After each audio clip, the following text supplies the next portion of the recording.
nation. Mr. Speaker, my position is the continued stay in office of the Deputy President Rigathi Gachagua is a threat to the nation of Kenya.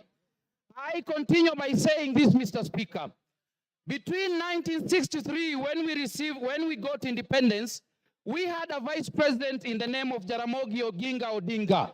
He never said, do not touch Luo Nyanza. During the President Moi's regime, we had George Saitoti. We had Musalia Mudavadi. He never said, do not touch Luya Nation. During the time of Stephen Kalonzo Musyoka, he never said, do not touch Ukambani. But we have a Deputy President, Mr. Speaker, who is obsessed with a certain region in this country. Mr. Speaker, secondly, Mr. Speaker, much has been said by my learned colleagues in this House. But I want to borrow something, Mr. Speaker. Article 145 of the Constitution provides for reasons for impeachment of a Deputy President and the President. The case of during Sonko's impeachment, the Supreme Court laid certain guidelines and said that the question as to whether or not there is a violation of a constitution should be guided by certain principles. Number one, whether there is interference with the constitutional functions of the legislature and the judiciary. My submissions is that the utterances of the Deputy President in relation to his cases in court is interference with the constitutional functions of the legislature and the judiciary. Another ground that has been given in this determination as to whether or not there is a violation of the Constitution is whether there is an abuse of the code of conduct. Mr. Speaker, my argument is the constant pronunciation by the Deputy President that divides the country in terms of regions and tribe is an abuse of code of conduct and is a ground for impeachment. Another criteria given is the disregard and breach of fundamental rights of the Constitution. Mr. Speaker, I want to say this. In Taveta, where I come from, there are two minority tribes. There is the Taveta tribe and there is the Pare tribe, with a minority tribes in Kenya. Article 56 of the Constitution says that the state should do everything within its means to ensure that marginalized tribes in Kenya are protected. Mr. Speaker, the pronouncement of the Deputy President about a certain region without considering the Tavetas of Taveta or the Pares of Taveta is a violation of fundamental rights and freedom as guaranteed by Article 56 and is a ground for impeachment. Very lastly, Mr. Speaker, I want to say this. Even in Taveta, there are Kikuyus. So if we constantly obsessed of Mount Kenya, who will speak for the Kikuyus who live in Tavetas? And that is why I'm saying, Mr. Speaker, because of the obsession of Mount Kenya, because of obsession of a certain region, Rigathi Gachagua must go.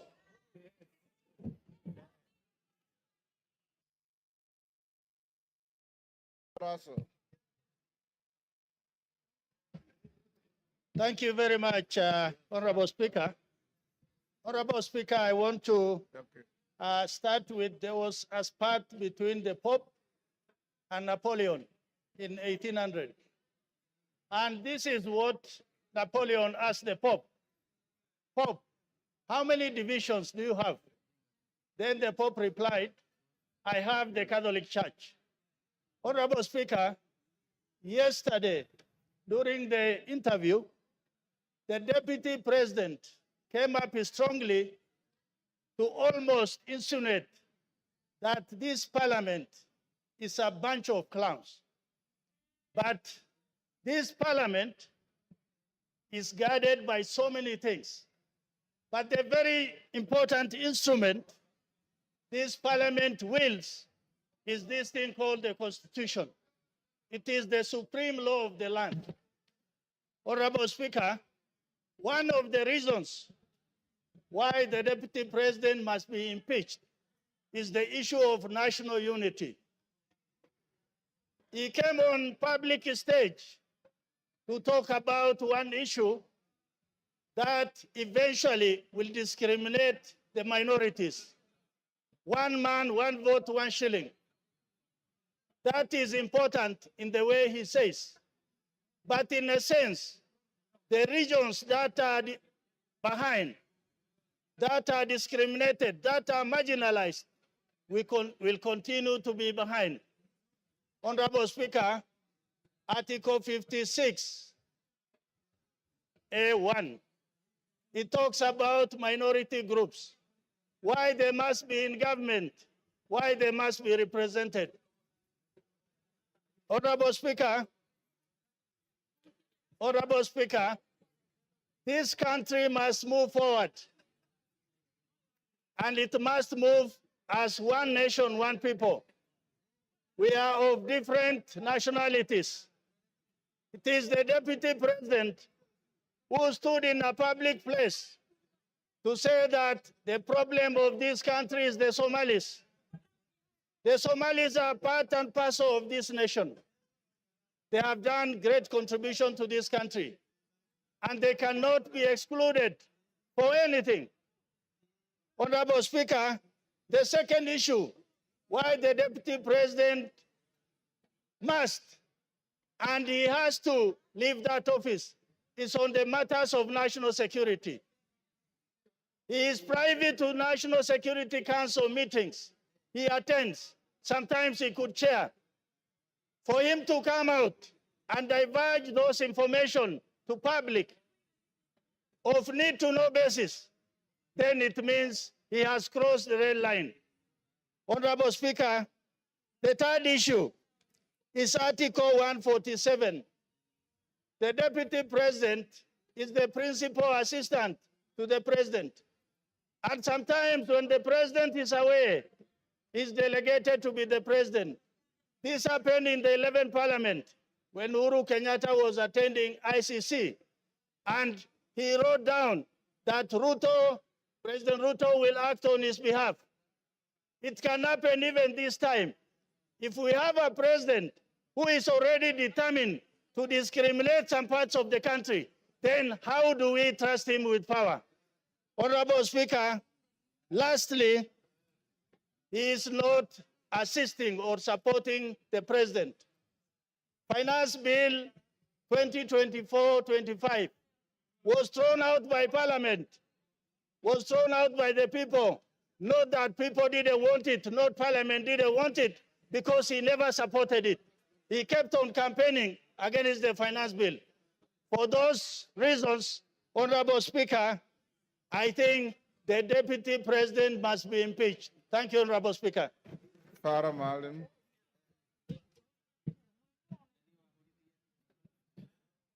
Mr. Speaker,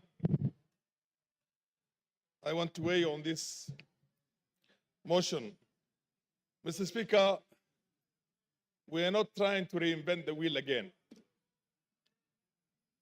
We have had Deputy President. Before that, we have had Vice Presidents. One, Andrei Gromyko of Russia, was one time asked why he has remained as the Deputy President for so long. And somebody else said, to be a Deputy President, you have to have the capacity to sit on a block of ice with your pants down and make a green.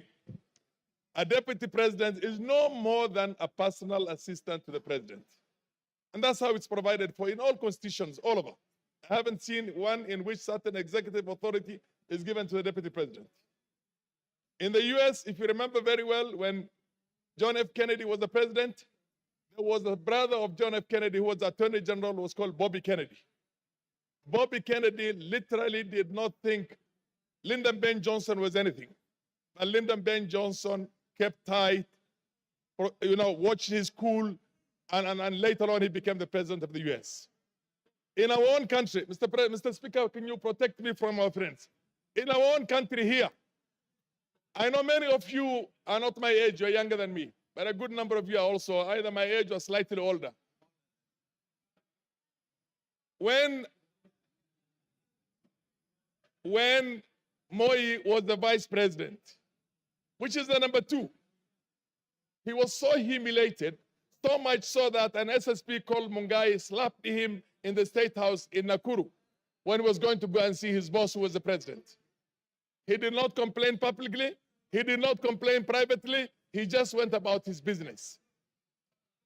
If you remember very well, when Kibaki was the deputy vice president of this country, which is number 2, he was dropped from being the number 2 and appointed a minister for health in the Moi government.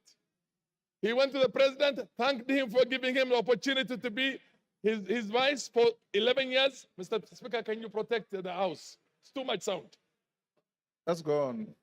He thanked him for giving him an opportunity to serve as his assistant or as the vice president for 11 years and took up his job as the minister for health with a gusto and did a fantastic job as one of the best health ministers we've had in this country.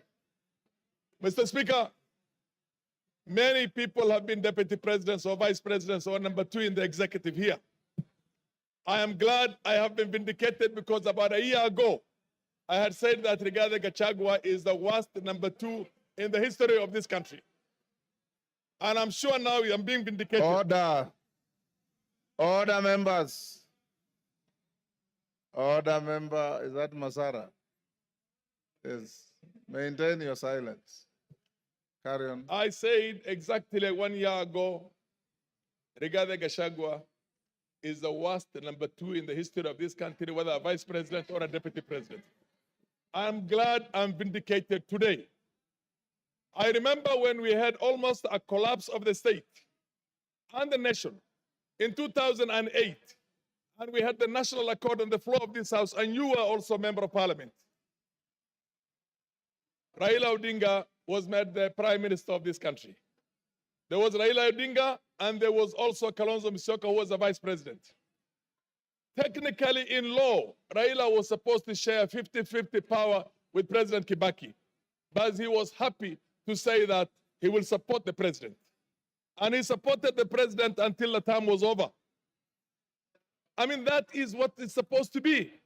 Here is somebody who literally, when this country is on the brink of certain serious problems, goes to Mombasa, and many of us believe that he was part of the so-called whatever, the riots that were there and the goons that attacked parliament. And then he creates a parallel press conference in Mombasa in which he castigates the policies of his own boss, including castigating people whose authority is driven by the appointment by the president and passed by this parliament, passed by this house. Mr. Speaker, this man is bad for this country. There is need, this man is a heartbeat away from the president. God forbid, if anything were to happen to our president, he is the president. He is a danger. There will be no Kenya. 1 minute.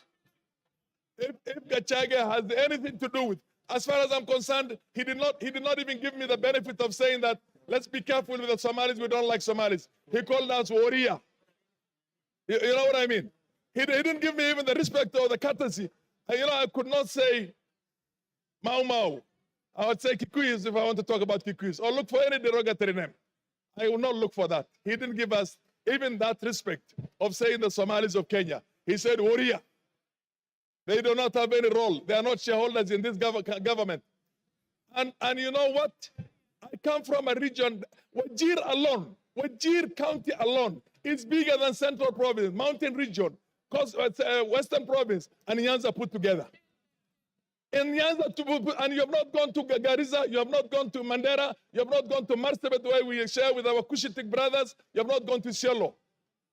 He's talking about half the country, and he thinks we are from Somalia. Time is up. Your time is up. Yes, Dr. Kogo. Thank you so much, Honorable Speaker. Thank you, my brother, for allowing me to pass on this information. Apart from what you have said, Mheshimiwa, the Deputy President of the Republic of Kenya is on record for insulting women as Malayas.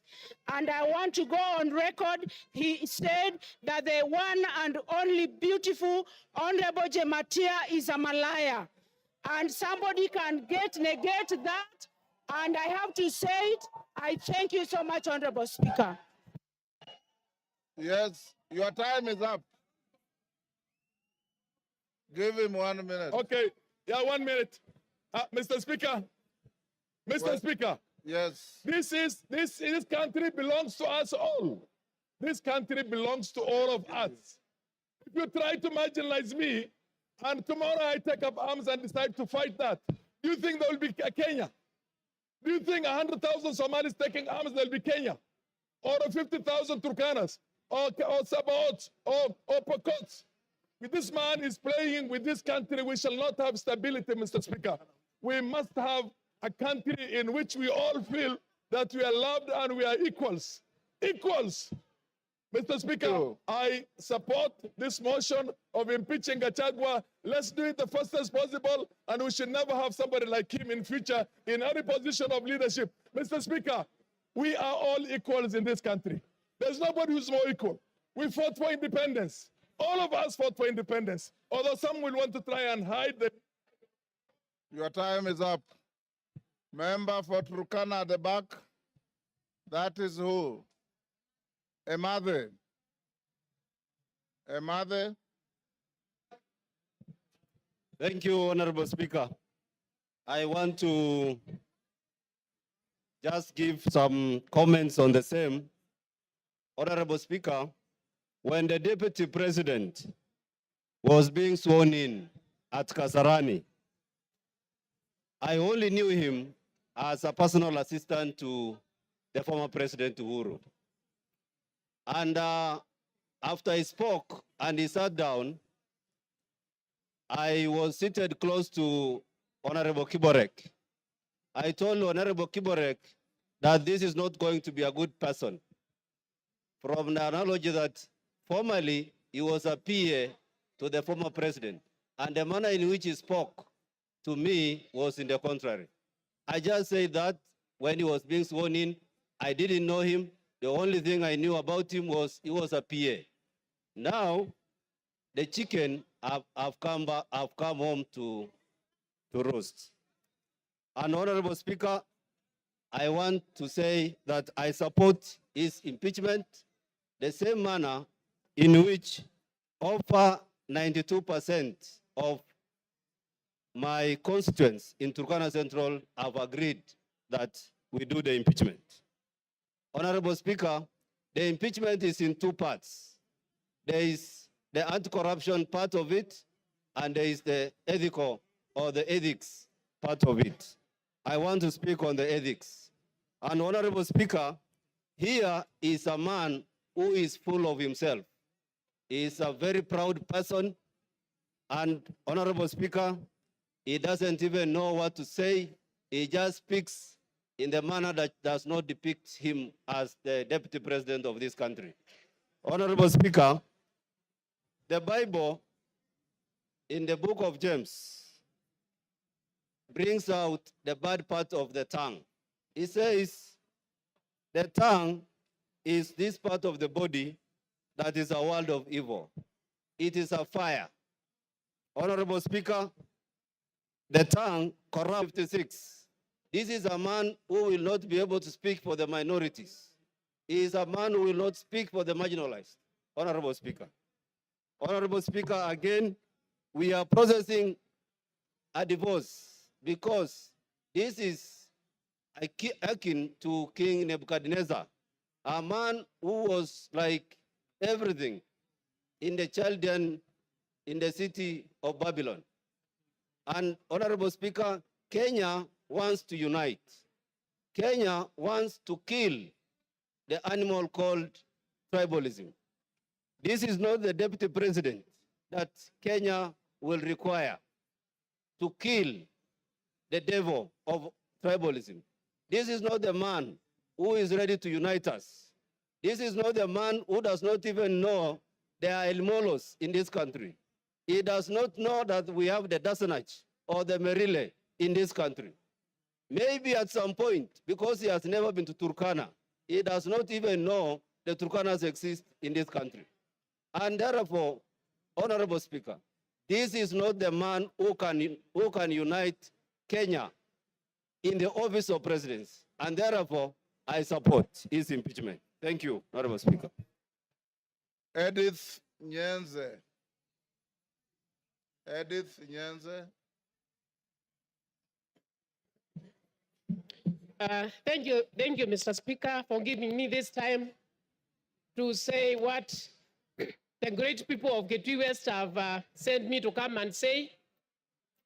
I know that the Bible has been quoted from the two divines in several ways, but I'm also going to quote the Bible, and I read from 7 to 11. And actually, these were teachers and of law and Pharisees who brought a woman to Jesus, and they said that they found the woman in the act. And then they said, according to the law of Moses, such a woman was found in adultery, and she was supposed to be stoned to death. But what Jesus told them, he told them that if they do not have sin amongst themselves, they should be the first ones to cast the stones. But what these people did, they just looked and ran away. So, Mr. Speaker, I'm saying this scripture actually highlights the importance of forgiveness and mercy, and challenges the self-righteousness and hypocrisy. Actually, what I want to say to me is that they have more pressing issues. They have more pressing issues than this impeachment. And therefore, they told me to say no to this impeachment, that they should be sorting their problems first before we even come to this impeachment. We have only 3 years to go before the end of the term. So why breach the peace? So whoever is righteous, let them be the first ones to cast the stone. Thank you. Honorable Kororia. Honorable Kororia. Eh? I will give you. Kororia. Thank you very much, Honorable Speaker. And I stand to support this special motion. The motion that regarding Gachagua, the Deputy President of the Republic of Kenya, should go home. Honorable Speaker, I can remind this House that during the swearing-in ceremony at Kasarani, the Deputy President humiliated Uhuru Muigai Kenyatta so badly before the nation and the visiting dignitaries in the Republic of Kenya. That was not enough, Honorable Speaker. After 3 months, he started attacking young people in Mount Kenya region, calling them Mongeke, to an extent of attacking Maina Jenga and calling him the leader of Mongeke, Honorable Speaker. Later, Honorable Speaker, he was not comfortable and satisfied with that. He went ahead to refer to the members of parliament from Mount Kenya region as Gakonia and Kunda Gotome and Komereras, Honorable Speaker. That is not acceptable, Honorable Speaker, because we all come from the same region and we are elected by the people. He went ahead, Honorable Speaker, to attack Raila Odinga and the Azimio fraternity, and saying that he has put Mitego so that they will not enter State House. Instead of, and he was supposed to put Mitegos so that they don't enter Karen residence because he's not a president. Honorable Speaker, I want to say that we do not have 2 centers of power in the Republic of Kenya. We only have 1 president, and the sentiments of Rigathi Gachagua that they were elected together with President William Ruto is a lie. The person who was elected is the president. Gachagua was just a running mate, and there were no votes for a running mate, Honorable Speaker. Finally, yesterday during a press briefing, Rigathi Gachagua referred to this Honorable House as a theater of the absurd. And he's coming to this same house today. I don't know whether you are going to compel him to substantiate if he's coming to a theater or Parliament of Kenya. With that, Honorable Speaker, I'm saying Gachagua must go. Karoli Omondi. Thank you very much, Right Honorable Speaker. I rise to support this special motion of impeachment against the Deputy President of the Republic of Kenya. Mr. Speaker, when the wheels of fortune have enabled someone to rise to high eminence, such as the office of Deputy President, so much is expected of them. Unfortunately, from my own personal interaction with the Deputy President, and shortly I will give some examples, I feel he has fallen short of the expectations of that high office. I first came across Mr. Gachagua in the late 80s when we were at the university. And as a matter of fact, he was ahead of us, and I think he was heading one of the district student organizations. He had cleared university, but he had not exited. In other words, he had become a pirate. That was the terminology we used then. He was residing in some place called State House Residence. And what I used to hear about him was not very impressive. But nonetheless, on October 7th, 2023, which was exactly 1 year ago, in some place called Murngia, Alego, at the homestead of the late General Francis Omondi Ogola, together with Mheshimiwa Elisha here, Mheshimiwa Nyamita, Honorable Jalango, I've seen him somewhere, and His Excellency the President, we did meet with the Deputy President. And it was about 6:45. He received us warmly, but we were guests of General Ogola. And as you'd expect, a man of his status, you expected some decorum, temperance, prudence, good behavior. But unfortunately, some of these attributes were not present in his conduct. The Deputy President on that occasion did stand up and tell the President to our face that he had come down to get him from the Nyanza tour that we were undertaking, and that he had no business staying for too long in Nyanza. I looked at him and I wondered what was the problem with his compos mentis. In other words, was he of sound mind? And then I asked myself, we were the guests of the late General, why would he want us to exit the homestead of General Ogola? And it bothered me very much, because clearly that was what you and I, as lawyers, we call animus nocendi, intention to harm. Why would he insist that the President has no business being in Nyanza? He said it to our face 3 times, interrupting General Ogola when we were being briefed about the attack that had just been conducted by Hamas on Israel. That was my first time to interact with him very closely. The second time was on April 30th, 2024. No, 28th April 2024, this year, when we had floods in Suba and several people died. I did communicate with him by way of text. I sent him pictures, including that of a gentleman who had lost 3 children. And I asked him to avail to me the state resources that I could use to alleviate the pain and loss of my people. He did not respond. He did not call back. He did not show any interest. On 30th April 2024, I did contact Honorable Kagushia, who was sitting next to him at a rally in Nyeri. And I saw Honorable Kagushia whispering to him my message. And they texted me back that the Deputy President would come back to me. He never did. On 6th of May 2024, I again reached out to him in his capacity as the coordinator of relief. He did not respond. I support this motion, and I want to say this.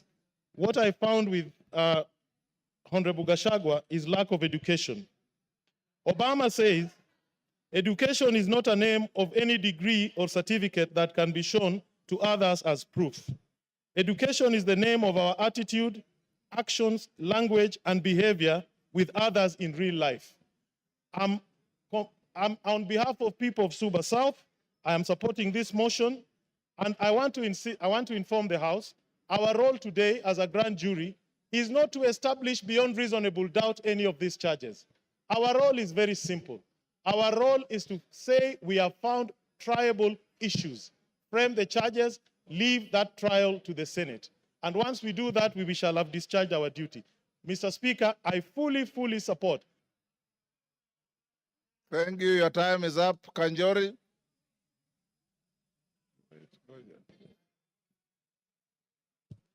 Thank you, Honorable Speaker, for giving me this opportunity. And Honorable Speaker, let me also add my voice to this very important motion. And let me start by saying I support the motion to impeach the Deputy President. Honorable Speaker, it should be understood that this is a motion that this House is making an attempt to save this country from a bad, divisive leader. Honorable Speaker, and allow me to thank the mover of this motion, Honorable Mutuse, for the courage that he has shown and the 291 members who have signed this motion. Honorable Speaker, I say the courage because, Honorable Speaker, for a very long time, Kenyans have been watching helplessly, including the president of this country.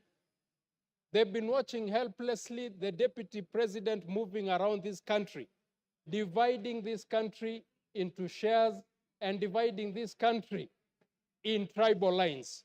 Honorable Speaker, let me say my reasons for supporting this motion. First reason, Honorable Speaker, in 2022, the country suffered a very bad drought. And the government responded by giving relief to the pastoral communities whose families, most families were left without able to feed their families. Honorable Speaker, the Deputy President took most of that relief food to areas that were not affected by drought. Honorable Speaker, Kenyans should understand that this is not a motion or an impeachment against a tribe. It is a motion to impeach an individual who has shown, to use the majority leader's word, a black man with a black hat. This is a man who has shown that he does not care about the country, but his interest is in a small region. But it is actually interest that is driven by self-interest. It is not that he loves that region. We have seen that what he has amassed wealth for himself and not for the region. So, Honorable Speaker, I support. Thank you. Wamshomba.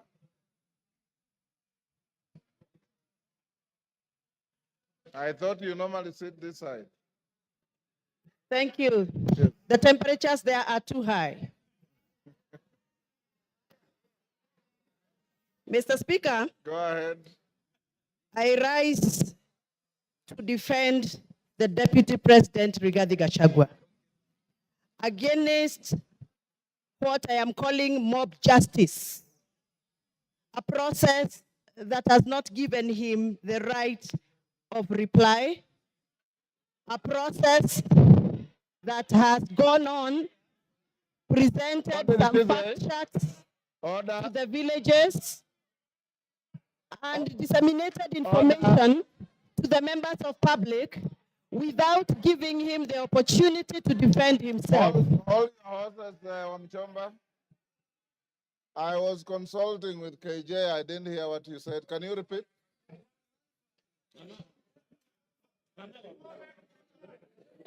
Can you repeat what you said? I can't hear you, Mr. Speaker. Repeat what you said. I didn't hear. I was consulting with Honorable Member for Dagoretti.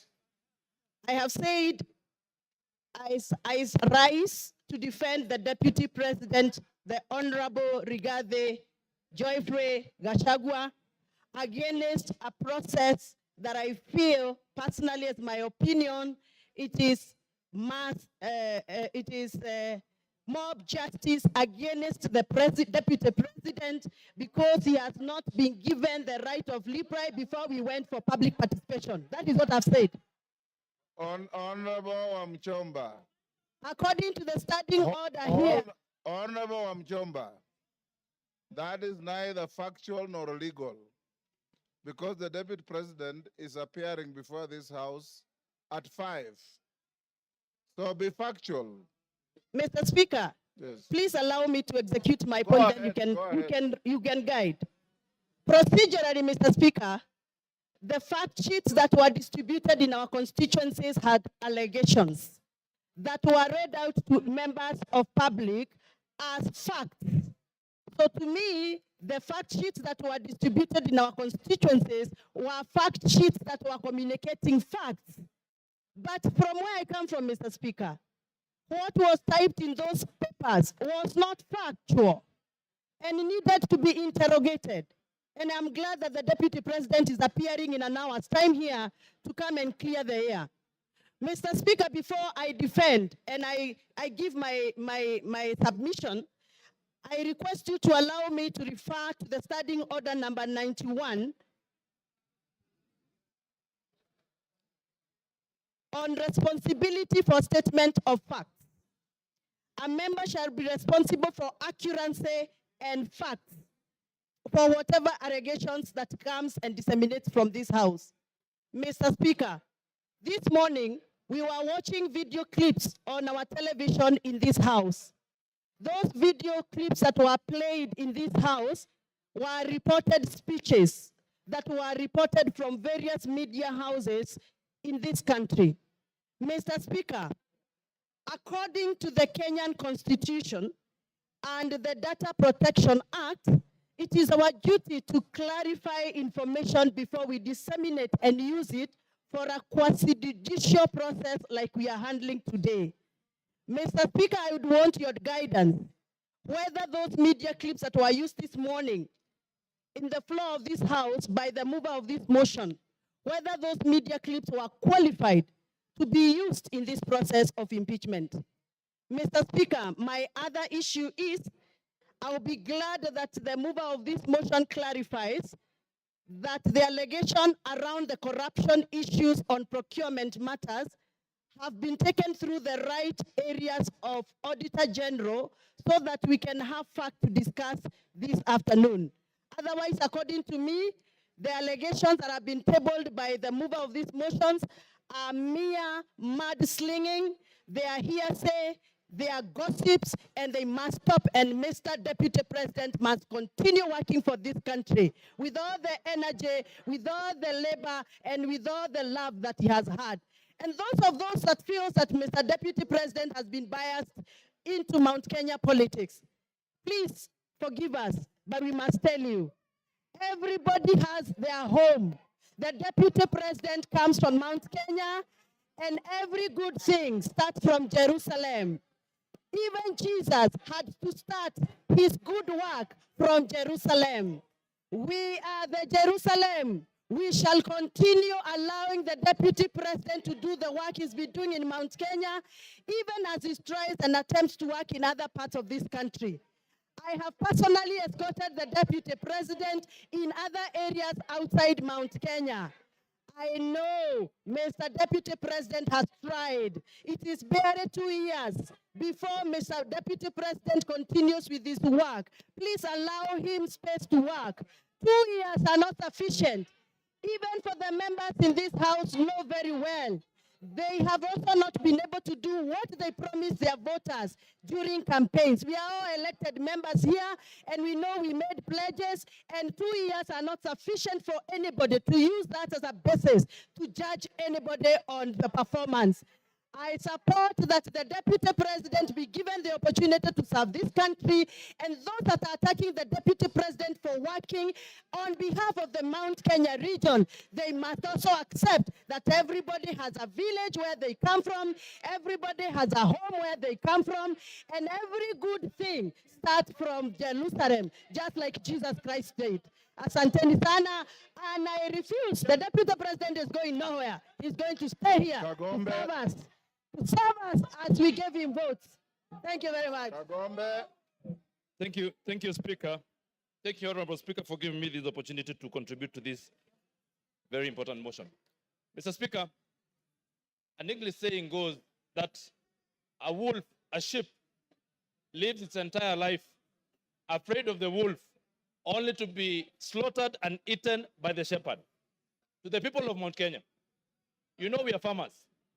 You know we have tea, we have coffee, we have milk, and that is the food crops that we rely on. Mr. Speaker, I happen to be elected as a director of KTDA, where we hold small-scale tea farmers and where we do business for the farmers. Mr. Speaker, we have had a problem, a huge problem, of monies being diverted to the said hotel in Kilifi. Last year, the money that was supposed to be going to distribute fertilizer, 53 million shillings, Mr. Speaker, was diverted to go to personal use at a hotel. Mr. Speaker, as we speak here, as we stand here, the people of Mount Kenya have been burning their tea bushes and factories because we have a glut in Mombasa that has been occasioned by the influence of the Deputy Speaker who was given, Deputy President who was charged with the responsibility of making sure that those people who voted the government in benefit and reap from their hard work and their sweat. Mr. Speaker, they will not see the hard-earned money that was supposed to go to their pockets because the Deputy President of the Republic of Kenya, after being charged with the responsibility of making sure that we have guaranteed minimum returns for those farmers, he continued to go and give guaranteed minimum returns to himself and to his family, to his children, to his spouse, and to his colleagues that we have seen they share companies with. Mr. Speaker, as we stand here, we have lost our milk industry.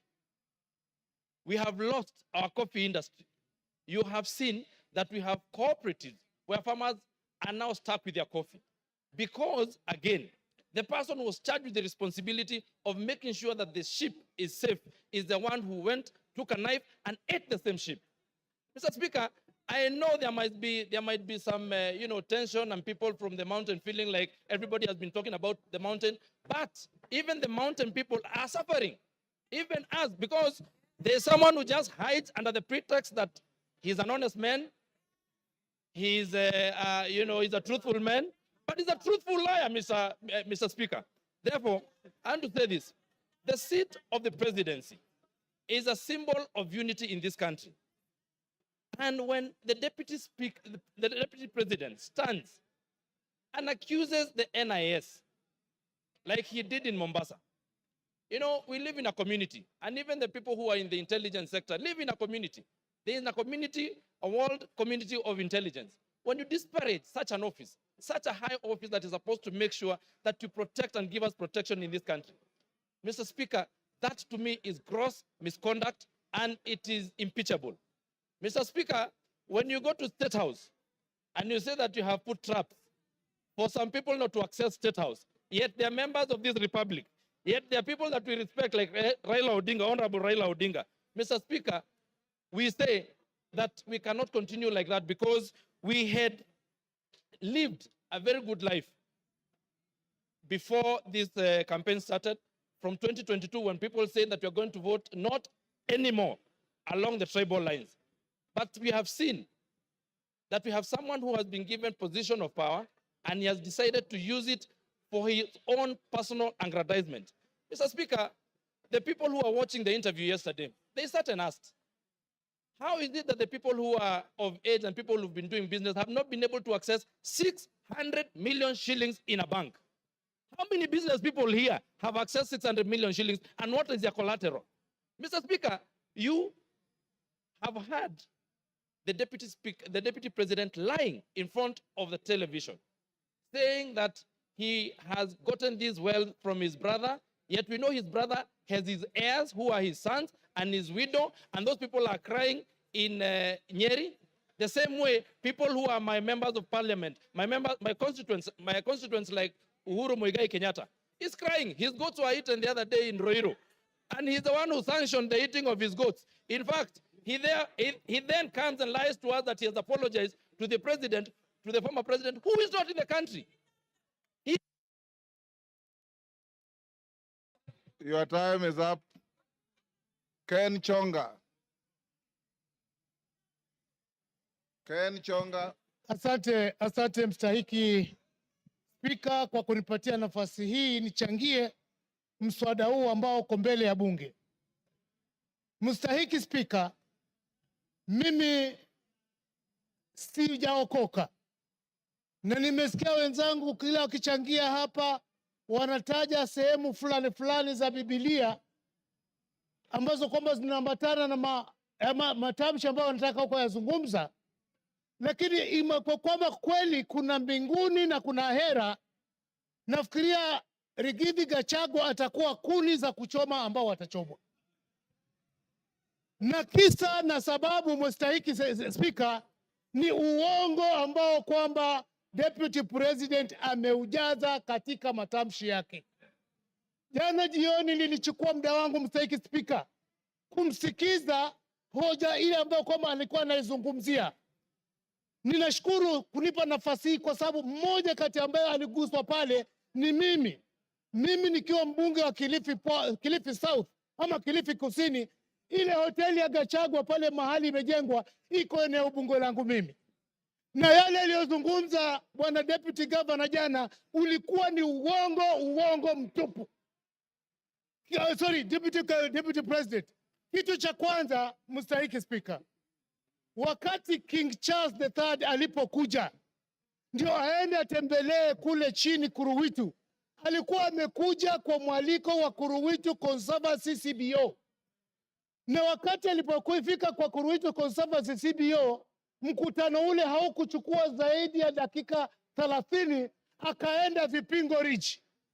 Ile barabara ambayo kwamba aliomba kwamba itengenezwe kwa sababu angetaka kuhifadhili Vipingo Kuruwitu Conservancy, ile barabara haipitiki.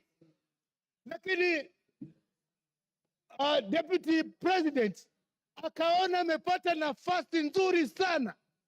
Ile barabara baada ya kwamba iende kwa Kuruwitu Conservancy, akachukua ile barabara akaijenga, akiipeleka kwake hotelini, imeshia pale kwa hoteli yake. Na ninaongea kwa sababu mimi pia nimejenga hapo.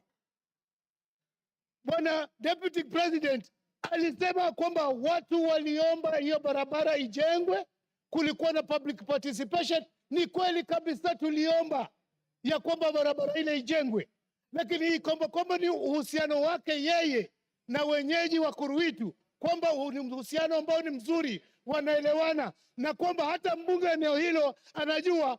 Mimi nasema ashindwe katika jina la Yesu. Siyajui hayo. Sikuhusishwa kuhusu barabara ambayo alimepeleka kwa hoteli yake. Tatu, bwana Speaker, Mheshimiwa Speaker, Deputy President alisema ya kwamba barabara ile inafaidi watu wengi sana ambao kwamba wanaishi maeneo yale. Akataja kwamba kuna Vipingo, Shariani Secondary School. Mimi ninajua mahali Shariani Secondary School ipo, wala haifaidiki na ile barabara. Akataja kuhusu Shariani Primary School. Shariani Primary School ukitaka kuaccess unaipata kwa hiyo main highway ya kutoka njia panda ya kutoka Mtwapa kuelekea Kilifi na kuelekea Malindi. Kusema ukweli kabisa, yale aliyokuwa nazungumza kuhusu wekezo ule ni wa uongo. Tatu, ile nyumba ambayo kwamba ilikuwa ni ya ndugu yake, sisi tulijua toka ilipokuwa zamani, na ukweli kama utafatwa itabainika wazi ya kwamba bwana Deputy President aidha awe alinunua kutoka kwa ndugu yake ama awe amemuibia ndugu yake. Ni jambo la kuhuzunisha, akisema ya kwamba mali ile yote ambayo iliachwa, yeye ameachiwa percentage fulani kubwa kushinda wale watoto. Kama ukweli si uongo, basi si anasherehekea kifo cha ndugu yake. Ni nani mwenye akili zake timamo ataacha urithi au peane kwa ndugu yake, asahau watoto wake, asahau bibi zake, asahau binamu zake, hali yeye anasema kwamba yeye ni mtu uko na mali? Mimi sijawahi kumuunga mkono kwa lolote, na ninajua nyumba hii iko na hisia tofauti kulingana na masuala ya Deputy President. Wakati nilipeleka public participation Kilifi South, 95%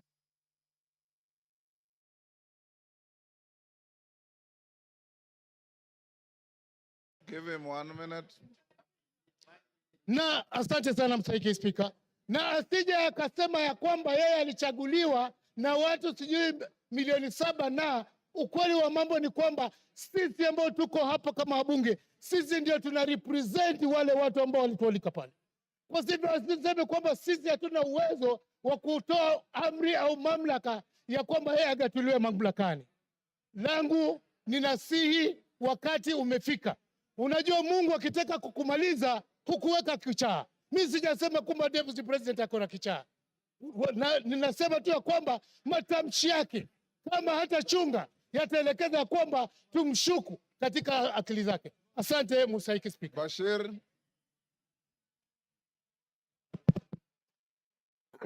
Thank you, Honorable Speaker. Honorable Speaker, from the onset, I want to make it clear that I support this special motion by Honorable Mutuse. Honorable Speaker, there are 11 counts as contained in this special motion. What these 11 counts in total summarize and talk about is gross misconduct and issues of integrity. The holder of the office of the Deputy President is not a small man. He is just a heartbeat away from the presidency. Looking at the behaviors, actions, utterances of Deputy President Gachagua shows you that he does not befit to hold the office of the Deputy President. Honorable Speaker, time and again, His Excellency Gachagua has been talking about Murima.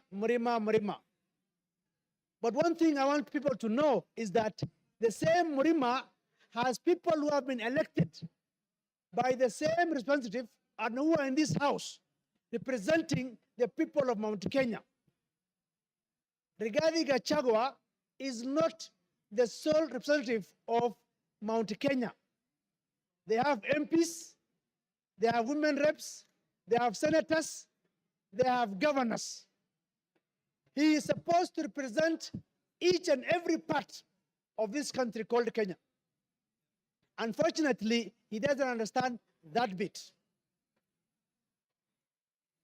Sometimes in July, in a well-attended press conference in Mombasa, intelligence services, and especially in the person of Director General. Now, look at this case.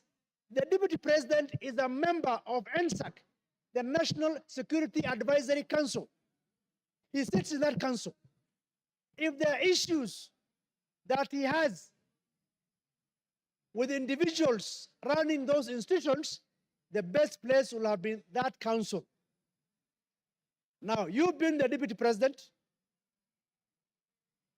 of the country. Instead of addressing matters in a perfect and constitutional manner, you address the press and taint the images of such officers, critical officers of security. That itself is quite unfortunate. Honorable Speaker, I listened to the press conference last night. One thing that perturbed me was the issue of His Excellency saying, I have gotten all these wealth from my brother. Now I'm asking myself, he doesn't have wealth of his own that he can tell the people? How come he is the one who gets more of the shares than the widows and the orphans?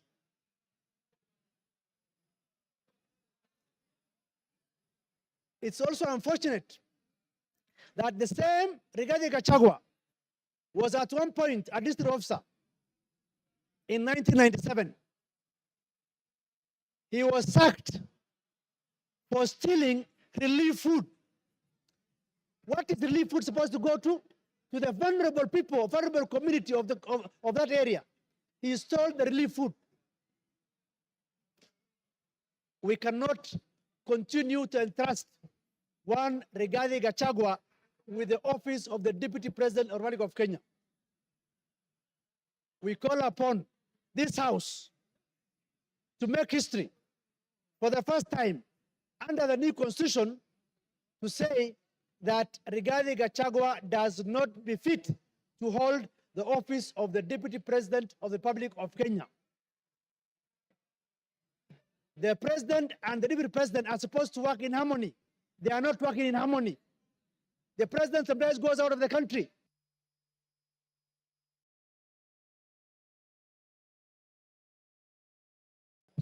Sorry. Ruth Odinga.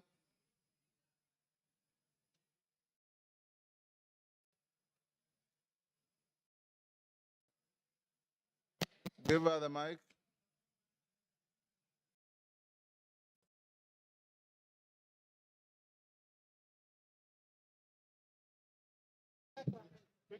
Thank you, Mr. Speaker, for giving me this opportunity.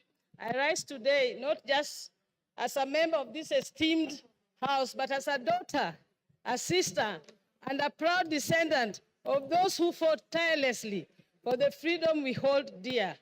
I urge us to reflect on the values upon which our great nation was built as we consider the impeachment of the Deputy President. I want to take you back to the times before independence. Jaramogi Oginga Odinga is one of the people who fought for independence. And the colonialists actually offered him to be to become the president of Kenya. He declined and left that for Jomo Kenyatta to become the president. And in 1964, Jaramogi became the first vice president of the Republic of Kenya. Exactly 2 years down the line, like the 2 years we now have with the deputy president, Jaramogi decided that due to the ideologies that he was holding, which differed from the president, he decided to step down and leave the position of vice president, not for his own good, but for the greater good of the Republic of Kenya. He actually stepped down. I would like, in my own statement, to ask the deputy president that Kenya is larger than you. Kenya is a big country that we need to protect. If I were you, Mr.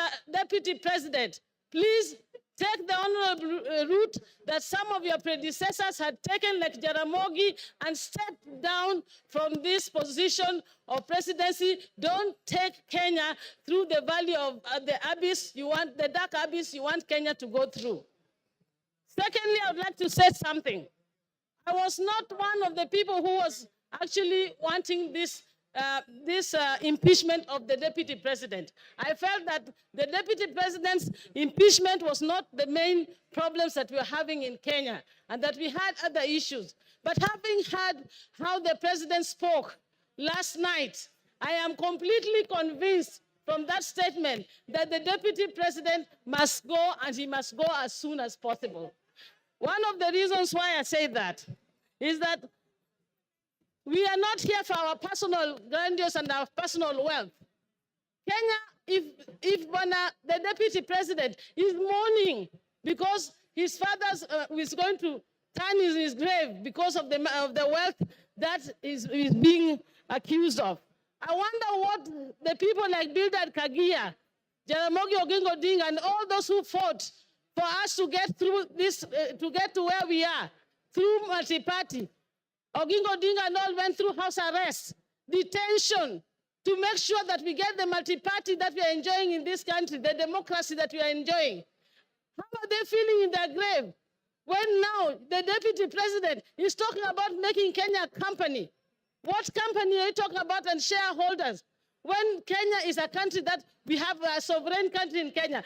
Mr. Deputy President, I was a bit on your side, but you have hanged yourself with your own rope. Whoever informed you to go to the TV yesterday did you a very big disservice. And for that, I support the motion.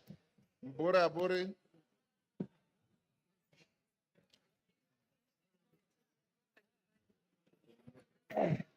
Asante Bwana Spika kunipa nafasi hii.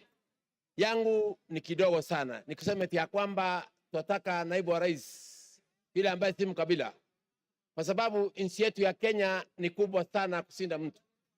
Tukiongea mambo ya mlima, kule kwangu Tigania East tuko katikati ya mlima, lakini ukiangalia katika hii kitabu ambaye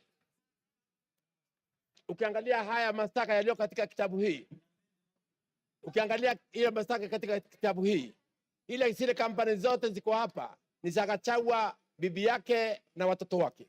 Hakuna Mutigania, hakuna Mwegembe, hakuna Muimenti, hakuna Mluya. That means yeye mwenyewe alikuwa anatetea tumbo yake. Ndipo mimi niko hapa kusema eti ya kwamba sisi hatupembelezani. Sisi tunasema kwamba lazima aende nyumbani kwa sababu amekataa kuangalia mambo ya wananchi wa Kenya, na Kenya ni kubwa. Ingine ni hii. Mimi nimekaa kwa East African Community kipindi ya miaka 5. Nilikuwa na Jematia ambaye ni nanda yangu. Katika kipindi ya miaka 5 sijawahi kusikia Jematia akiwa na malaya. Lakini naibu wa rais alisimama akasema kwamba Jematia ni malaya.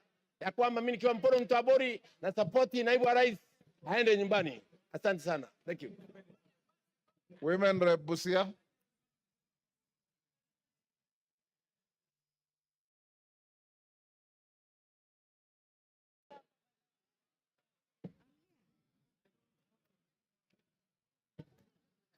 Thank you, Mr. Speaker. I support with a lot of strength this motion because many times I thought I was a tenant in Kenya. And I know I was born and raised in this nation. When a leader of a national figure discriminates openly, I left myself wondering if we can keep allowing to be divided every day, and yet as leaders, we must be a factor that unites all Kenyans. I want to ask the Deputy President, what message was he sending to Busians who voted for Honorable Maina in Marachi West, in Butlak sub-county? And what message was he sending to Busians who voted for Honorable Talam in Buhayo West, in Matayos, Busia County? We should be free from Mombasa to Turkana, any person of any race, any tribe, to stand and be elected without being pointed at as this one belonging to a particular region and that one not belonging to our region. Because Kenya is our country and we are here in this country to build it. If we don't join, because if you go as an individual, you are a drop in the ocean. But together as Kenyans, we are an ocean. So I want to ask again, what other thing a principal assistant is supposed to do? According to me, unless you have a shrunken hippocampus in your brain, then you go displaying what your master is doing instead of being the real assistant of even covering up. One day he says, I was sent all these things I was saying. I was sent all these things I'm saying. It's like he is wearing an oversized coat, oversized trouser, a tumbo cut vest, and oversized shoe. He does not understand his role as a principal assistant. We must unravel from the seams of our fabric in this country, because sometimes you can be wearing a dress or a trouser, but something keeps biting you. Unless you unravel or open up the seam to know what is biting you, you will continue losing blood and become anemic. So people of any nation are stronger than the people in power. All leaders in this nation must be responsible of the utterances they puke every day, because what will our future leaders be saying? I am, or who is our role model? Who is their role model? All of us must be responsible not to give hate speech anywhere we go. And I don't think there is a tribe in Kenya that is superior than others. Whether you come from Eastern in Garissa or you come from Siamahanga village where I live, you are equal. Article 27, Section 4 is clear about this, that we should not discriminate. When I hear a widow in Mount Kenya being tortured, being snatched property, by the deputy president, whether she is Kikuyu and she's a widow. She is representing all the widows in Kenya. So Gachagua, return the matrimonial property, the bank accounts, everything that you took from that widow in Nyeri. Because I was raised by a widow and I know what happens when such things happen. A widow should be given their rights, whether you have all the muscle in the nation. And thirdly, a leader who does not respect women, that one is not a leader. Calling women prostitutes. So when a woman is being a prostitute, who is the other prostitute? Then he must be the one. Because if you call me a prostitute, was I doing myself? There must be somebody in a trouser too. We do not want to be discriminated. We have been dating, marriage. We marry Kikuyu, Luya, Teso, Kamba. That should continue happening. Than us growing up, or children fearing to marry from Mount Kenya or fearing to marry from Nyanza. That is wrong. So Deputy President must go home. We really want him to just take a rest. Thank you, Mr. Speaker. Yes, Muya, what's your point of order? Speaker, I'm standing on standing order number 91 on matters of facts and substantiating what the member is speaking of. The issue of Malaya have been adversely mentioned in this House. Have you as the Speaker received anything to substantiate? Honorable Speaker, it is on record that the Deputy Speaker, the Deputy President has been crossing the whole country, campaigning for the same women, especially in Mount Kenya where he was assigned. So it is unfair that members can continue repeating, you cannot substantiate, and there is no evidence. We should... You've made your point. Honorable members, order. Take your seat. Honorable members, I want, with your concurrence, to reduce the time of the speakers to 2 minutes. Is that agreed? Is that agreed? For the purpose of the record, I'll put the question that we reduce time for speakers from 5 minutes to 2 minutes. As many as of that opinion say aye. Will those of the contrary opinion say nay? The ayes have it. Didymus, 2 minutes. Mr. Speaker, I want to be very clear that I support this impeachment motion. I say so because Kenya, we have more than 42 tribes. And it was never our permission to decide which tribe you belong to, Honorable Speaker. And we want every part of our country to feel part and parcel or properly represented by our Deputy President. The continued dividing of our country in shares, Honorable Speaker, in terms of how many votes that a particular area voted for the government, Mr. Speaker, it is making parts of this country feel like they're not part of this country. I think, in a nutshell, Honorable Speaker, because of time, I want to summarize what I want to say by saying that Kenya as a country, the position of the Deputy President, it requires a patriot. It requires an individual whom, when he speaks, the country listens with optimism. It doesn't require an individual who, when he opens his mouth, part of this country begins to bleed. This country doesn't require a villager in the name of the Deputy President. It requires a patriot, a statesman. And this House, Mr. Speaker, we will go down in the history of this country because the war against tribalism, the war against segregating this country along shareholding lines, it's a war that we have come a long way, Honorable Speaker. It's a war that we vowed that we must win it in installments. And today we are paying the last installment. Regarding Gachagua must go home, not by walking, but by running, Honorable Speaker. I support. Member for Wajir West.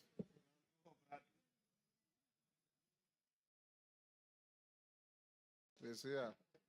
Thank you, Mr. Speaker, for giving me this opportunity. First, I rise, Mr. Speaker, reluctantly but firmly in support of all the articles of this motion. Mr. Speaker, I say reluctantly because of the following reasons.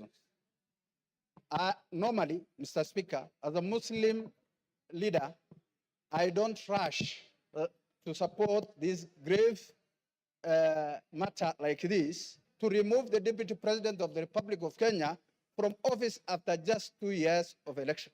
But because of the conduct, the behavior of the Deputy President of this country, Mr. Speaker, I have no option but to support this motion. Mr. Speaker, I am a witness who went to the office of the Deputy President of the Republic of Kenya to request for assistance during the drought season, to request for relief food for the people of Wajir West. But the utterances of the Deputy President of the Republic of Kenya was shocking, Mr. Speaker.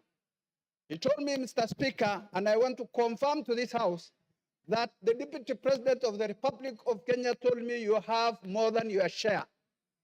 It was shocking. I was dejected, hopeless, and left the office in protest, Mr. Speaker, who disrespected and discriminated against the people I represent in this House. Mr. Speaker, today, as we speak, it's a historic day. And for that reason, Mr. Speaker, for unity of this House, of the country. Your time is up. Your time is up. Member for Tetu. Thank you, Mr. Speaker. You have 2 Mr. minutes. Speaker, from the onset, I rise to oppose this motion, to this special motion on removal from office by impeachment of the Deputy President of the Republic of Kenya. Mr. Speaker, when a man is down in the spirit of Ubuntu, it is not good to crush him. On Sunday, the Deputy President at the National Prayer Altar stood and apologized profusely to his boss, to fellow Kenyans, and indeed to all the members of this House. Mr. Speaker, I feel that our party, UDA, on which the Deputy President was elected, has internal disciplinary mechanisms which have not been exhausted so as to bring this matter to this House. I also feel that in the spirit of us finishing the agenda that we promised Kenyan, this matter can wait to 2027 so that we can focus on service delivery to our people. Mr. Speaker, I will personally request the members of this House to find it in their heart to forgive the Deputy President. And I will personally. Mr. Speaker, you have an honorable member telling this House that in UDA they had not exhausted their disciplinary mechanism. Why did he then decide to sign on the motion? Why did he sign? Mr. Speaker, thank you very much. The matter of One day to finish up. I did not finish. Not exhausted. Go on, you have half a minute. Yeah, Mr. Speaker, the matter of my signing, you talked about it, and the matter is rested. Wanjara can come to your office for further explanation. Mr. Speaker, I personally would like to volunteer to lead other leaders in this country, elders, bishops, to ensure that we sit down with the Deputy President so that if there are any issues that he needs to correct, if there are any issues that he needs to align, he can align so that himself can continue serving the people of this country. He has some good in himself, and that good needs to be preserved so that he can finish his work. So, Mr. Speaker, I rise to oppose. Thank you. Umi.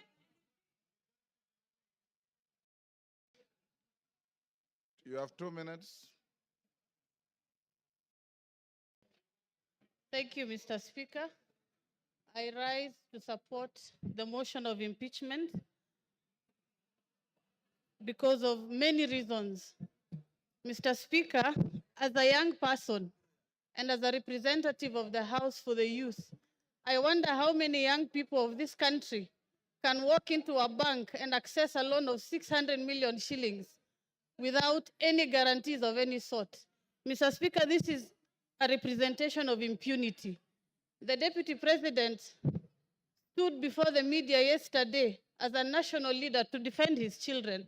I respect that he stood to defend his children, but how many children of this country has he given a chance for them to access the same benefits?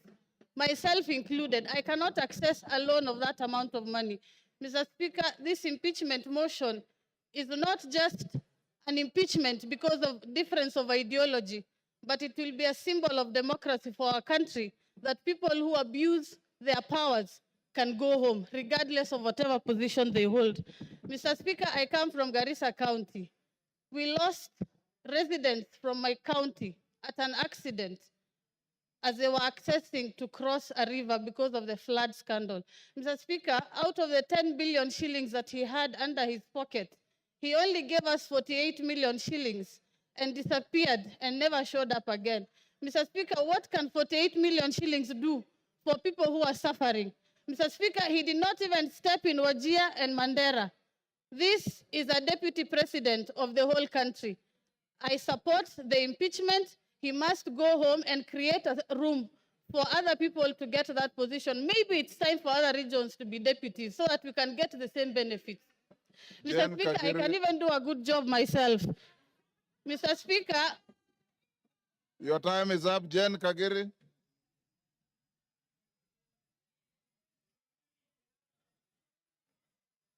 If you read the Constitution, you'll know that you don't qualify to be a deputy president at your age. Jen Kagiri. Thank you, Honorable Speaker, for giving me this opportunity to contribute to this motion. Honorable Speaker, when I was elected in the year 2022, in the month of August, I was a very grateful person to God, and I knew my work was to serve the people of Laikipia County. A county that is cosmopolitan, that has Pokot, that has Turkanas, that has Maasais, that has Samburus, that has the Muslims, it has the Somalis, and all these people, inclusive of the Kikuyus, came together and gave me their votes. That is what comprises of Laikipia County. Honorable Speaker, the point at which I differed with His Excellency, the Deputy President, is when he started talking about Mlima. I realized Laikipia County is not Mlima after all, because Mlima, people have running water from taps. In Mlima, people have tarmac roads. In Mlima, people don't suffer human-wildlife conflicts. But in Laikipia County, we have all those challenges. So, Honorable Speaker, that was the first point where we differed. The second point, Your Honorable Speaker, is when there was the talk of 1 man, 1 shilling, 1 vote. In Laikipia County, we are among the counties that have the least population. When you talk of 1 man, 1 shilling, 1 vote, it means you're talking of reduction on resources for my people. That one I would not accept. Honorable Speaker, I remain a Kikuyu. But sadly, since our difference in opinion with His Excellency, the Deputy President, I have been the poster girl of his intimidation, of his insults, of his blackmail, of his coercion, telling me that I should not engage the national government, that I should not follow up for resources for my people. Honorable Speaker, once in a while, a generation is called upon to stand for something. Today, I stand for an end to insults, a respect to the dignity of leaders, a respect to my people, Honorable Speaker. Give her a minute. Give her, okay, wind up.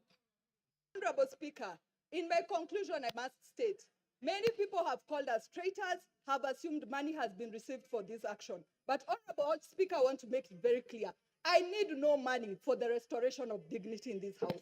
I need no money for the restoration of respect to women in this house. I need no money for resources to reach my people of Laikipia County. Honorable Speaker, I submit and I support. Thank you. Oundo.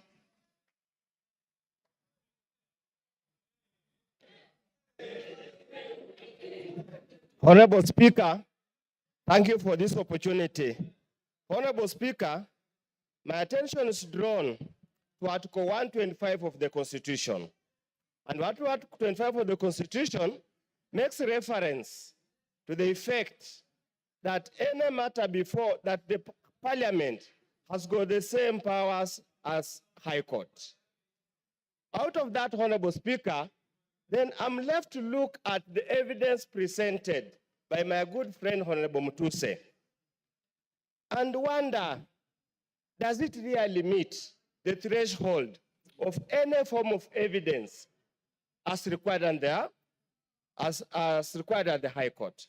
Honorable Speaker, I have looked at the various options or, breaches that constitute impeachment. Gross violation, crime, gross misconduct, and so many other things, Honorable Speaker. I'm at pain, Honorable Speaker, going through this to find anything that has been proved beyond reasonable doubt to move this House, Honorable Speaker, to take such a drastic action. Considering, Honorable Speaker, these are people elected under Article 148, and the framers of the new Constitution, Honorable Speaker, deliberately inserted Article 148 to avoid the kind of abuse that had been there in the past. Honorable Speaker, if we get to this level, Honorable Speaker, if we get to this level, everybody will be left wondering, what is the role of Parliament in protecting the Constitution? Honorable Speaker, and I want to rephrase Luke 23, verse 4. I find no case against this. Roku. He didn't ask for it. Roku. He didn't ask for any addition. Thank you, Mr. Speaker. Thank you, Mr. Speaker. Mr. Speaker, from onset, I rise to support this motion. Mr. Speaker, when I'm standing here, I'm thinking about the children of the most remote places in the Republic of Kenya. I'm thinking about the children in the remote places in Turkana, in Mandera, in Bere, very remote places, Mr. Speaker. It reminds me on Article 10 of our Constitution, which talks about the national fair use and principles of governance. And one of the principles which is enshrined in our Constitution, Mr. Speaker, is protection of the marginalized. We have seen the Deputy President of the Republic of Kenya, who in many occasions has forgotten that he represents even the most marginalized places, corners of our country. That the numbers of these small communities in the Republic, they have the right, just like any other big community in our Republic. We have seen the smirk, the arrogance, the contempt which the Deputy President of the Republic has to the minority groups in the Republic of Kenya. And coming from a marginalized community, a community which has been marginalized from 1963, Mr. Speaker, I want to state here and now that it's high time we sanitize the office of the Deputy President. Mr. Speaker, last week on Sunday. Your time is up. Your time is up. Irene Mayaka. Thank you, Honorable Speaker. Honorable Speaker, I also stand to support the motion by my good brother, the Honorable Mutuse, in impeaching the person of the Deputy President of Kenya. Honorable Speaker, under unwarranted discrimination, in contravention of Article 27, Part 3 and 4 of the Constitution, the Deputy President has in so many occasions expressed that he only considers people he considers shareholders. Honorable Speaker, on the two occasions that the Deputy President came to Gusiland, on the first occasion while addressing leaders, he told us that the reason why, as Kisses, we should not demand for more things from the government is because we always vote for Mutu wa kitendawili, to quote him. On the second occasion, the Honorable Deputy President told us that siku hizi wa Kisii tumejaa jela kushinda wa Kikuyu. I'm wondering, Honorable Speaker, when did he do the statistics to note that sisi kama wa Kisii, we are the most criminals in this country? And Honorable Speaker, as I finish, I just want to remind the Deputy President. Yesterday, he spent a lot of time reminding us that he is an orphan. And yet he forgot that there is one orphan that the Deputy President kept saying that he has put for him Mitego in State House. The Honorable Deputy President forgets that even the Right Honorable Raila Amolo Odinga is an orphan. Why did he forget that he was putting for him Mitego? I just want to tell the Deputy President that because of the utterances that you make against people of Kenya, you must go and you will go home. I thank you. Malolo Njendi. Thank you, Mr. Speaker. I arise to support this motion strongly. Mr. Speaker, this country has once suffered tribal clashes. Mr. Speaker, the Deputy President has been always talking about Central Kenya, Mlima, etc., etc. Mr. Speaker, whipping up the tribal feelings. Mr. Speaker, if we allow the Deputy President to continue holding that particular position in the country, Mr. Speaker, what will happen in this country is that most of these other tribes will feel domination of this particular community, will feel intimidation by this community, and they will rise up, gang up against the community of Central Kenya, not because they are liking it, but because of his sentiments and because of what he speaks. Mr. Speaker, this person has been in office for 2 years, but he appears not to have had the conscience to know the kind of office he's holding, and that's why he speaks the way he speaks of regions he's holding, and that's why he speaks the way he speaks of regions. Mr. Speaker, I wonder how. Order, honorable members, order. I wonder how a person holding that kind of office can keep on talking of Weka Miteko State House for people who did not vote for this government, not to enter, not to access. Mr. Speaker, because of Kuweka Miteko, kila mahali kwa kona State House has affected some of us when he was still very active in State House, blocking us from accessing State House. Mr. Speaker, the whole issue of shares, I want to tell people from Western Kenya, we are suffering from this because of his input and insisting, embarrassing the president. When he wants to help persons from West Kenya, he says those people don't deserve to have the share they're having in the government. Thank you, Mr. Speaker, I support. Robert Mbui. Robert Mbui. Yeah, thank you, Mr. Speaker. Being in leadership, I'll give you 5 minutes. Thank you very much, Mr. Speaker. Thank you very much. Mr. Speaker, I've noticed, listening to the arguments that have been passed here this afternoon, and also earlier in the morning, I've noticed that it's getting a little personal, and I'm feeling a little jittery because I know the subject matter is a person who's a family man with a wife and children and friends and relatives, and they're all listening. So I think maybe I will start by reading the Bible so that we can bring down the temperatures. Ephesians chapter 4, verse 32 says, "Be kind, compassionate, and forgiving to each other in the same way God forgave you in Christ." Now, verse 31, Mr. Speaker, says, "Put aside all bitterness, losing your temper, anger, shouting, and slander, along with every other evil." Mr. Speaker, as a member of Azimio la Umoja One Kenya, I didn't believe in the leadership of Kenya Kwanza. I opposed it from the beginning. Mr. Speaker, I am vindicated now because I can tell the people of Kadhiani that I said that this government is rudderless, is leaderless, is planless. And Mr. Speaker, is also merciless because within a very short time, the center can no longer hold. Mr. Speaker, former Senator, now Governor James Orengo, famously said in Senate that governments eat their own people. Former leader of majority of the National Assembly, Duale, was eaten by his government, today is a CS. Former Deputy Speaker of the Senate, Kidura Kindiki, was eaten by his government, now he's also a CS. Former Chair of Budget of this National Assembly was eaten by his government, today is the majority leader. I don't know, we are now eating Rigiji, where will he end up? Mr. Speaker, I have an issue of concern, Mr. Speaker. Yes, Majority Leader. Honorable Speaker, is the Deputy Leader of Minority to assert that I was eaten by my own government, Honorable Speaker, whereas he knows I was never eaten by any government. I only stood firm against tyranny. I stood firm against the bullying that I experienced under that regime. The same bullying I have stood firm against a Deputy President today who has been bullying members of parliament.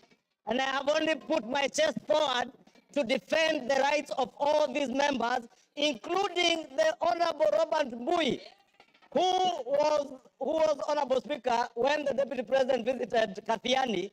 He said to the Honorable Mbui that these Kambas are too few. They can never make a president. Kalonzo can never be anything. How can you defend a person who has disdain for Kalonzo Musyoka, a former vice president of this country? Mbui. Robert Mbui. Thank you, Mr. Speaker. You know, I love the passion and the humor in the majority leader.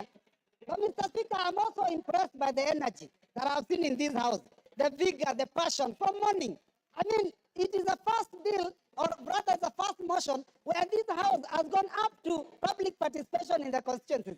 Mr. Speaker, I only wish that the energy that we are expending here to send a question to all Kenyans about one individual was being used to fight the issues that are failing us in our education, in our health sector. People here, the cost of living has gone too high.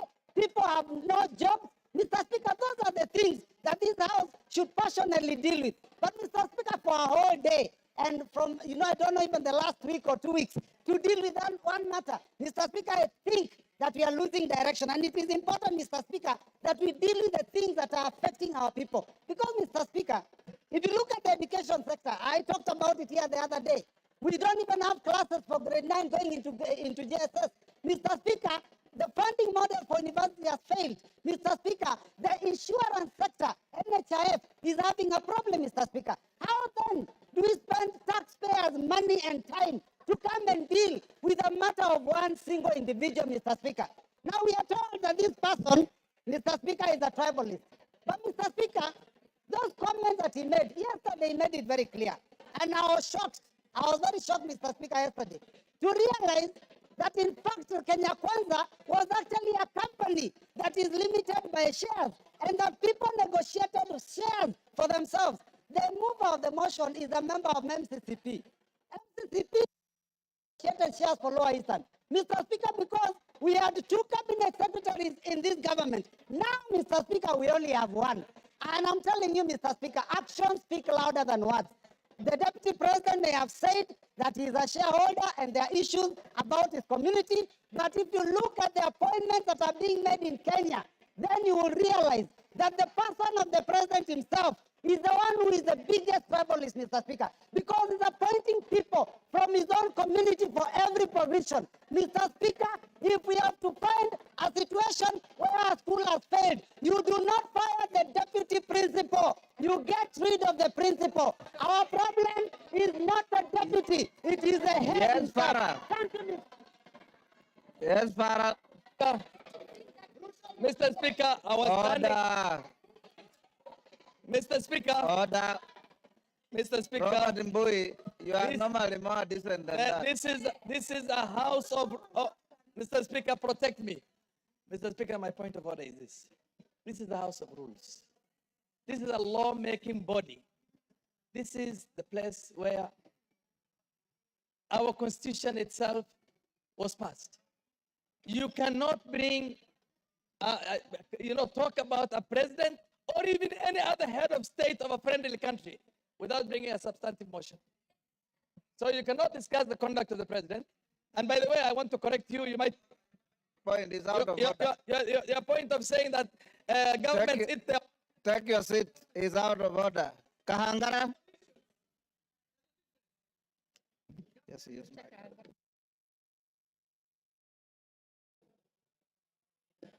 Honorable Kahangara.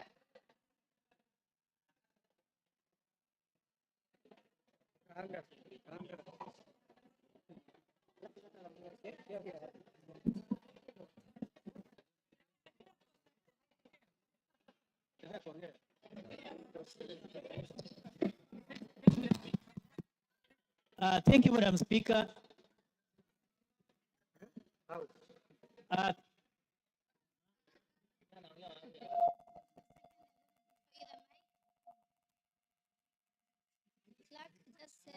Yes, I can see the mic. Take the one next to Mheshimiwa Fulamu.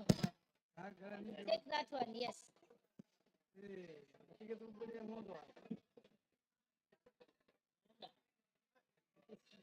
He's gone to the one you had given him.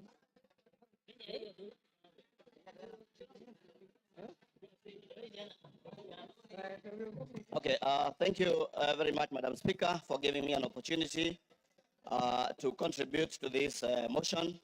And I want to say that from the onset, I am in support of the motion, the special motion for the impeachment of the Deputy President of the Republic of Kenya.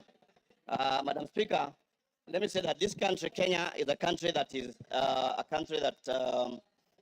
is led by a constitution, by laws, and a country that is led by of democracy. In this country, Mr. Speaker, every 5 years, Kenyans go to elections to elect their leaders, and after elections, for people to assume office, they take an oath of office where they say that they are going to respect the Constitution, they are going to protect the Constitution of this country. Mr. Speaker, when the Deputy President took oath of office, he promised that he was going to respect the Constitution of Kenya.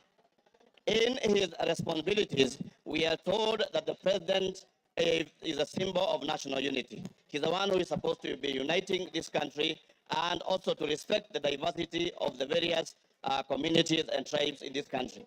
In the same Constitution, it says that the Deputy President is the principal assistant to the President. So if he is the principal assistant to the President, meaning that he performs the duties that are performed by the President.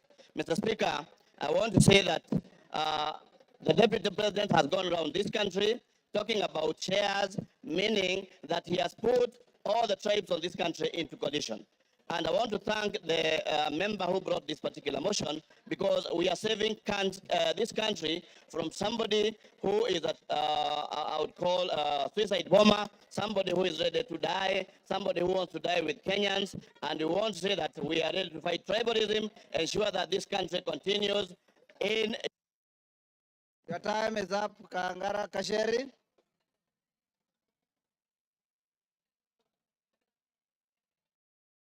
Give Honorable Jerry the mic.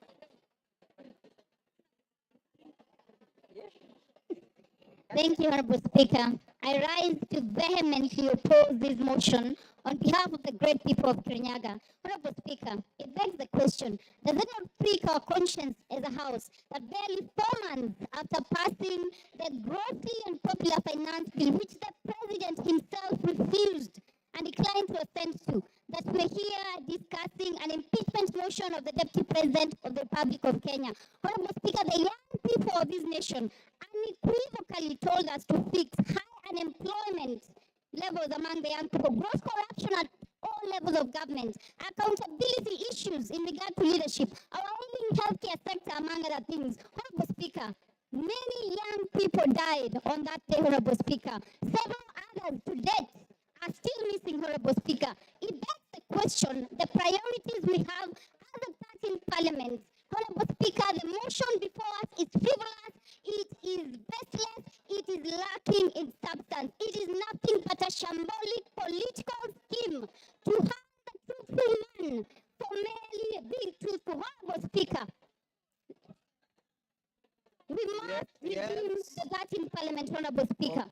We must ensure that we give... Kasheri, take your seat. Yes, Donya. Give Donya the mic. All Jerry, you have about... Thank you, Mr. Speaker.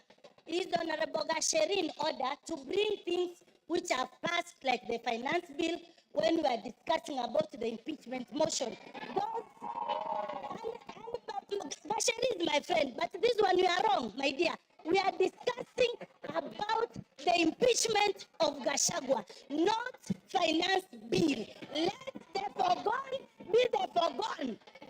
Honorable Speaker, I would want the honorable member, who is my very good friend, to point what standing order she rose on and what standing order can ensure that I do not speak on matters that have been controverted and that are public information, Honorable Speaker. We passed the finance bill, Honorable Speaker. It is a matter of fact. Even if you put me on the street, the young people of this nation deserve more. They want jobs. They want healthcare sorted. The impeachment of the Deputy President is a shared political process. Kasheri, Jerry shall be heard in silence and dignity. But Jerry, your time is up. Women rep of Migori. Yes, Wanjala. What is out of order? Give Wanjala. Thank you, Mr. Speaker. Mr. Speaker, the person who is accused, whom we are debating, was supposed to be here by 5. It is 7 minutes past 5. He actually is. Mr. Speaker, can we bar him from coming because Oh, no, Wanjala, he's already here. Yes. Migori women rep. Give to Fatuma.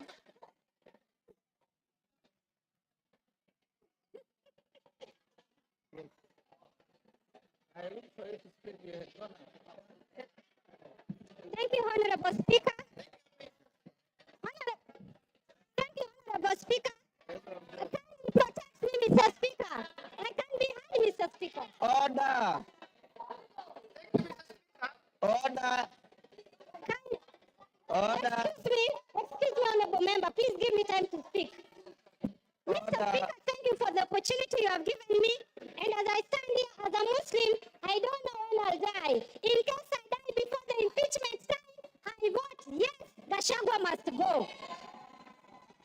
Mr. Speaker, I will take you to the Bible, Proverbs 23, 10 verse 11. And it says, please keep quiet. And it says, don't move an old stone that marks a border, and don't take fields that belong to the orphans. God, the defender, is strong. He will take their side against you. I want Gachagua to know, the former deputy president of Kenya should know, that when you touch anything of the orphans, it is not Kenya Kwanza, it is not Azimio, but it is God Almighty that will pull the fire on you. I will return to the Quran, the Holy Quran, in Surah An-Nisa said, surely those who eat up property of the orphans unjustly, they only eat fire into their bellies, and soon they will enter a blazing fire. I am telling the former deputy president of Kenya that you have eaten fire into your belly, and the fire will surely burn you. Mr. Speaker, as I finish, Mr. Speaker, I have heard that the deputy president has 21 lawyers. How much does the deputy president earn to have 21 lawyers? And I understand each lawyer is paid 10 million. And I'm telling Kenyans, it is your taxpayers' money. Your time is up. Rueda. Honorable members, we are coming to an end. Order, honorable members. I've given the floor to member for Lamu East. Asante Bwana Spika. Bwana Spika, umoja wa taifa ni muhimu sana, na vile ilivyofanyika na naibu wa rais ilionekana kwamba hakuna umoja. Nataka ijieleweke kwamba watu wa mlima wanaishi sehemu zingine. Kule kwangu Kiunga niko na watu wa mlima, na kile wanachoona zaidi ni sand dunes. Hawaoni mlima, wanaona bahari. Nataka niseme ile kuzungumzia kuhusu NIS ilikuwa ni grave mistake. Wamekosea sana. Afadhali angetaja Nurdin kama ako na shida naye kuliko institution ya NIS. Ni kutufanya sisi tukae dhaifu katika maadui zetu. Kwa mfano Al-Shabaab wataona vipi sisi kama tuko weak. Ingine nasema, ukiwa unatukana mwanamke, na tena hii ikuwe kwa mtu yoyote, yule anatukana mwanamke ajue mwanamume yote anatukana mwanamke, mashimo yako 7 kwa kila mtu alioumbwa. Wanaume wanayo, wanawake wanayo. Kama ni malaya basi ni wote wanaweza kutumia kwa malaya. Hii jina ya malaya nimechoka kusikia. Ingine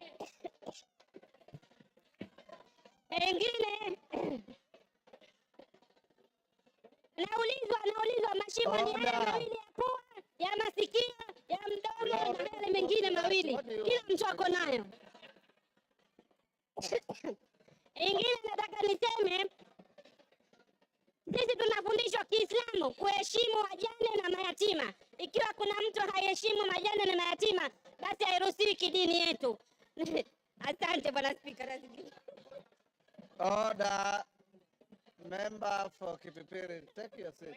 Yes, Milemba.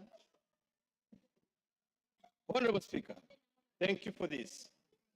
The mood in the House is such that it's already fine. And Honorable Speaker, it's my plea to you that the country is waiting. We move to the next stage so that we may hear the Deputy President speak. Remember, these are motions which has timelines. Thank you, Honorable Speaker. Order, members. If you listen to the Speaker, when I call out member for Lamu East, I said she was going to be the last one on this. So she is indeed the last one on this. The interaction on the motion. Order. Order, members. The interaction of members on the motion has been very, very intense. Order, honorable members. Member for Machakos, keep your cool, mommy. Keep your cool.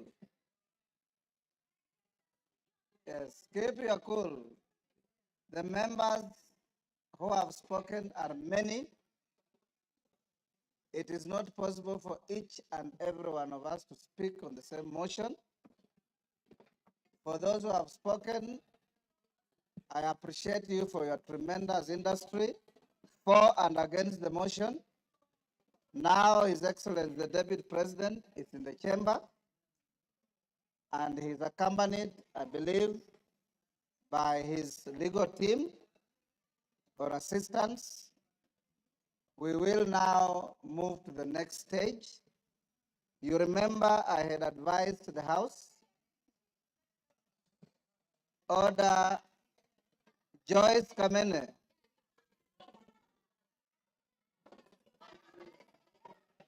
This is not a moment where the Speaker can exercise the option to exclude you from proceedings, but I know you differently. You are normally a very dignified person. I don't know what is the problem today.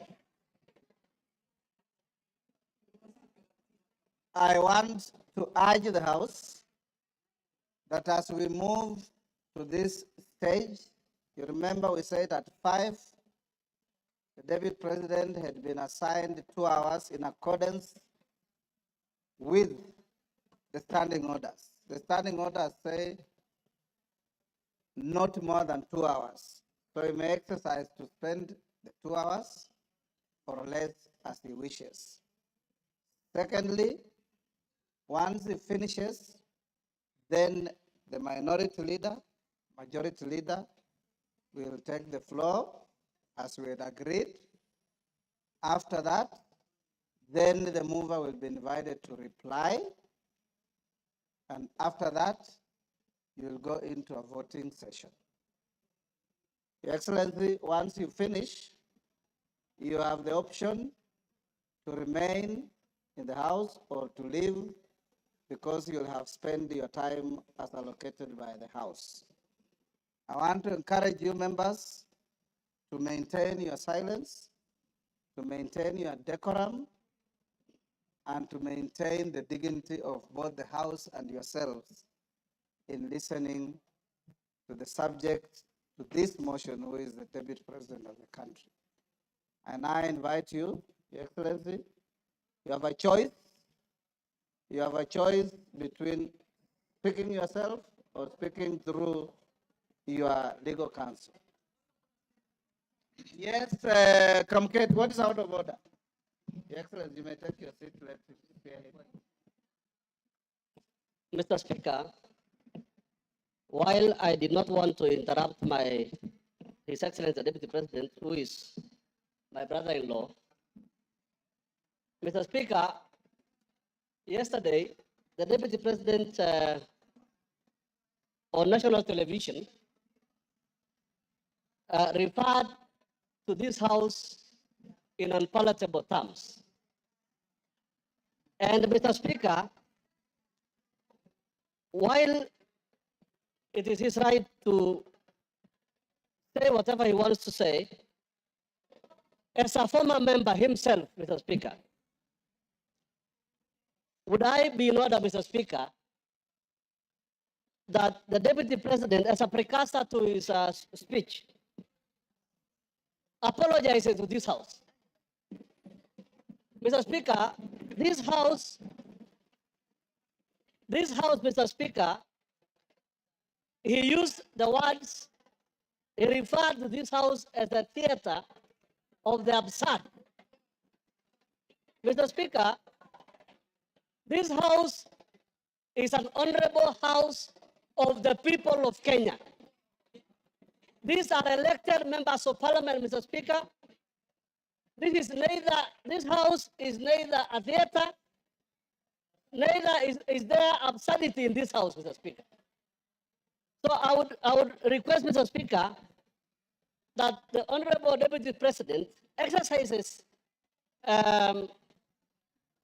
dignifies this House by offering an apology. I know he has very little support in this House now, but he may get a little support even just from that apology. He has to apologize to this House, Mr. Speaker, before he proceeds with his speech, Mr. Speaker. Thank you very much.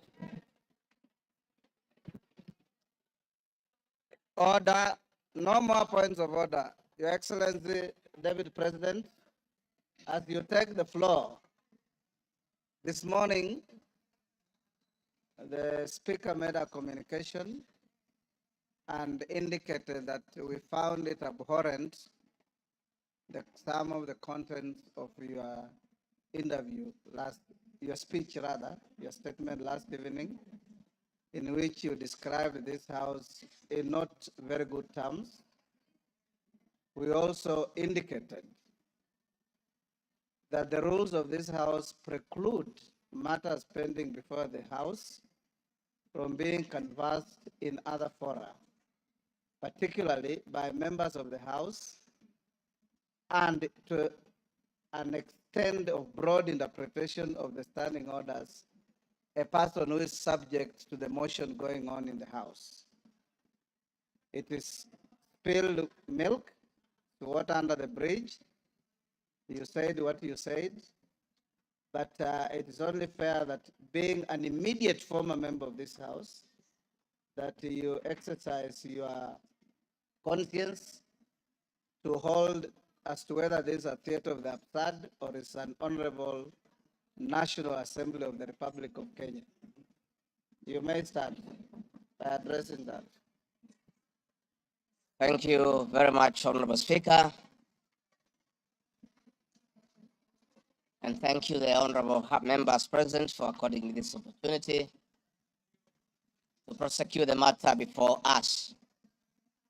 Mr. Speaker, sir, I have tremendous respect for this great institution, having served here for 5 years between 2017 and 2022. And I appear here in a very nostalgic moment that I'm back in the House where I stayed for 5 years, despite the fact that I've come under difficult circumstances. Mr. Speaker,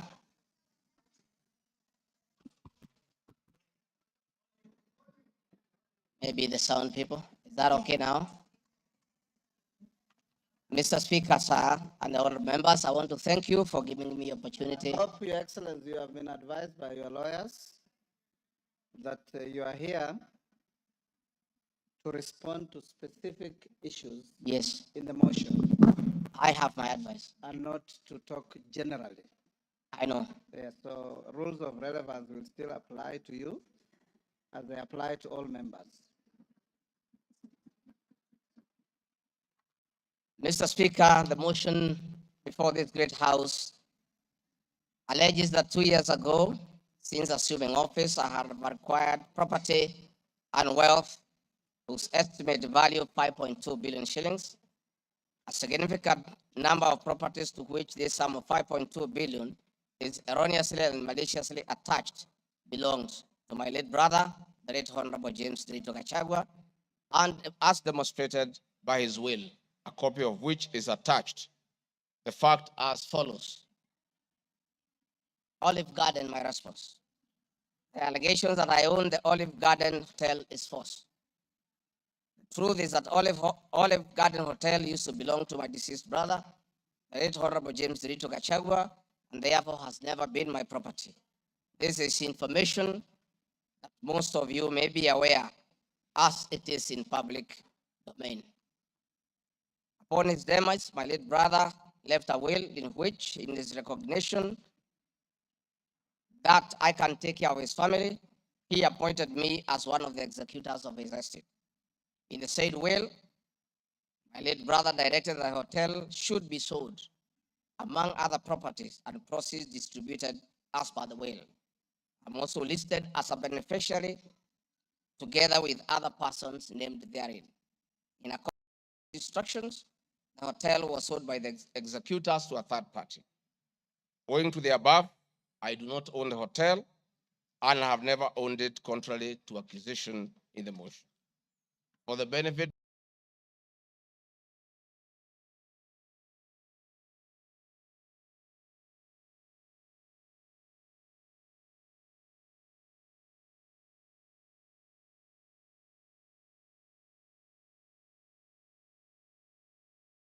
2022, and a transfer dated 5th October 2022, marked Annex RG6. Land parcel Ruguru, Kiamariga 2023 in Madeira East constituency, which have originally constructed a helicopter landing facility. My response is, I do confirm that I own the above reference property, which is approximately 2.5 acres in size, and which I have planted napier grass for my dairy cows. I purchased the land in the year 2023 for 3.5 million from farm proceeds coming from my dairy farm. I have read through the motion, and there is no iota of evidence adduced of the impropriety in the way I acquired this small property. Finally, on this matter, I wish to confirm that there is no helicopter landing facility for this particular parcel on the motion. This part is also false. I attach a copy of the agreement for purchase of this property marked Annexure RG7. 40 acres of land purchased in Kakuret within Kabraine in Nyeri County. My response, I confirm that I own a property, having bought it in 2015, a time when I was not a state officer. I had not even been elected as member of parliament from the Honorable Joroge Wainaina, member of parliament for Kenny, who is present in his house, or I'm not sure whether he's present. Therefore, this property I purchased 10 years ago, and not 2 years ago during my tenure as deputy president, and as indicated in the motion, the allegation is false. I've read through the motion, and there is no iota of evidence adduced of any impropriety in the way I acquired this property. For the benefit of this August House and the general public, I have annexed to this response copy of the agreement for sale and purchase of this property marked as Annexure RG8. 80 acres of land in Meru County. For the record, I wish to confirm that I do not, it continues to hold as security until I fully repay the loan.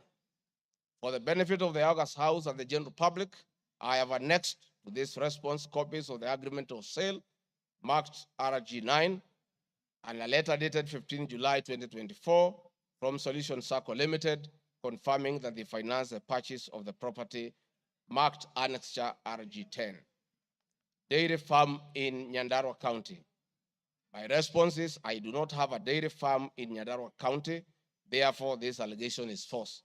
The land in Nyandarua has no single animal. Companies.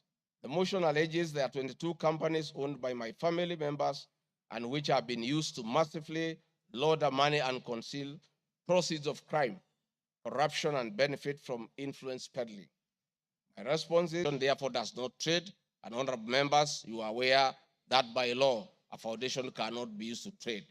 Since incorporation, the foundation has received a total of 12 million shillings, which has been utilized as per the schedule marked Annexure RG11, which is paying school fees for children in Pwani University and other universities across the country. Dorcas Regarding Foundation, because she is not here to defend herself, This is a foundation founded by my wife, Pastor Dorcas, incorporated immediately we came into office as a non-profit making entity for the sole purpose of rehabilitation of drug addicts, widows, single mothers, and orphans. A brief write-up of this foundation, together with its achievements, is annexed herewith as Annexure RG12. It is in public domain that Pastor Dorcas have been around the country doing work of rehabilitating drug addicts and helping others who have challenges.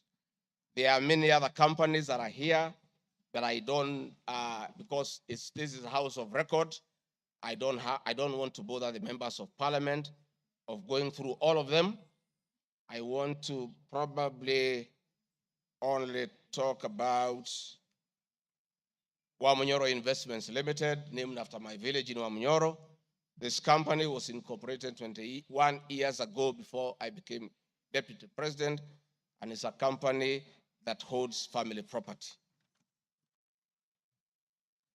Mr. Speaker, sir, I've been accused of exerting influence on officials in the Ministry of Lands to issue an allotment letter to Wamunyoro Investments Limited and using the fraudulently acquired documents in support of a court case. My response, Mr. Speaker, sir, and honorable members, wish to confirm that Wamunyoro Investments Limited has never been issued with any letter of allotment for land in Embakasi. Wamunyoro Investments Limited purchased this land from a third party in the year 2012. The company's ownership of this property has been confirmed through two legal processes. One, a case was filed before the National Land Commission in the year 2016, adjudicated, and a determination was made that this property belongs to Wamunyoro Investments Limited. That was long before I became the Deputy President of the Republic of Kenya. Again, a matter was filed in High Court case, ELC case number E242 of 2022, which was filed before I became Deputy President. All the documents filed in support of this case were filed in court before I became Deputy President, and no documents have been filed by myself in court upon becoming Deputy President. This being the case, it is not true that I have used my office as Deputy President to manufacture documents filed in this matter. The High Court found that this land legally belongs to Wamunyoro Investment Limited and issued the appropriate direction. This matter has since been challenged in the Court of Appeal. I invite any honorable member who may want to be enjoined in this case to have the liberty to do so. Mr. Speaker, sir, I have been accused in the irregular procurement of mosquito nets at a cost of 3.7 billion. In response to paragraph 45 of ground 7 at page 23 and 42, paragraph 78 and ground 11 and page 36, 37 or 42 of the impeachment motion, I wish to respond as follows. It is not true, as claimed in paragraph 3 of the witness affidavit of Andrew Mulwa, that I was involved in the KEMSA 3.7 billion irregular procurement of malaria nets, either directly or through proxy. Further, Shobika Impacts Limited was not awarded the subject tender as the acting director of procurement, Dr. Justice Kinoti, by letter 5th May 2023, formally notified Shobika Impacts Limited that its bid was unsuccessful because its tender security was not paginated and the tender was hence non-responsive. That is clear at paragraph 4 of the witness affidavit of Andrew Mulwa. He contradicts himself by claiming that on 11 July 2023, I pressured him to surrender the original bid board, yet by the letter dated 5th May 2023, KEMSA had requested for collection of the original bid. Thus, there was no cause to pressure to be exerted on Mr. Mulwa for any other purpose. I am aware of a foreign company known as Shobika Impacts Private Limited, domiciled in India, and which appointed Crystal Kenya Limited as its local agent in the year 2014, that is 8 years before Gachagua became the deputy president. To date, Crystal Kenya Limited has complied with the agency terms between itself and Shobika Impacts Private Limited annexed hereto and marked as Annex RG 18 in an appointment agency letter by Shopika Impex Limited in the year 2014. Sometime in 2023, Kenya Medical Supplies Authority advertised tender number GFATM Mall NFM 2022-2023 for supply of long-lasting insecticidal nets using the international open tendering method of procurement on behalf of the Global Fund. The monies for supply of the nets, as per my understanding, was a pure grant from the Global Fund. I am aware that Shobika Impex Limited still participates in doing business with and has not been debarred by the Global Fund to date. I believe being technically qualified to provide and deliver the goods subject of the tender document, having the financial ability to do so, and without their participation or assistance from Crystal Kenya Limited, Shobika Impex Private Limited independently participated and submitted in its bid in response to the subject tender pursuant to an invitation by KEMSA. Having not participated in the subject tender, Crystal Kenya Limited did not submit any of the documents in response to the subject tender. Specifically, Crystal Kenya Limited did not submit a bid board or tender security in its name in response to the subject tender. It is therefore not true that Crystal Kenya submitted a fake bid board with an intention to fraudulently acquire public property. It is also not true that with my sons, I used Crystal Kenya to massively launder money, conceal proceeds of crime, engage in corruption, and benefit from influence peddling. Subsequently, by the letter 5th May 2023, KEMSA notified Shobika Impex Limited that it was not successful because the tender security was not paginated and requested Shobika Impex Private Limited to collect its bid security from the procurement office immediately. Annexed here to and marked Annexure RG 19 is a said letter by KEMSA dated 5th May 2023. However, EACC commenced investigations of the subject tender, and on conclusion of the investigation by EACC and the Senate on the subject tender, KEMSA CEO Terry Ramadhani, who had been suspended on this issue, was appointed Kenya's Deputy High Commissioner in New Delhi, India by President William Ruto. Thereafter, Crystal Kenya Limited, a Shobika Impex Limited agent in Kenya, followed up in the release of Shobika Impex Private Limited's bid board tender security on behalf of Shobika. Annexed here to and marked Annexure RG20 is an email from Shobika Impex Private Limited email addressed to Crystal Kenya Limited, together with a letter of even date confirming that Crystal Kenya Limited had authority to collect their bid board. KEMSA was mandated to immediately release the bid board tender security upon determining that Shobika Impex Private Limited was unsuccessful in the subject tender, and that is why they requested that the same be collected from its procurement office. KEMSA did so, as can be seen in its letter dated 11th July 2023, annexed here to and marked Annexure RG 21 in the said letter by KEMSA dated 11th July 2023.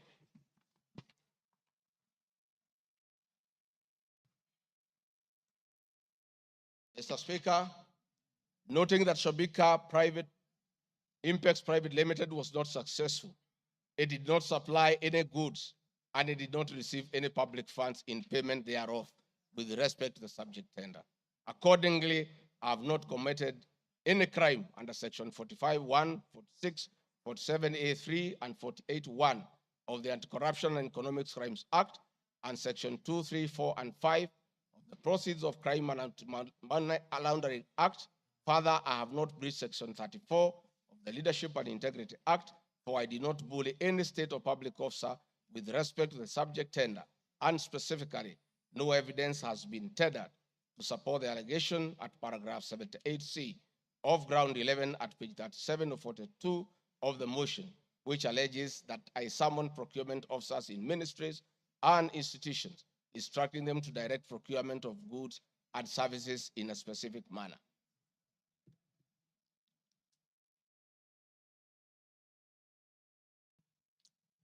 I have been accused of unnecessary and expensive renovation of the official residence of the Deputy President in Karen and Mombasa. Mr. Speaker, firstly, I would like to state that funds for the renovation of the official residence were approved and allocated by this Honorable House based on the fact that the premises had been neglected for a very long time when Dr. William Ruto was Deputy President. It cannot be fair that this House would proceed to impeach me because of an action that these honorable members have approved by way of appropriating monies for the renovations. Mr. Speaker, the contract for the refurbishment of the official residence of the Deputy President, dated 22nd December 2022, was signed by Honorable Katole Metito, the Controller of State House, Office of the President, and Agrobic Investment Limited that was awarded the tender because the Controller of State House at that time was the accounting officer in charge of the Office of the Deputy President. The report of the Auditor General, Mrs. Nancy Gadongo, dated 24th January 2024, on the Executive Office of the President for the year ended 30th June 2023, gave the opinion confirming that due compliance with the Public Finance Management Act 2012, the report is annexed herewith and marks as Annex RG 23. I'd also like to add that the Deputy President, as Deputy President, I'm not involved in procurement processes of my office, whether directly or indirectly. I would also like to state that I do not know the company, Agropric Investments Limited, which undertook the renovations. I do not know the directors and the company. I did not participate in the tendering or supervising of the same. The motion dated 26 September 2024 alleges that on 29 January 2023, 45 million Kenya shillings was transferred to Bayani Enterprises Limited, which is alleged to be a special purpose vehicle used by me to siphon public funds. No evidence whatsoever is contained in the motion showing that the said company is in any way connected to me or that I have any beneficial interest in the said company, which I am neither a director or a shareholder. I categorically refute the allegation, which is false and unfounded. Mr. Speaker, I would also like to confirm that I'm not a director or a shareholder, directly or indirectly, of the company called Agrobrick Investments Limited, and I do not know its shareholders or its directors. Mr. Speaker, there's an allegation of dubiously acquiring substantial portion of the sum of 100 billion paid to Lusona Events Limited. My response, Mr. Speaker, is just like in the above other matter. I have read the motion and I would like to state that there is no evidence that this company is linked to me. I wish to categorically state that I have no beneficial interest in the said company and neither am I affiliated in any way to the directors and shareholders of the said company. I would also like to state that I'm not a director or a shareholder of the company and do not know its shareholders or its directors. I do not sit in a tendering committee. I am not the accounting officer of the Office of the Deputy President. I have also not had any complaints against the manner in which the company undertook the work. I am unable to confirm the allegations on funds withdrawn from the account of the company since I'm not a signatory to its account. I am not associated with the company in any way whatsoever. Mr. Speaker, the motion dated 26 September 2024 claims that I'm reasonably suspected to be the principal beneficiary of the dubious transactions. However, Mr. Speaker, no evidence has been adduced or annexed to the motion to give credit to the allegations or suspicion. I categorically refute acquiring or benefiting from any funds paid to Lusona Events Limited, and therefore the allegation is false and unfounded. Mr. Speaker, I have been accused of siphoning money through St. Nicholas Rehabilitation and Industrial Training Institute Limited. My response, Mr. Speaker, is that the motion dated 26 September 2024 makes the claim that a payment of 21 million was made to a company called St. Nicholas Rehabilitation Center and Psychiatric Hospital. Then subsequently payment was made to Umalari Motors Limited. The motion claims that it is suspected that the entire transaction was used by me to siphon public funds and the payments typify money laundering transaction. I am not a director or a shareholder of this company and I've never received any payments from this company. Similarly, I'm not affiliated or related to the shareholders and directors of the two companies. No evidence has been annexed to the motion showing that I was a beneficiary of the funds paid as alleged. I wish to point out that I'm not the accounting officer in the Office of the Deputy President, and I'm not aware that the payments made to this company by the office. The allegation is therefore false and unfounded. Mr. Speaker, there is an accusation of alleged sensational but false accusations against the Honorable Lady Justice Esther Minor. A response, Mr. Speaker, it is alleged in the special notice motion on ground 4 on page 14 at a gross violation of the Constitution that I publicly attacked the Honorable Lady Justice Esther Minor and forcefully threatened to bring action against her. First, Article 160, Subarticle 5 of the Constitution provides that the judge cannot be found liable in a court of law for actions taken in good faith in lawful performance of their work. This provision is not a bar on freedom of expression guaranteed at Article 33 of the Constitution, nor a bar of the right to seek redress for legal wrongs simply because a wrong is committed by a judge. The exit multiple legal fora in which to take action against a judge for any actions that are not lawful. My statements were protected speech consequent to a decision by the learned judge in a matter involving my personal assets, which I disagreed with and found to be wholly unfair. The matter having been concluded at that stage, my criticism of the decision was not sub judice, nor in any manner prohibited by law. While I respected the ruling of the learned judge, I was in absolute disagreement with it. Contrary to the assertions in the special motion, I did not falsely threaten to bring action against the learned judge. I took actual legal action available to every citizen of Kenya under Article 160B, subsection 2 of the Constitution, which allows any person to petition the Judicial Service Commission for removal of any judge and filed a legal complaint before the Judicial Service Commission, JSC, in March 2024. The complaint being live before JSC, discussion of the conduct of the learned judge in the said manner here would be sub judice. A copy of the complaint is annexed herewith and marked Annexure RG24.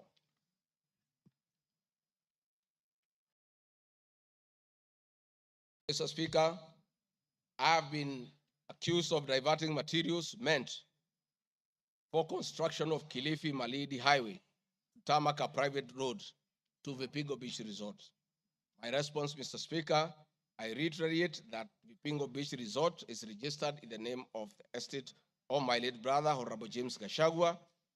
Number two, the facts are as follows. King Charles III visited Kenya between 30th October 2023 and 30th November 2024. During his state visit, one of the designated places where King Charles III was to visit was Kuruitu Marine Conservancy, which shares a road with Vipingo Beach Resort. I have annexed a copy of the program for the state visit to Kenya by King Charles III, marked as Annex RG25, which at page 13 on items 63 and 64 shows his departure and arrival at Kuruitu Marine Conservancy. There are several media reports confirming the visit by King Charles III to Kuruitu Marine Conservancy.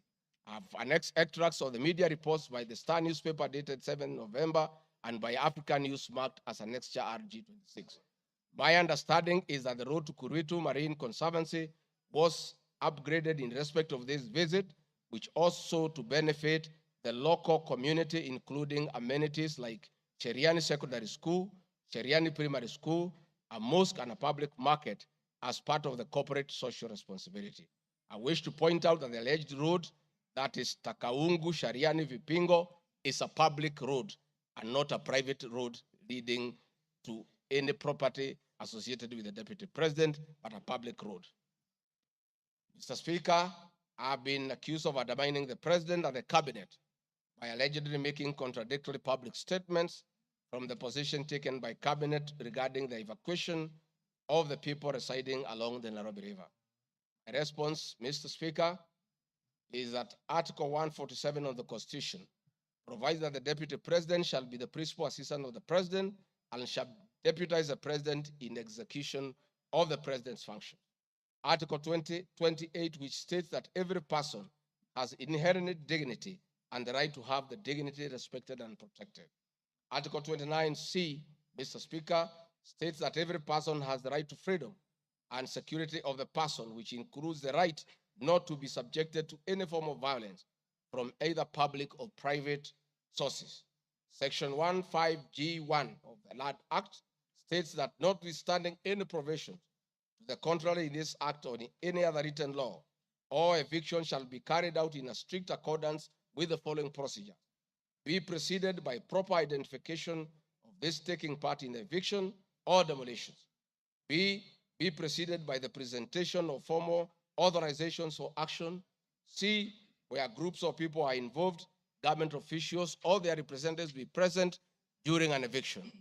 D, be carried out in a manner that respects the dignity, right to life and security of those affected.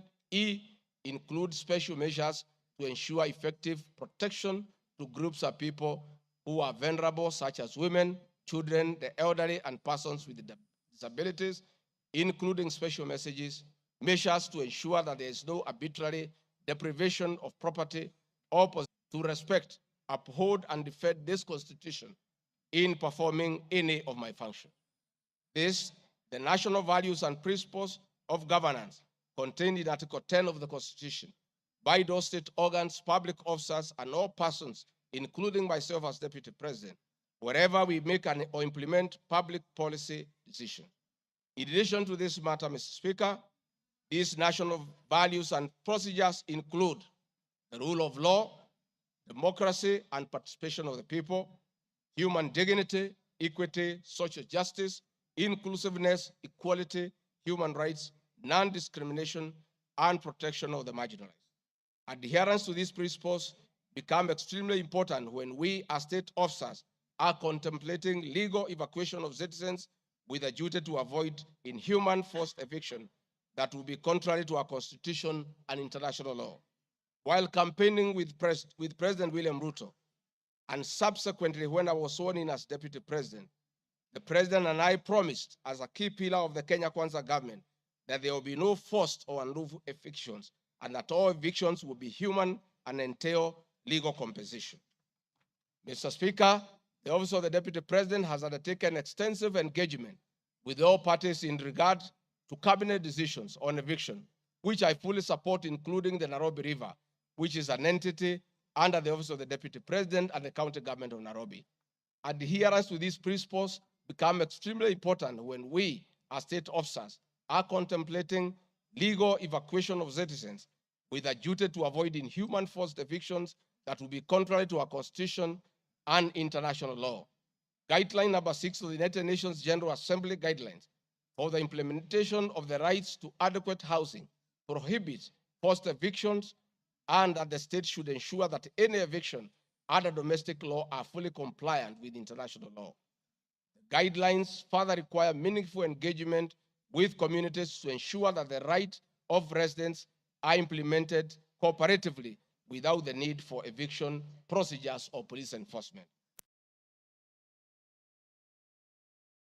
Of government directives on the eviction, save for the fact that on being informed that the persons residing along Nairobi River would be evicted and paid 10,000 shillings only, which I and many other Kenyans felt was inadequate compensation for eviction.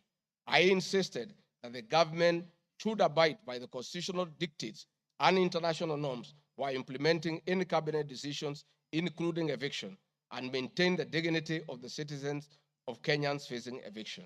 My statements did not and cannot be construed to undermine the president by insisting that people should not be evicted inhumanly and without adequate compensation. Mr. Speaker, I've been accused of undermining devolution by allegedly holding a meeting in Nairobi Wakulima Market. The motion alleges that on 28 September 2024, I unlawfully interfered with the running of the Nairobi City County government by holding a public rally where I allegedly incited citizens against lawful directives of the county government on planning and allocation of markets. My response, Mr. Speaker, is that the motion alleges that on 20 September 2024, I unlawfully interfered with the running of the Nairobi City County government by allegedly inciting citizens against lawful directives. Article 6.2 of the Constitution provides that the government at national and county levels are distinct and interdependent and shall conduct their mutual relations on the basis of consultation and cooperation. This being the case, it cannot be said that there is a violation of the Constitution when someone from the national government makes a comment on matters relating to county government. The traders had sought me out to intervene and request the governor on their behalf to dialogue with them and seek a solution to the grievances with regard to the relocation of markets. I request that a video annexed RG Video 3 be played for the benefit of members to say what I said.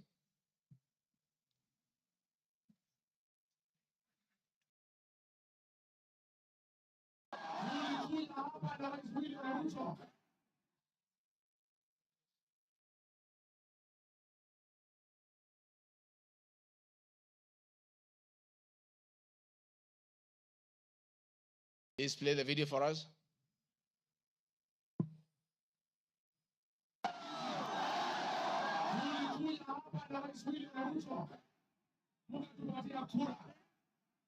Rais na mimi tunaahidi nyinyi kama tukipata serikali kuna siku mtahangaika.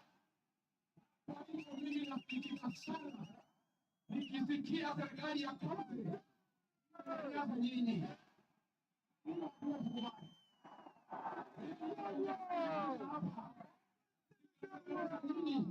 Nikamwambia mpatie gavana nafasi.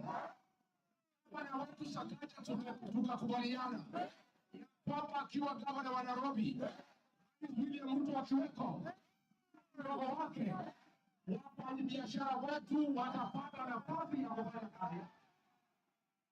Na mimi nataka kuomba kwa heshima, wale wote ambaye tumepatiwa nafasi ya uongozi na Wakenya, kwamba tulipata nafasi ya kuongoza kupitia kwa kura ya wananchi. Tukumbuke ya kwamba wakubwa wetu, wadozi wetu ni Wakenya. Na hakuna siku tutaweza geuka Wakenya. Tupatie nafasi ya uongozi. Si nyinyi mlituandika kazi?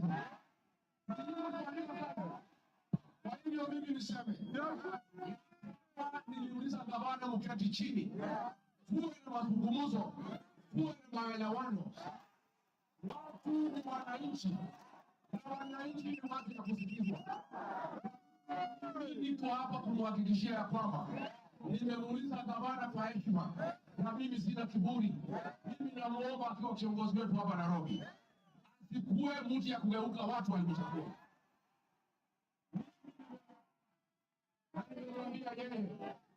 Kubali aketi chini na kamati. Hii soko ime... Thank you, Mr. Speaker. My counsel has just drawn my attention that in my earlier explanation on Nairobi River, I have a video 1 and 2 that I would like you to play so that I buttress my point on what I meant. Please, video 1 and 2. For Kenya to work hard. We don't have a choice. Once we try to fix this economy and create a good working environment where we don't criminalize enterprise, where ordinary Kenyans are allowed to work, where businessmen are not harassed by KRA,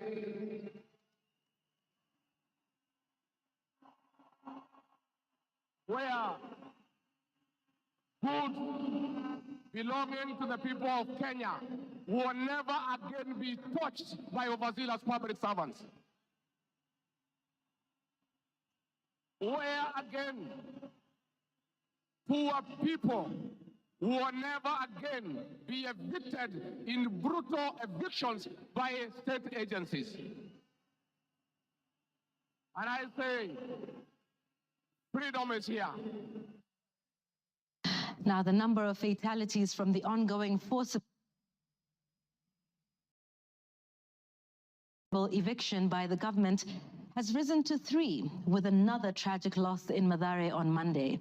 An 18-year-old boy died as a bulldozer brought down a church in the area just moments after President William Ruto left. The young man, who was assisting in salvaging the church's belongings, became a casualty of the demolition. Earlier on Saturday, 2 individuals lost their lives in Mukuru kwa Ruben during a similar eviction exercise. Ben Kirui reports. Monday evening, the ongoing forcible evictions in flood-prone areas tragically ended yet another life. The 18-year-old Ian Otieno lost his life in Mathare moments after President William Ruto left the area where he had been assessing the effects of floods. Bulldozers descended on homes near riverbanks, flattening structures marked for demolition. Winnie Makinda, Ian's mother, struggled to comprehend the loss of her son, a candidate in this year's KCSE. Wakaambia mtu atingatinga usiangushe hiyo ukuta. Kuna hapo ndani kuna watoto wa watu. Wacha kuangusha hapo ndani kuna watoto wa watu. Akaambia wamama waache kumpigia kelele. Reports indicate that Ian Otieno was trying to salvage church properties when the bulldozer brought down the wall, leading to his sudden demise. Driver wa tingatinga vile tu alianza kubomoa hata mara ya kwanza huko mbele, alikuwa tu anakani kama hata watu wakimwambia ngojea watu watoe vitu hataki kusikia. Nilichimba hivi, mtoto wangu alikuwa anataka kutoroka, sawa. Unasikia alishika mtoto wangu na hiyo kitu hapa. Mtoto wangu akienda hivi. Mtoto wangu ana hii. His death led to demonstrations by residents, prompting police intervention. The law enforcers lobbed tear gas canisters to disperse the rioting residents. Watu wakachukua mwili, twende tuonyeshe maaskari, yenyewe wamechulia mtoto. Maskari kutuona kwa gate, wakaanza kutoa gun, wakaanza kulipua shoot. Residents insist they will comply with government orders to vacate houses along riparian lands only if provided with alternative housing solutions. Saturday's demolitions in Mukuru kwa Ruben claimed 2 lives and injured 3 others, sparking outrage among residents who blamed the government for forcible evictions despite many not yet being relocated. Last week, the government mandated the evacuation of all residents from risky areas within 48 hours, including those near dams, those in areas prone to mudslides, and Kenyans residing on riparian lands. Ben Kirui, Citizen TV, Nairobi. Hakuna tena mambo ya eviction katika Nairobi. Kama kutakuwa na maneno, ni maneno ya relocation ambayo itakuwa ni kwa utaratibu, bila ya mwananchi kuvunjiwa nyumba. Huwezi kutoka nyumbani alafu unarudi jioni unakuta masufuria barabarani na blanketi sijui imekaa wapi. That one will not happen again.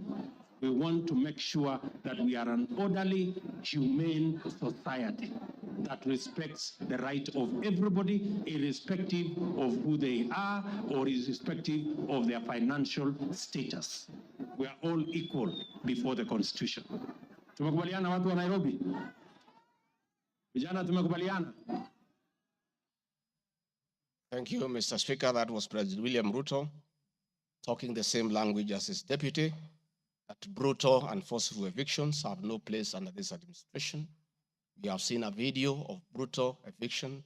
We have seen young children crying in tears. The deputy president is being accused of undermining his boss by just doing what his boss said, that we should never forcibly, brutally evict the people of Kenya.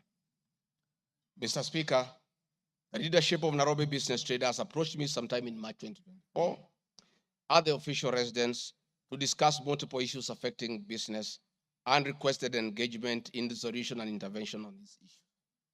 Consequent to this meeting, I directed that short, medium, and long-term strategies be undertaken, coordinated by the Office of the Deputy President, to address the issues raised that cut across various agencies, including KRA, Kenya Post Authority, Anti-Counterfeit Authority, Kenya Bureau of Standards, the National Police Service, and the Kenya Copyright Board.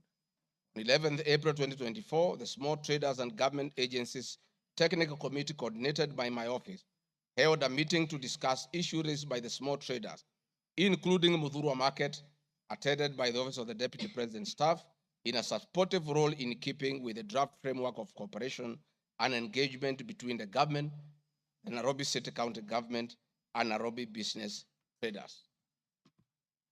Subsequent this, Mr. Speaker, is clear that my office have been having meetings with the governor of Nairobi on various matters affecting the people of Nairobi, and hence the deputy president cannot be accused of undermining devolution.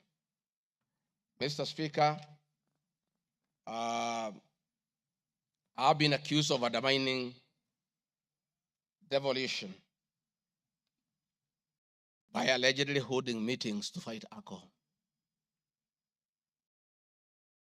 I'm sorry, Mr. Speaker, if the House took it that I say the House is a theater of the absurd. I was talking about this specific charge of undermining devolution by holding meetings to fight alcohol to be discussed in this House. That to me is what I thought that moment.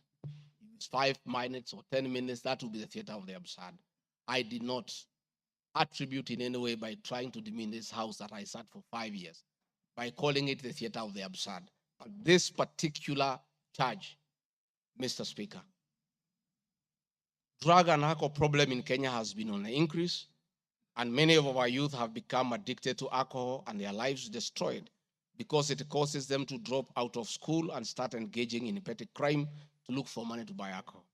I'm a strong advocate for youth rehabilitation from alcohol and substance abuse, which I continue to encourage and support in order to save our future. With regard to alcohol control and regulation, I wish to state that I have held several meetings with the governors in Meru, Chuka, in Mombasa, in Nakuru, in Nyeri, and the efforts that President William Ruto asked me to lead in eradication of illicit brew has been very successful, and we have been working with governors and county assemblies who have been developing legislation on the control of licensing of alcoholic drinks. If there is one program that has had the best working relationship between county governments and the national government, it is this particular program. I'm a bit emotive about illicit alcohol because I lost my brothers. One who was a medical doctor to alcohol, another who was a farmer to alcohol. I take it passionately. I don't know who complained about this particular charge. I have not seen any evidence of any complaint, and I've not had any person in Kenya complaining that the deputy president is undermining with the devolution by leading the war on illicit brews and drug abuse. Whatever this House decides tonight, and the other subsequent House, whatever happens to regard Gachagua, whether he's in or out of office, this war must continue, must be won for the sake of our children. I want us to watch video number 4, RG4. Leaders, those of us who have been elected, Madam Waiguru, Governor Kahiga, Badilisha, Kamata Wamatangi, what shall we tell our people? Where are we? What shall we tell the people who elected us? When we meet them, what shall we tell them? When our children got wiped out by alcohol and drugs, where are we? We'll have nothing to say. Dede Nyoro, Kimani Ichung'wa, Marenge, mutaambia watu nini? Mukami, mutaambia watu nini? So please, this forum here today, let us be open and candid. Speak from your heart. Let us know what ails us. What is it must we do? We have the support of the president, and he's waiting. He has told me by 7 p.m. today, he wants a report. He cannot accept the situation. He cannot. Neither can I. None of you should accept this situation. It is not right. It is not fair. It is not acceptable. We must deal with it as leaders. And we are here, we are all leaders. As an OCS, you are a leader. That's why you have been given that responsibility. As an ACC, you are a leader. County Commissioner, wewe ni kiongozi. DCIO, wewe ni kiongozi. Sisi ni viongozi. Na juu ya hayo, sisi ni wazazi. Tutakana lini? Tukubaliane, tutafute suluhisho. na tukipata tufanye kazi. It is possible, it is doable, it is something we can do. Thank you, Mr. Speaker. It's very clear that the meeting had all governors, members of parliament who are present here today, policemen, everybody, and we are all in agreement the war must be won. It cannot, but the deputy president should be impeached for leading the war on alcohol. Sensational statements against the National Intelligence Service, its Director General, and officers. Mr. Speaker, during the assumption of office, I took an oath of allegiance in the following terms. Oath or solemn affirmation of allegiance to the President, Deputy President. In full realization of the high calling, I assume as Deputy President of the Republic of Kenya, I do swear solemnly affirm that I will be faithful and bear true allegiance to the Republic of Kenya, that I will obey, preserve, protect, and defend this Constitution of Kenya, as by law established, and all other laws of the Republic, that I will protect and uphold the sovereignty, integrity, and the dignity of the Kenyan people. So help me God. That is the oath that I took in Kasarani. Article 239, Article 3 of the Constitution provides that in performing their functions and accessing their powers, the national security organs and every member of the national security organ shall not act in a partisan manner, further in the interest of a political party or cause, or prejudice a political interest or political cause that is legitimate under this Constitution. Article 239, Subarticle 5 of the Constitution provides the national security organs are subordinate to civilian authority. In relation to this allegation, I wish to state that the National Intelligence Service holds a very critical role in ensuring the safety and security of our country. They are responsible for gathering intelligence and share it with all our law enforcement agencies to ensure that the country is safe at all times. Consequently, when the country was caught flat-footed with regard to the scope and extent of the public's dissatisfaction with the Finance Bill 2024, which degenerated in a Gen Z protest, it pointed to the failure of the National Intelligence Service in carrying out its mandate. I am persuaded that the National Intelligence Service ought to have known beforehand the public was completely opposed to the Finance Bill, and they ought to have briefed the President before the protest began, and this would have caused a change of tact by government regarding the proposed bill, and the protest which culminated in the loss of innocent lives and destruction of property could have been avoided. Hence, I expressed my opinion on this in my public media briefing in Mombasa, and my utterances were not any different from what happens in other countries when there is a lapse or failure by the intelligence agency. The nation has witnessed unfortunate instances of several extrajudicial killings, abductions, and disappearances. I firmly believe that if the National Intelligence Service had acted diligently, these instances would not have been witnessed. Under the Constitution, the government agencies are supposed to be accountable to the Kenyan people, including the National Intelligence Service, and calling them out when a dereliction of duty does not amount to undermining them. I am also aware that the Kenya Kwanza government has been at the forefront in calling out officers who do not seem to understand their work. Recently, my boss, the president, publicly complained that there are some PSs and CSs who did not seem to understand their role. Please play for me video number 5, RG5. On President William Ruto has today described some members of his cabinet as utterly clueless and uninformed about the dockets they occupy.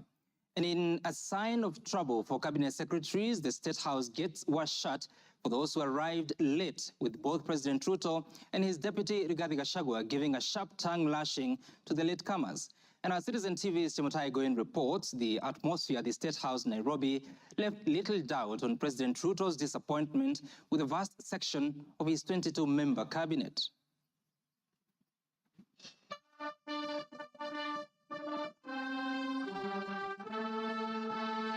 A cold morning in Nairobi, but the seats on the State House grounds came ultra-heated, particularly for cabinet secretaries. The cabinet members came here to sign performance contracts, but the oral appraisal of the day spurred anything between trouble and outright doom. If you cannot keep time with your employer, you have basically dismissed yourself. I mean, it's just as simple as that. So, for those who came late, who are members of the executive, I will be expecting a written explanation, and it should not include matters of traffic. Punctuality was at issue, with some cabinet secretaries being locked out of State House for lateness. And from the podium, the president and his senior lieutenants were unforgiving. Niona watu wale wamechelewa, nikaona rais unaniona namjua. Nikaona uso yake nikajua hapa kimeumana. Sababu leo ni siku ya performance contract. Ile siku muhimu sana ya kuja kuweka. Na wewe umefika pale, rais amekaa. Tayari amekaa na ndiye rais wa Jamhuri ya Kenya. Wewe umechelewa ukiwa kuona nani? Who else have you gone to see? One of the things we need to learn in our performance contract is to beat the traffic. For the 19 cabinet secretaries present, the atmosphere at State House progressed from bad to worse as President Ruto and his deputy Rigathi Gachagua issued a blistering assessment of the performance of the cabinet members. Many of you, the people I speak to, don't even know what is going on in your ministries or departments. You have very scanty information. The moment I know more than you in your ministry, then you must begin to understand that something is very wrong. How do you run a ministry or a department or a parastatal if you have no information? That is the highest level of incompetence. Those of us who came with the president from the political space and who are his friends, and we assisted him to become president. Once he gives us a job, that is the termination of that friendship. The friendship with the president will be based on nothing but performance. From travel habits to basic work ethic and even media appearances, it was a brutal ground zero appraisal for the cabinet. Why do you have to honor every invitation that you have been given to every country? Your Excellency, at times we have tried to hold cabinet committees, we can't. 5, 6, 7, 8 ministers are out of the country. Some change clothes at the airport from one country to another. That is the truth. Why can't you regulate yourself? If the president was to travel and honor every invitation, he will be out of this country the whole year. You just have to decide what is useful and other things you can leave to our ambassadors out of the country. So when you hear my deputy saying, find time, travel, but travel and see the people who have hired us, you know, go to different parts of Kenya so that you can get feedback from the public. We have done so much as an administration, but the information is not out there. Our ministers are quiet. They are called for TV interviews, they don't show up to say what they have done. And then the media have a few days because nobody talks for government. I would rather we spend more time explaining to the people of Kenya what we have done in our respective dockets as opposed to travel. And if we have to travel, let's travel up the country to where our wananchi are and explain what we are doing. And I remember I called CS Chelugui. I didn't find him, so I called his PS. And I found her, and I explained to her, I told her, look, the public is not understanding this. Did I call you or not? On Sunday. You know, I told you this is what the public is saying. Please do more sensitization on Hustler Fund Phase 2. With a very public expression of disappointment in his cabinet, President Ruto has triggered speculation on changes in government as his administration approaches the end of its first year in office. From punctuality to work ethic and general performance, the proverbial axe could well fall somewhere. With the performance contracts expected to foster a culture of high performance in the public service and also ensure that public resources are properly utilized, it is also set to offer a framework for President William Ruto to reward performers and also institute sanctions on non-performers. Chamutai Goin, Citizen TV. Mr. Speaker, President William Ruto, my boss, and I have been calling out senior government officials when they fall short of expectation. The Director General of the National Intelligence Service is no exception. He's not above the law. He's accountable to the people of Kenya for his performance. And I have had an argument that we should not call out those in the security sector. I would like you to play the next video. We have the most incompetent Inspector General of Police, I think, in the world. The most incompetent in the whole world.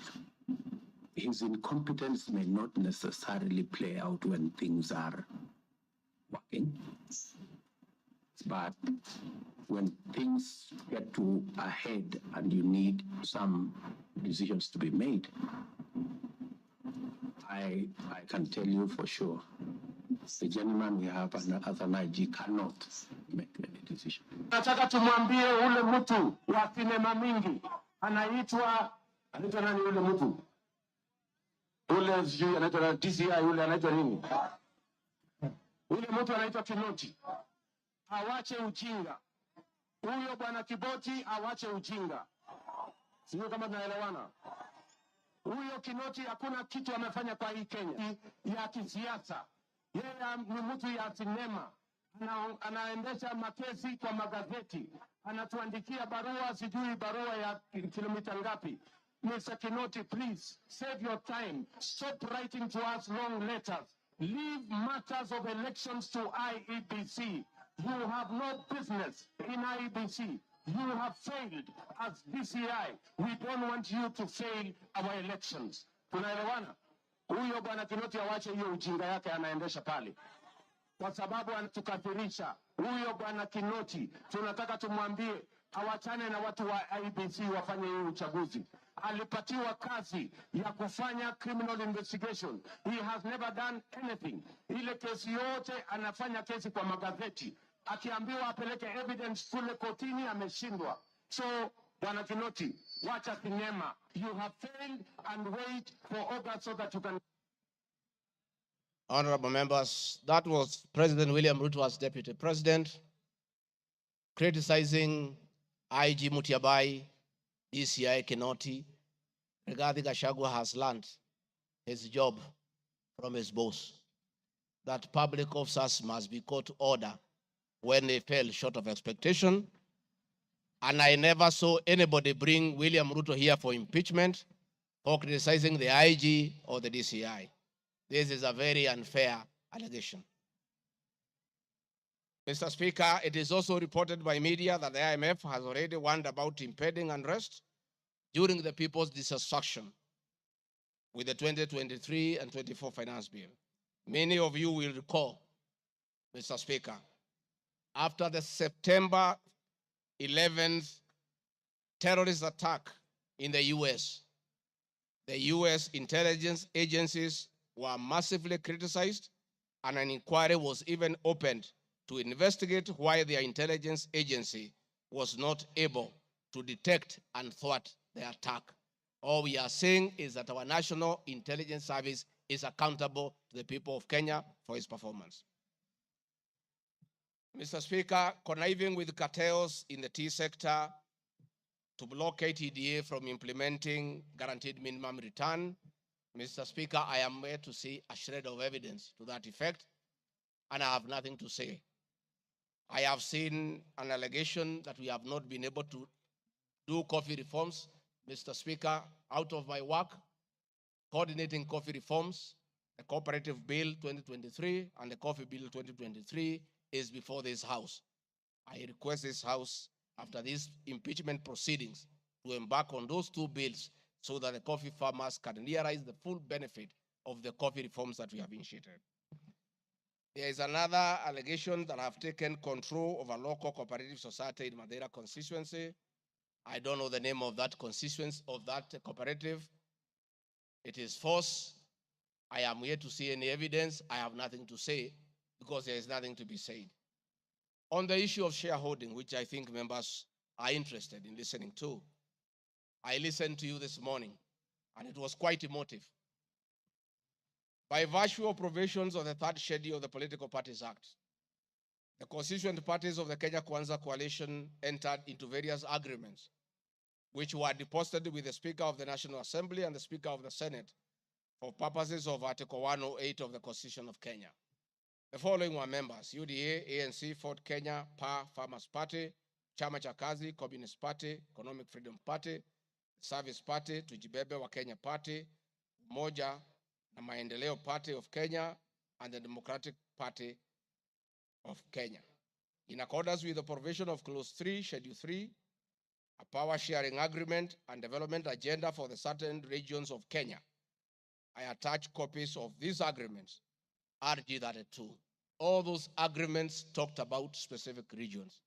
The leaders who appended their signatures canvassed issues of appointments to do with specific regions. Power sharing agreement between UDA and ANC and Ford Kenya, for example, say that the UDA would nominate the coalition president, the presidential and deputy presidential candidates that was honored. The president would guarantee the stature, the dignity, and financial and operational autonomy of the office of the deputy president, which I've been insisting on because it's part of the coalition agreement. The ANC would be allocated the position of the prime cabinet secretary, which has happened. Ford Kenya would be allocated the position of the Speaker of the National Assembly. That is why Honorable Masika Wetangula sits here today.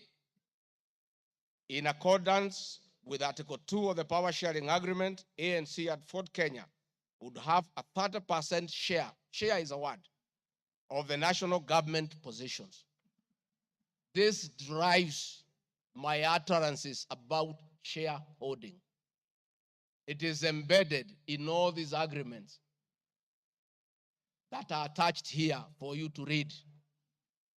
I heard this morning an honorable member saying that the deputy president said the people of Ukabani will not get resources because they did not vote for Kenya Kwanza government. That is not true. The deputy president of the Republic of Kenya does not allocate resources. Resources for the development of the Republic of Kenya are appropriated by the National Assembly of Kenya, where I am today. The deputy president will help the president to oversee the implementation of funds allocated and appropriated by the National Assembly. It is therefore not possible that the deputy president of the Republic of Kenya has the capacity to deny any part of Kenya resources because of the way they voted. The decisions on how resources will be allocated for the development of the Republic of Kenya are made here by the honorable members. If your area has no development, please don't impeach the deputy president. Don't accuse him of not giving you resources. You are in this house to make sure that your area where you come from is allocated appropriate resources because that is your job. The agreements are attached, therefore I don't want to go into them. Let me say my speeches on the shareholder issue were informed by the foresaid power sharing covenants, which are founded on law, having been deposited with the registrar of political parties, and lessons learned from the well-known disputed 202 NAC power sharing agreement. Further, sharing agreements are a feature of government formation in all democracies in the world that provide for the formation. My pronouncements on the issue, properly understood, are not only anchored in law, but entirely harmless and incapable of being construed as a basis for ethnic animosity, a danger to national cohesion, or a threat to national unity.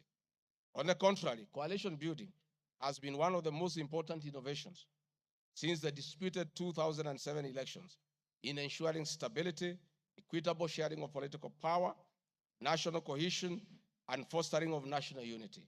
Indeed, Kenya Kwanza main opponent in 2022 general election, Azimio la Umoja Coalition, One Kenya Coalition Party, was a political party consisting of 25 political parties who also executed a power-sharing agreement based on shares.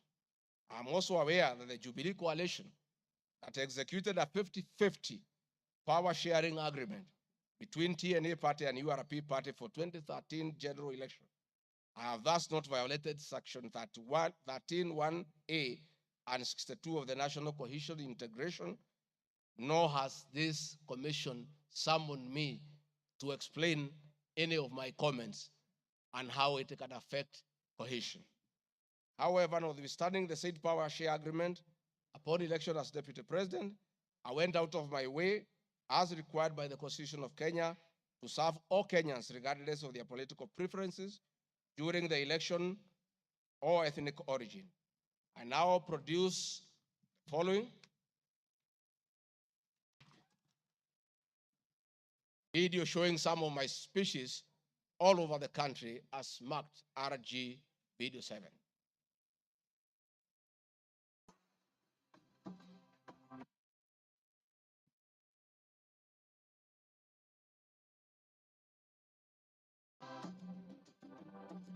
We want to confirm to the people of Nyanza that the Ruto administration will serve all Kenyans, those who elected us and those who did not. Kenya hii kila mtu afanyiwe kazi, kwa sababu kila mtu analipa kodi. Mimi sikusema Kenya. Nilisema wale wanakusudia unatakiwa uweke wengi wale walielewa manifesto.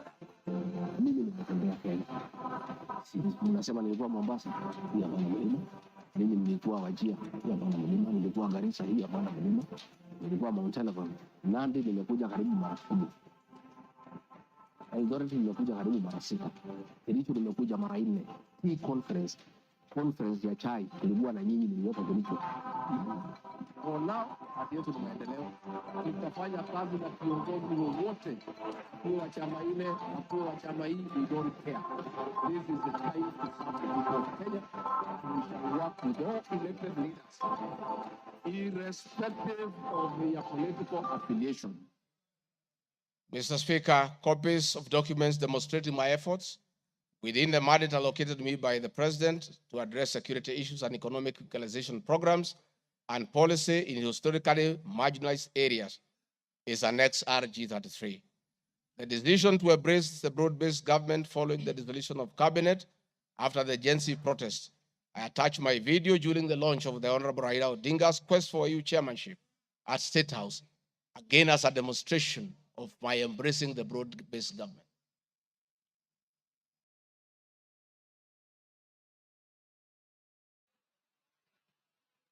Your Excellency, Dr. William Ruto,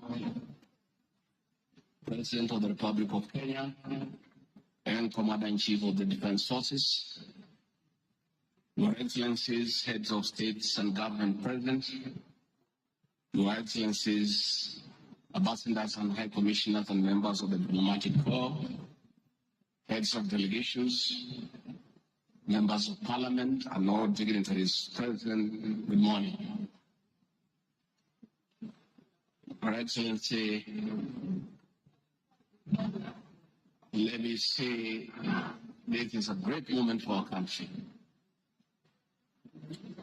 What a day, what a moment. We are here, Your Excellency, as a country to unveil Kenya's finest to go and lead Africa. It's a proud moment for this country. And I want to say, Your Excellency, the people of Kenya have been united to a man by the candidature of the Right Honorable Raila Odinga to be the chairperson of the African Union Commission. This is a quest that has brought pride to our nation. And I would like to tell the leaders here from Africa and the representatives that as a country, as we present the Honorable Raila Odinga to be our candidate, it is because Africa, our motherland, deserves the best.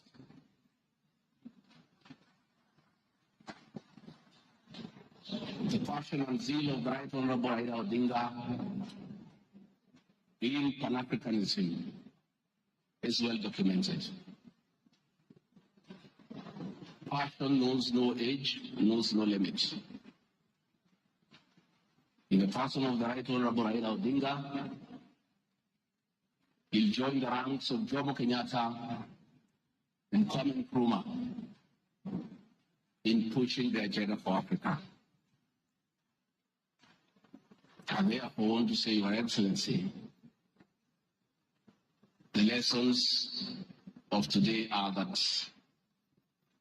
Raila Odinga, the Right Honorable, is a man of great resilience, endurance, and perseverance. Today, you are going to unveil the transformation of the Right Honorable Odinga from a national leader to an African statesman. And for us in leadership, we have learned great lessons of resilience, endurance, and perseverance. Somebody may ask, why is Rigathi Gachagua, who has before had issues with the leadership of Raila, as a truthful man, had nothing against him. It's only that we were competing for the same position between him and my boss. Now that he is going for a bigger seat in Africa, all of us, from the president, I, and the rest of Kenya, are behind him. And the Right Honorable Raila Odinga, as a man who listens to the ground, let me confirm to you, I've listened to the ground, and all Kenyans across the political divide, across communities, are in support of your candidature, and we wish you well. Before I call Your Excellency, let me acknowledge the place of family, not just in our lives, but in leadership moment for the Right Honorable Raila Odinga. It's appropriate that I acknowledge on behalf of the country the role Mama Ida Odinga has played in the life of this great son of this land. Mama Ida Odinga, we salute you as a country for having been a very strong pillar to your husband. In very difficult times, in his lowest moments, you have always been there for him. We ask families to support their spouses. So Mama Ida Odinga, as we wish you happy birthday, it is my hope and prayer that your next birthday will be celebrated at this next year. And if you invite President William Ruto to come and he's not able to come, Mr. President, I'll be very happy for you to send me to represent you in that great birthday. We therefore want to say as a country, it's a great moment. And the Right Honorable Odinga, I have noted with a lot of appreciation, my wife, Pastor Dorcas, who is a very prayerful woman, has been praying for me and the President daily. And I noted from yesterday she has added you in her prayer. And because our prayer work, we have no doubt that you will get this seat.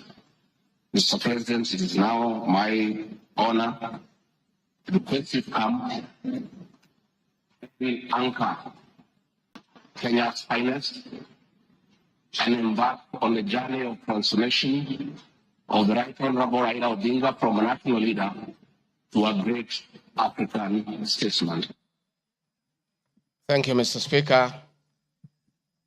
President William Ruto has many times appreciated my people issues and has repeatedly pronounced himself Let me have the video number 9. And speaking of deputies,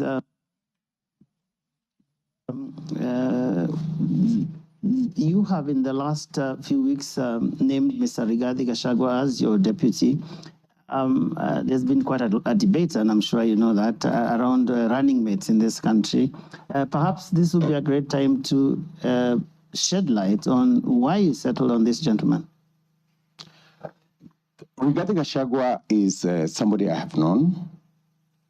Rigathi Gachagua is a very passionate leader. Rigathi Gachagua is a people's person. He speaks about the things that I speak about. He speaks about ordinary people. He's concerned about matters to do with farmers.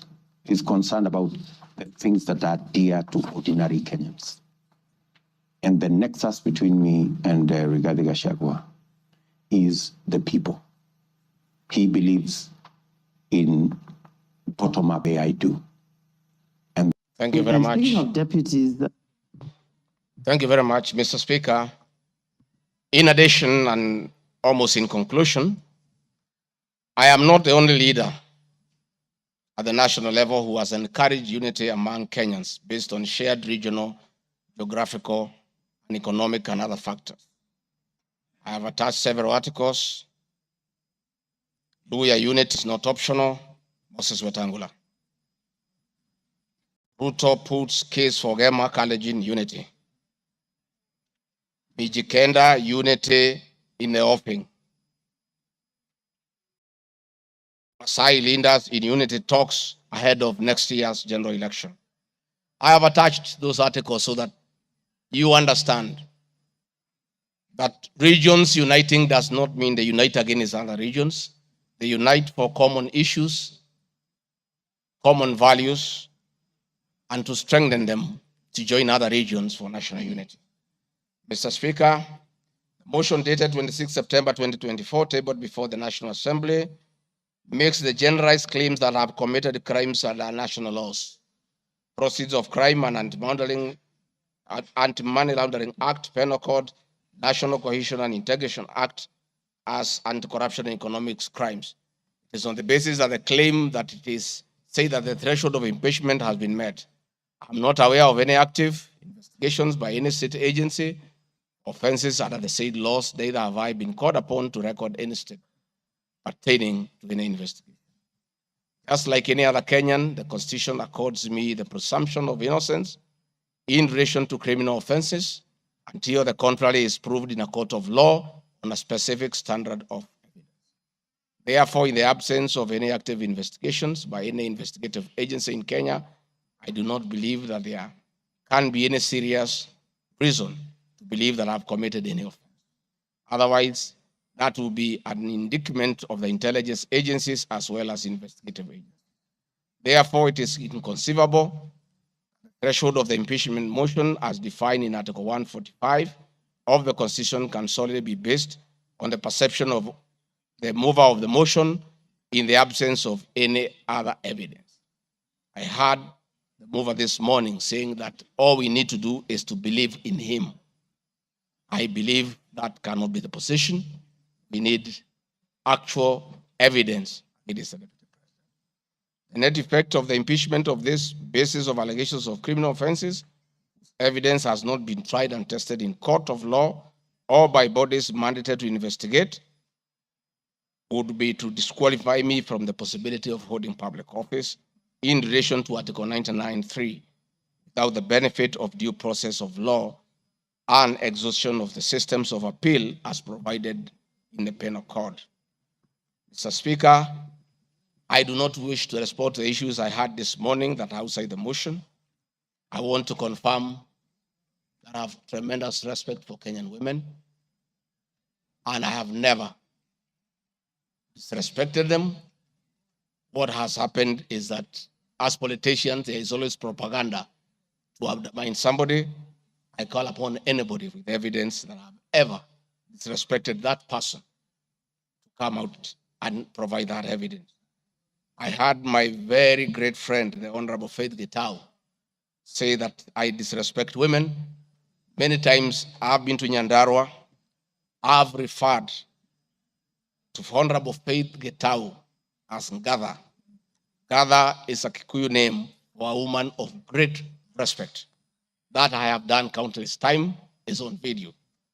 Finally, the Honorable Bose Sholei, I heard what you said in Eldoret. I heard this morning that you said I should be charged with treason. But my sister, me, I'm a grateful man. I remember, and I'll never forget, during the last administration when I was arrested on fabricated charges for standing with the President William Ruto against the wish of the government at that time, Gladys Bosholai came and sat with me at DCI headquarters, brought me tea, brought me lunch, sat with me, comforted me. At court, she coordinated the collection of 12.5 billion shillings as my cash bail. She came to see me in Gigiri for 4 days and had very kind words for me. Despite what you have said, my sister, I do remember that one good thing that you did for me, and I'll love you and cherish you for the rest of my life. Finally, Mr. Speaker, as I wind up, I want to appeal to this Honorable House to consider the allegations against me by the mover of the motion, weigh it against the attached evidence, weigh it against my defense and the attachments and the videos that I've played in this house. And exercise your mind and exercise your discretion. Search your conscience and decide if Rigathi Gachagua is guilty of any of those allegations or is undergoing a political process. If you are so persuaded and you search your conscience without any intimidation or coercion or inducement, and you think is the right thing to do, please go ahead and do so. If you search your conscience and listen to the issues that have been adduced here, and you find that there are no grounds to impeach the Deputy President of the Republic of Kenya, please make the right decision. But as you do so, many members who are in this house remember what President William Ruto as Deputy President went through. And most of us stood with him. Rigathi Gachagua underwent 4 years of persecution. Others were persecuted. But we took a firm stand because we believed we were doing the right thing.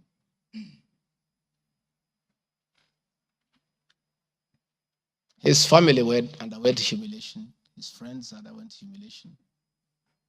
He was a haunted man. And on Inauguration Day, he pronounced himself that freedom is here.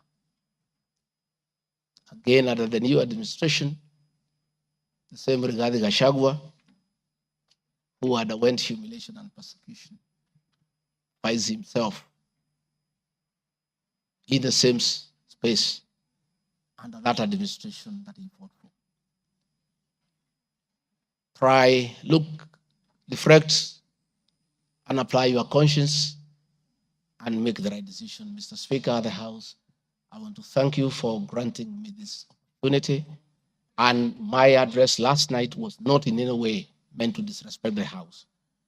Despite, Mr. Speaker, you having ruled that the matter should not be taken out of the House, it was being discussed in every TV station, in every meeting across Kenya. And Kenyans did not have a chance to also hear my side of the story.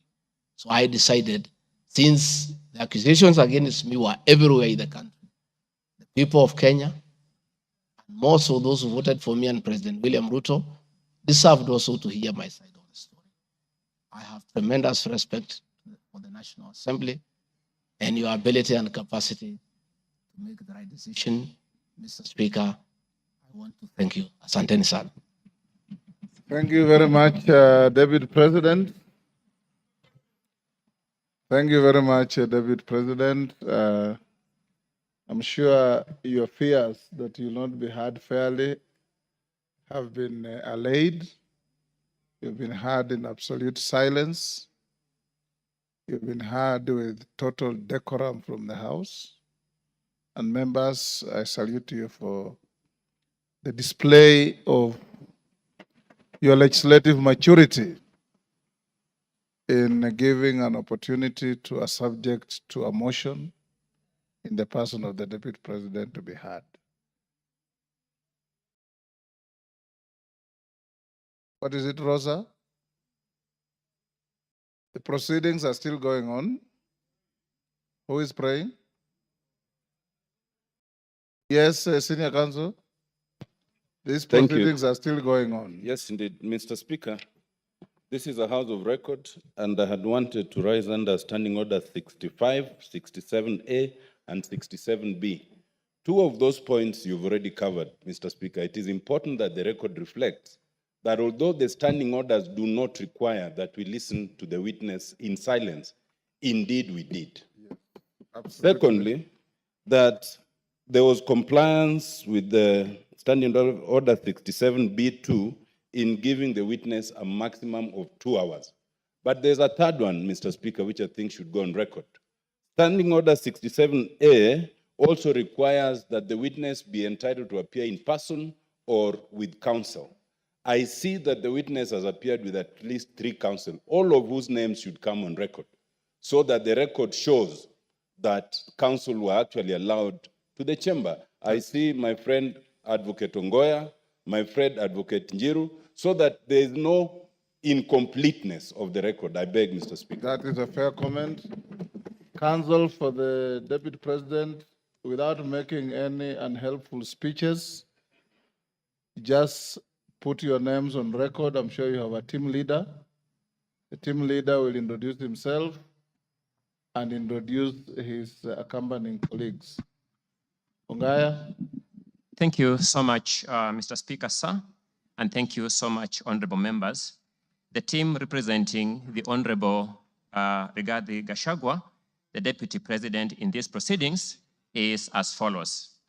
Honorable Paul Kibugi Mwite, Senior Counsel, Mr. Victor Swanya Ogeto, my name is Elisha Ongoya, Mr. George Sakimpa, Mr. Ndegwa Njiru, Mr. George Wandati, Miss Faith Waigwa, Mr. Murigi Kamande, Mr. Amos Kisilu, Mr. Eric Kiprop Naibei, Miss Julia Omwamba, Mr. Tom Maina Masharia, Mr. Willis Echesa, and Mr. Andrew Muga.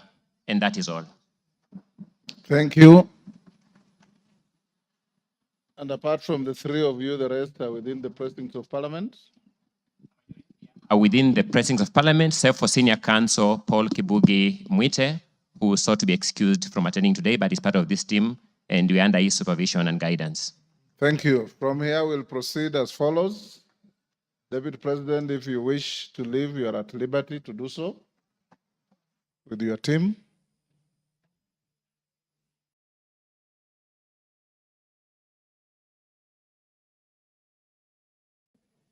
Na mwengi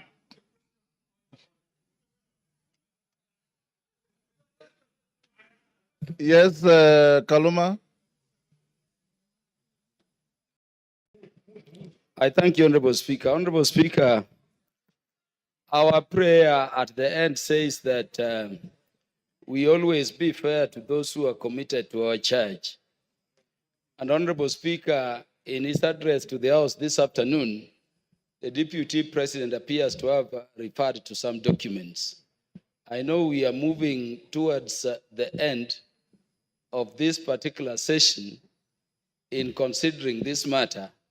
And Honorable Speaker, I want to thank you for upholding Article 47 of the Constitution on the right to fairly and secure procedural fairness to every party as required by our Constitution. I wanted to ask Honorable Speaker that so that we consider what the Deputy President is saying in the documents, would I be in order to request the indulgence of the Speaker within the provisions of Standing Order number 1 to adjourn for at least 10 minutes so that we consider what the Deputy President's documents have and come back and make the decisions we need to make. Thank you, Honorable Speaker. The request does not meet my favor. Where's Mutuse? Mutuse, you have 30 minutes to reply before I call the minority leader and the majority leader. Will you exhaust your 30 minutes or you want to share out to anybody? I got an indication that you wanted to share 10 minutes to Kaluma. Pardon? I know. I am organizing the process. He's not going to be. I'm aware, Robert. Mr. Speaker, I will share 10 minutes to senior learned friend Mr. Peter Kaluma, 5 minutes to Deputy Majority Leader, who was my seconder, and I will utilize the rest, which is 15 minutes. Yes.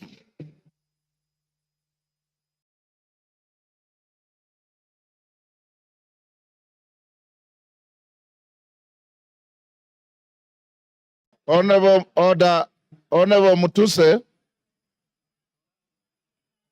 only you has the right to a second bite to the motion. Your seconder has no right to a second bite.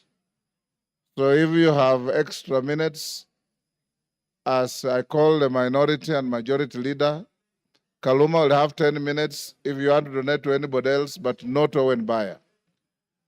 Minority leader, now it's your time. You have 15 minutes. Mr. Speaker.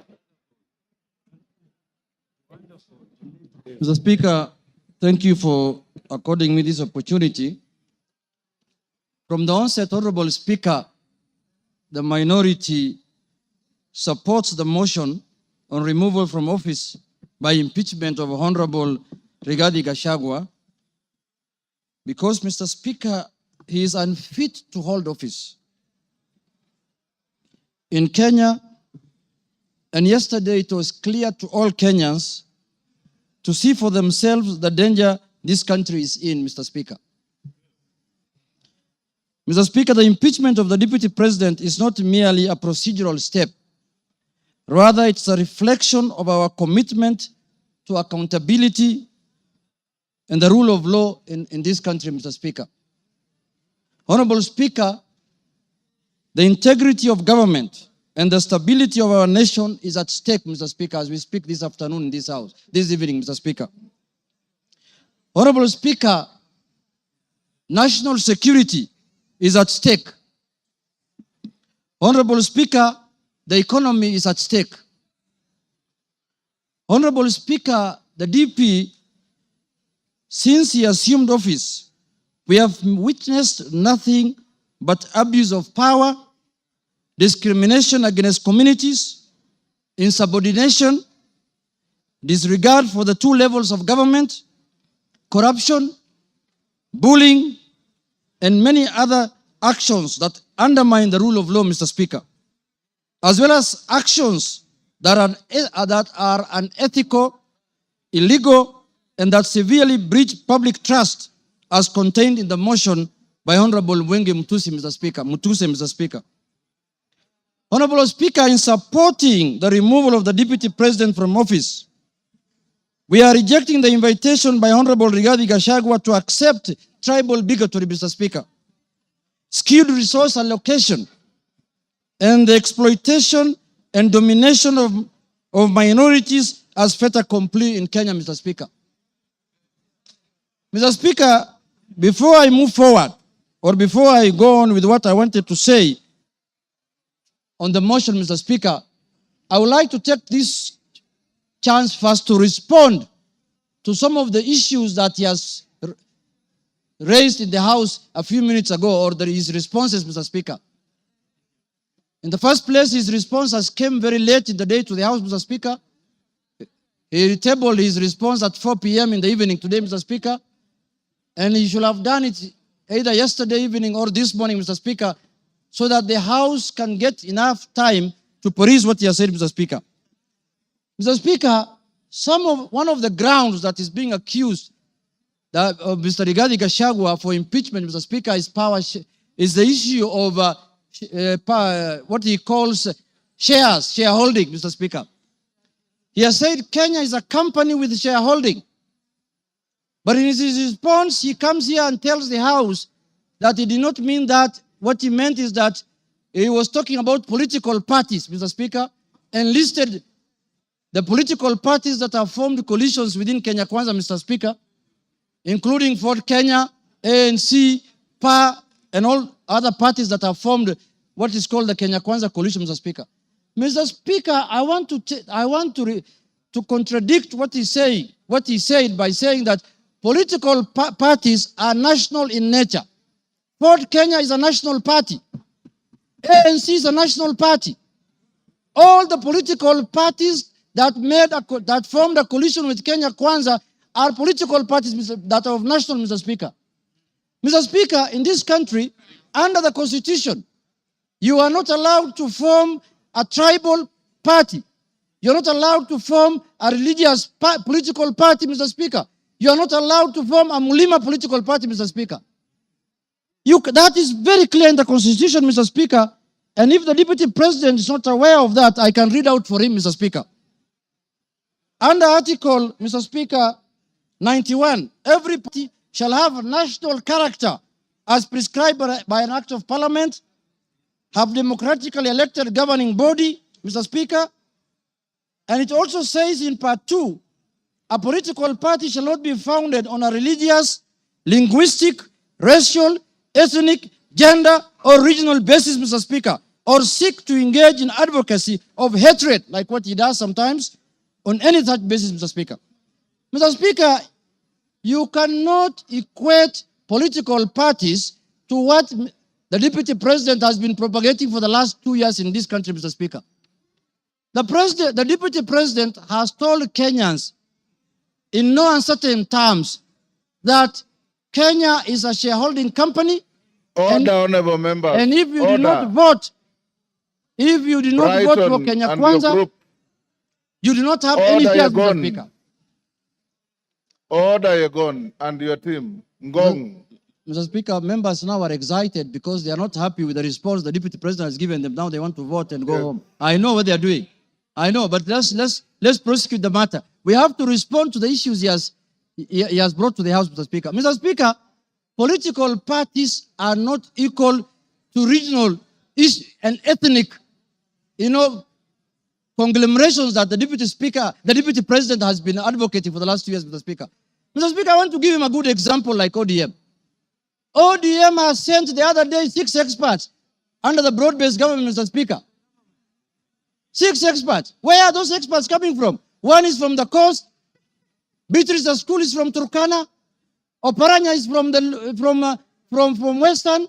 The Attorney General is from Kisumu. Mr. Speaker, when he's talking about 30% of Ford Kenya and 30% of ANC, he thinks those positions were given to lawyers as a community, Mr. Speaker. When Ford Kenya is a national party, those positions belong to members of Ford Kenya who are in Mombasa, who are in Migori, who are in Kakamega, who are in Bungoma, who are in Eldoret. Ford Kenya has membership in all the country, has membership, Mr. Speaker. So, Mr. Speaker, that ground is not, he cannot controvert that ground by saying that he was talking about the power sharing within Kenya Kwanza. No, he was talking about ethnic groups, Mr. Speaker. He said this government was formed by 2 ethnic groups, and that's how they're going to share power, Mr. Speaker. So that ground stands, Mr. Speaker, and that ground is impeachable, Mr. Speaker, on the Deputy President. The other issue, Mr. Speaker, I want to respond to that he has raised here, Mr. Speaker, is the issue of national security. He said that the NSIS, Mr. Speaker, can be called out whenever they are out of order, Mr. Speaker. Mr. Speaker, the man deputy president sits in the National Security Council, Mr. Speaker. He doesn't need to call out any government organ in the streets, Mr. Speaker, like the people who do their things in the street, Mr. Speaker. He's a man who sits in every governance organ of this country, Mr. Speaker. All organs of government, all governing organs are also oversighted by committee of this House, Mr. Speaker. What happens, Mr. Speaker, in this country if every member of parliament goes out there castigating governing bodies and constitutionally created bodies of governance, Mr. Speaker? We are going to have anarchy in this country. Mr. Speaker, I am not convinced that he has answered in any way that question as to why he was castigating bodies like the NSIS and the police out there when he's the deputy president of the Republic of Kenya. On that ground, Mr. Speaker, I feel he's impeachable on that, Mr. Speaker. He has not given us any sufficient answer to that question, Mr. Speaker. Mr. Speaker, the issue of Justice Maina. He said that he was not attacking her because of the judgment she rendered against him, Mr. Speaker. And he said that he had filed a petition with the Judicial Service Commission, Mr. Speaker. He who wants equity must come with clean hands. You cannot castigate a judge in the rallies, in burials, and then you want JSC to listen to you. You can't have both ways. If he wanted JSC to deal with that matter, if he was unhappy with the way the judge, Mr. Speaker, is the issue of the renovation of his house in Karen, or the official residence of the Deputy President Karen, Mr. Speaker.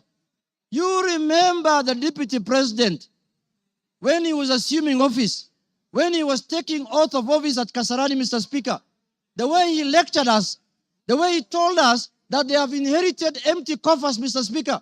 There is no money in this country. The former regime has looted and gone with everything, and goes ahead after 2 months to renovate his house, his official residence, with over 100 million, 45 million shillings, Mr. Speaker.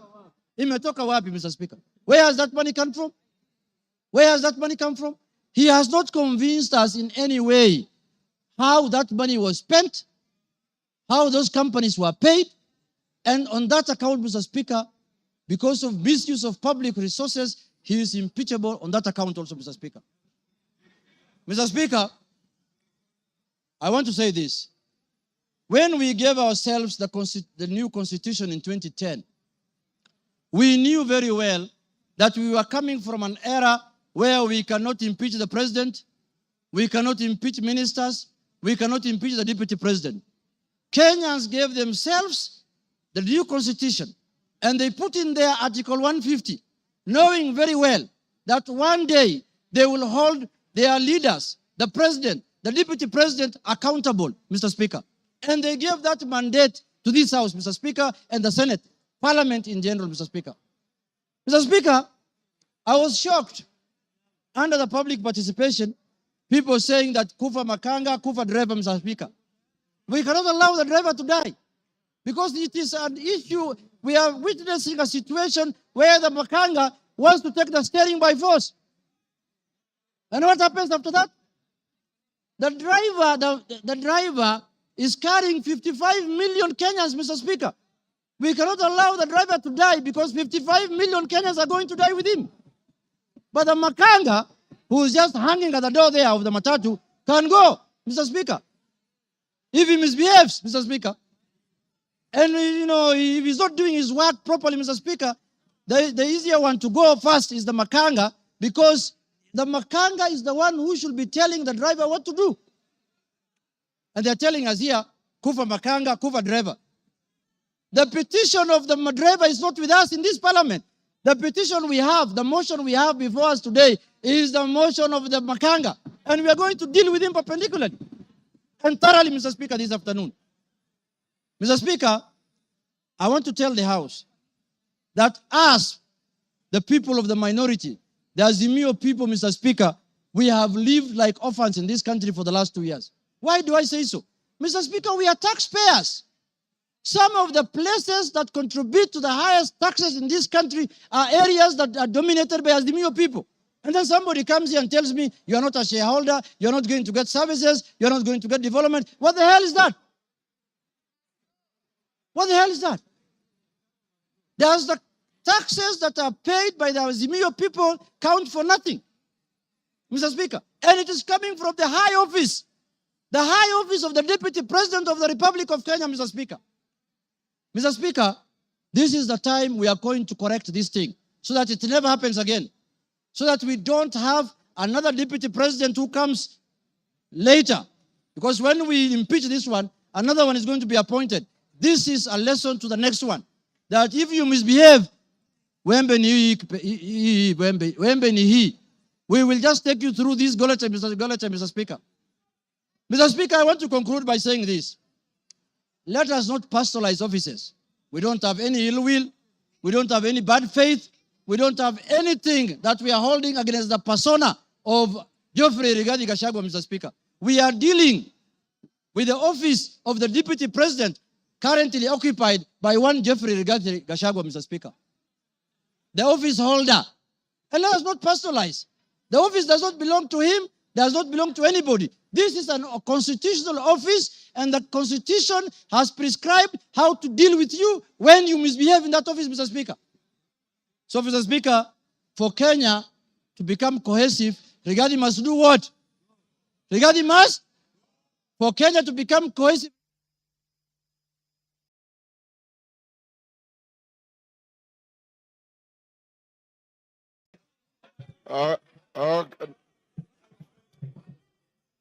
Okay, give him 1 minute. Mr. Speaker. Give him 1 minute. Mr. Speaker, I was telling members, for Kenya to unite, Rigathi must. For Kenya to prosper, Rigathi must. For Kenya to have unity, Rigathi must. For shareholding to end in Kenya, Rigathi must. For us to have a peaceful country, Rigathi must. Thank you very much. That is the mood, and that is what how we are going to do. Sorry, sir. Thank you, Kimani Ichung'wah.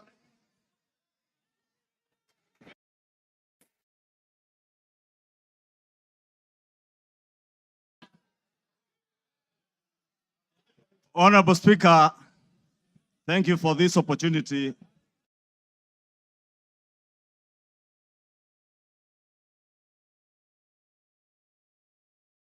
Honorable Ekomas Mutuse, the member for Kibwezi West, approached me with the impeachment motion.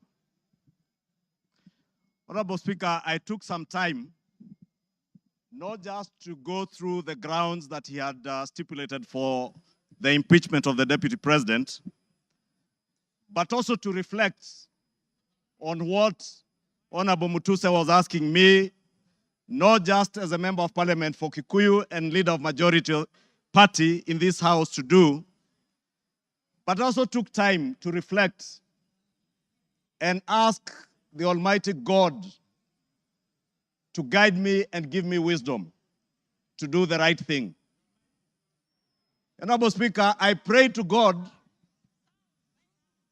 that the Almighty God may give me wisdom to do that which is right. And not just what is right, Honorable Speaker, but also what is just. Just to the outgoing Deputy President of the Republic of Kenya,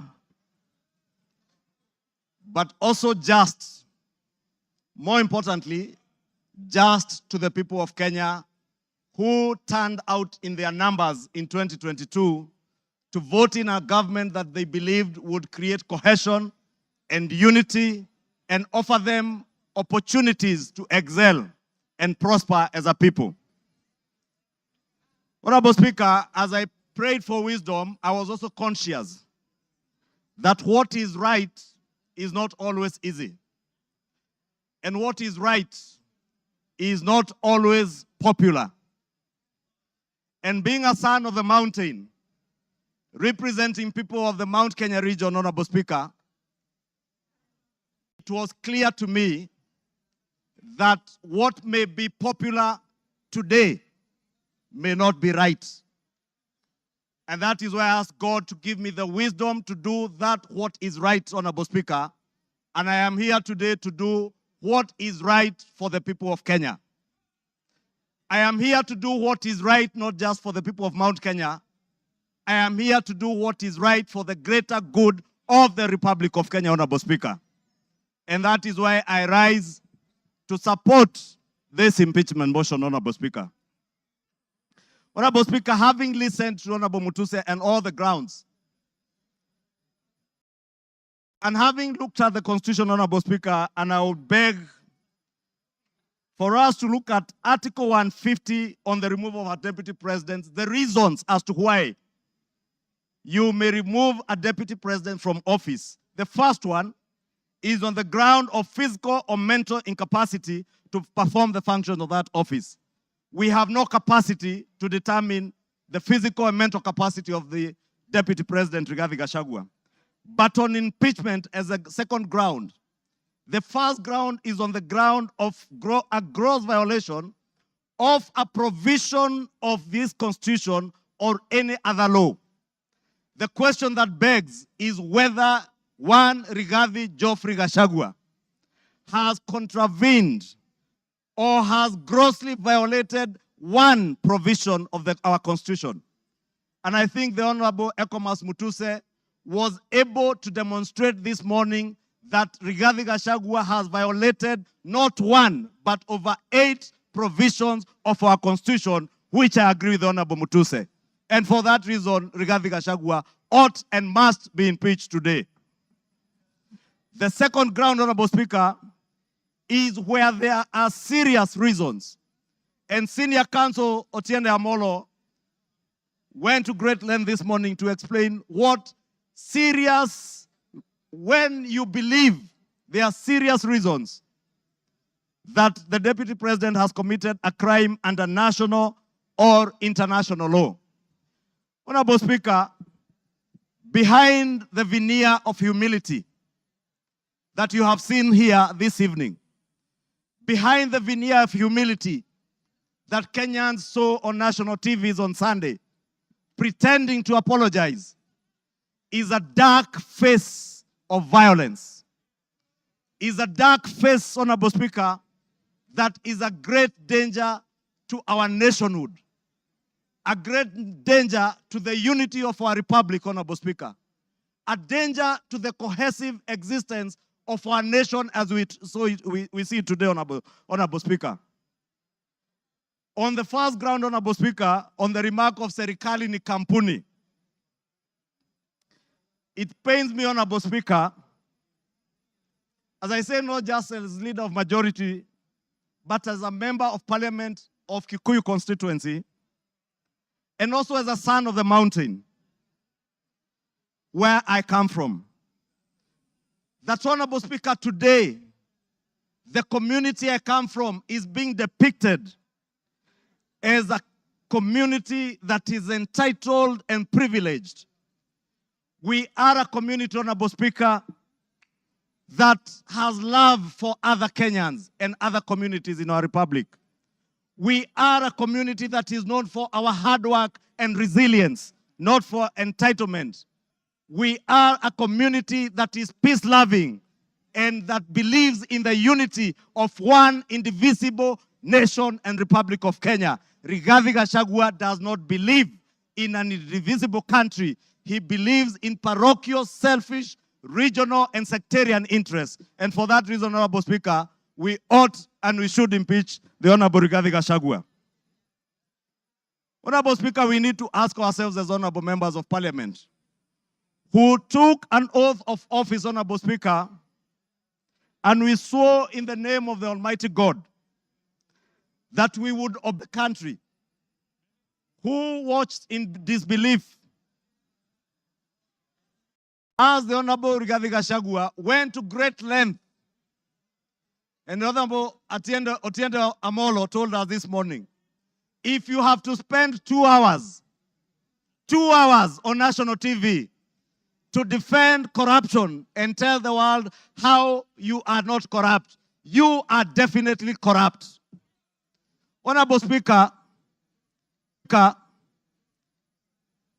Deputy President with his legal team submitted their defense late at 4 p.m. this afternoon, imagining that we will not have the time to go through this voluminous document. If you go through what Rigathi Gachagua meant, if you go through what Rigathi Gachagua was telling you here, on Olive Garden Hotel, he claims that this hotel was sold by executors to a third party.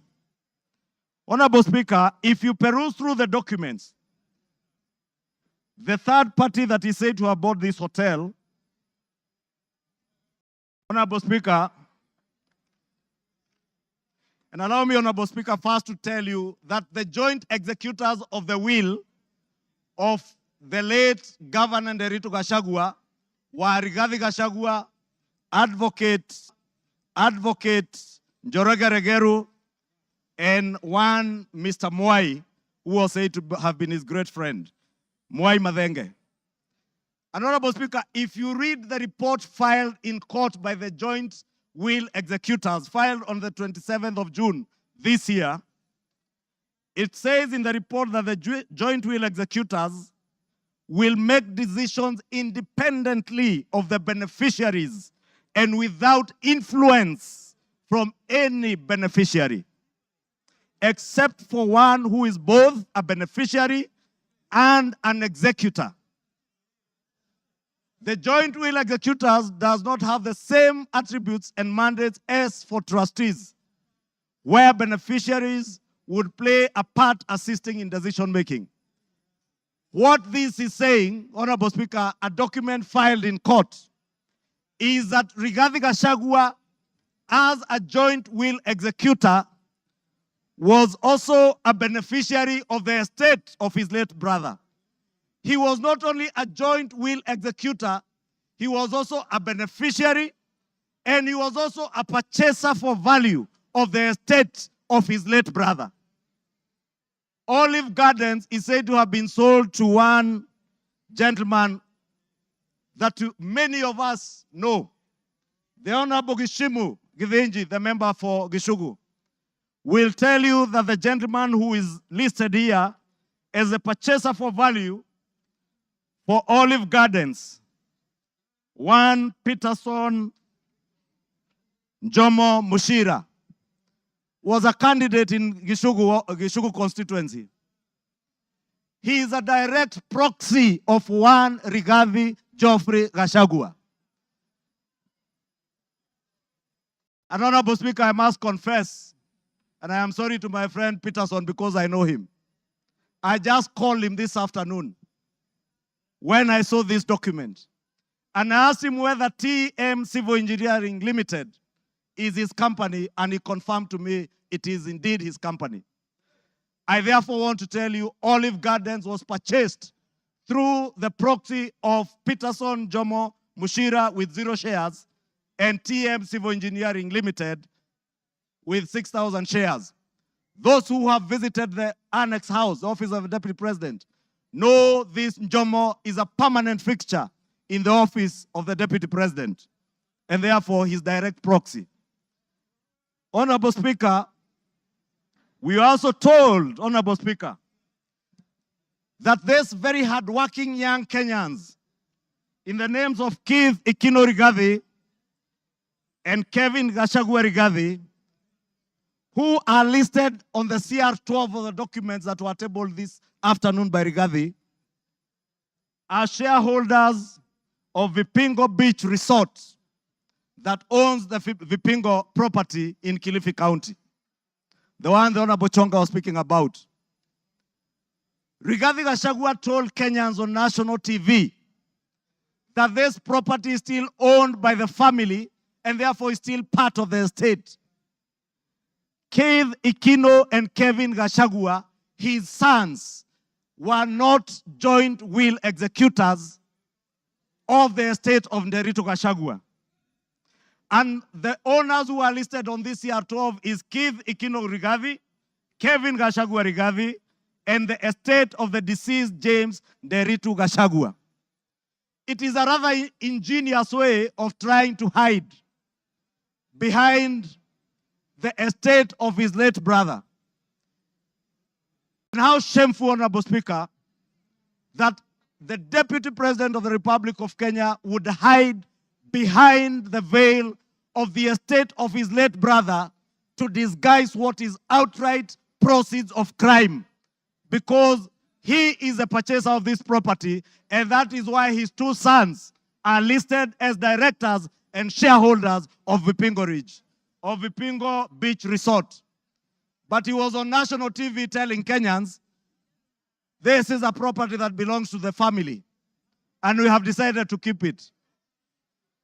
This is a House of Records, Honorable Speaker, and it is good we gave the Honorable Rigathi Gachagua an opportunity to be heard so that we can expose his lies in broad daylight or this early in the evening.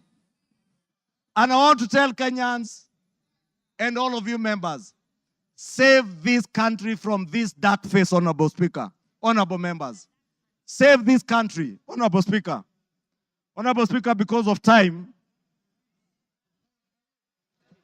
I know there was alluding, Honorable Speaker, if you look at the time this company, Vipingo Beach Resort, was formed, it was founded on 5th August 2008. I would guess if Keith Gachagua is 31 years old today, at the time this company was registered, he was only 15 years old or 14 years old. He cannot have been listed as a director. His younger brother must have been 12 or 13. For heaven's sake, Deputy President, give some credit. Honorable Speaker, we also had the issue of shareholding, Honorable Speaker.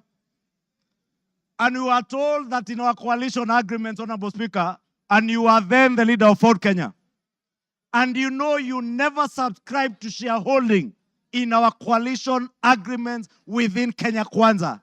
Anybody who subscribed to the Kenya Kwanza coalition was subscribing not to shares, but to an ideology, a shared ideology, not shareholding, as Rigathi Gachagua wants Kenyans to believe.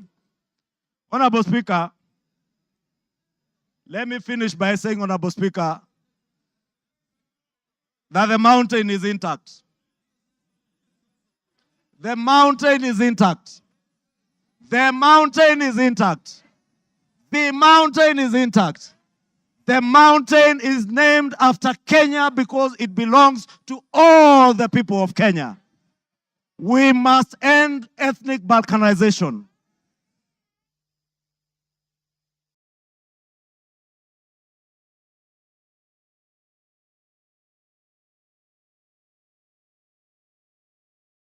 Give him another 2-3 minutes.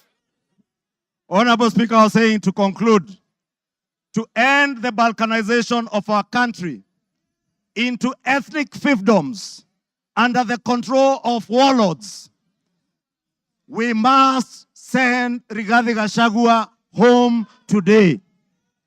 To end divisive politics in our country, Rigathi must. To end the culture of impunity, conflict of interest, abuse of office, state capture, and corruption in high office, Rigathi must. For accountability, for there to be integrity in the political governance of our country, Rigathi Gachagua must. For leaders in high office to bear policy and political responsibility, Rigathi Gachagua must. For national unity, for the fight against graft to bear fruit, for peace and prosperity of our nation as one indivisible whole, one nation under one flag, one people who love their country, who love peace, who want to see a cohesive and working government serving them. Rigathi must. Rigathi must. I submit, Rigathi must go. Thank you. Order. Honorable members, order. The honorable mover has donated his time as follows. Charles Nguna, CNN, you'll start with 2 minutes. Omboko Milemba will follow with 3 minutes.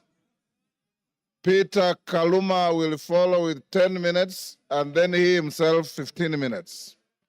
So CNN, Charles Nguna. Thank you, Mr. Speaker. Mr. Speaker, let me thank the Kenyans who just expressed their views during public participation on this matter, Mr. Speaker. And to add this, I keenly followed and listened to the Deputy President yesterday, His Excellency. And Mr. Speaker, based on all what is said, we saw a lot of differences, rifts, contradictions, divisions, which are totally eminent we are going to have in future, Mr. Speaker. Mr. Speaker, it is inevitable that we are going to have battleground between His Excellency the DP and His Excellency the President. And when the both fight, Mr. Speaker, grass suffers, Mr. Speaker.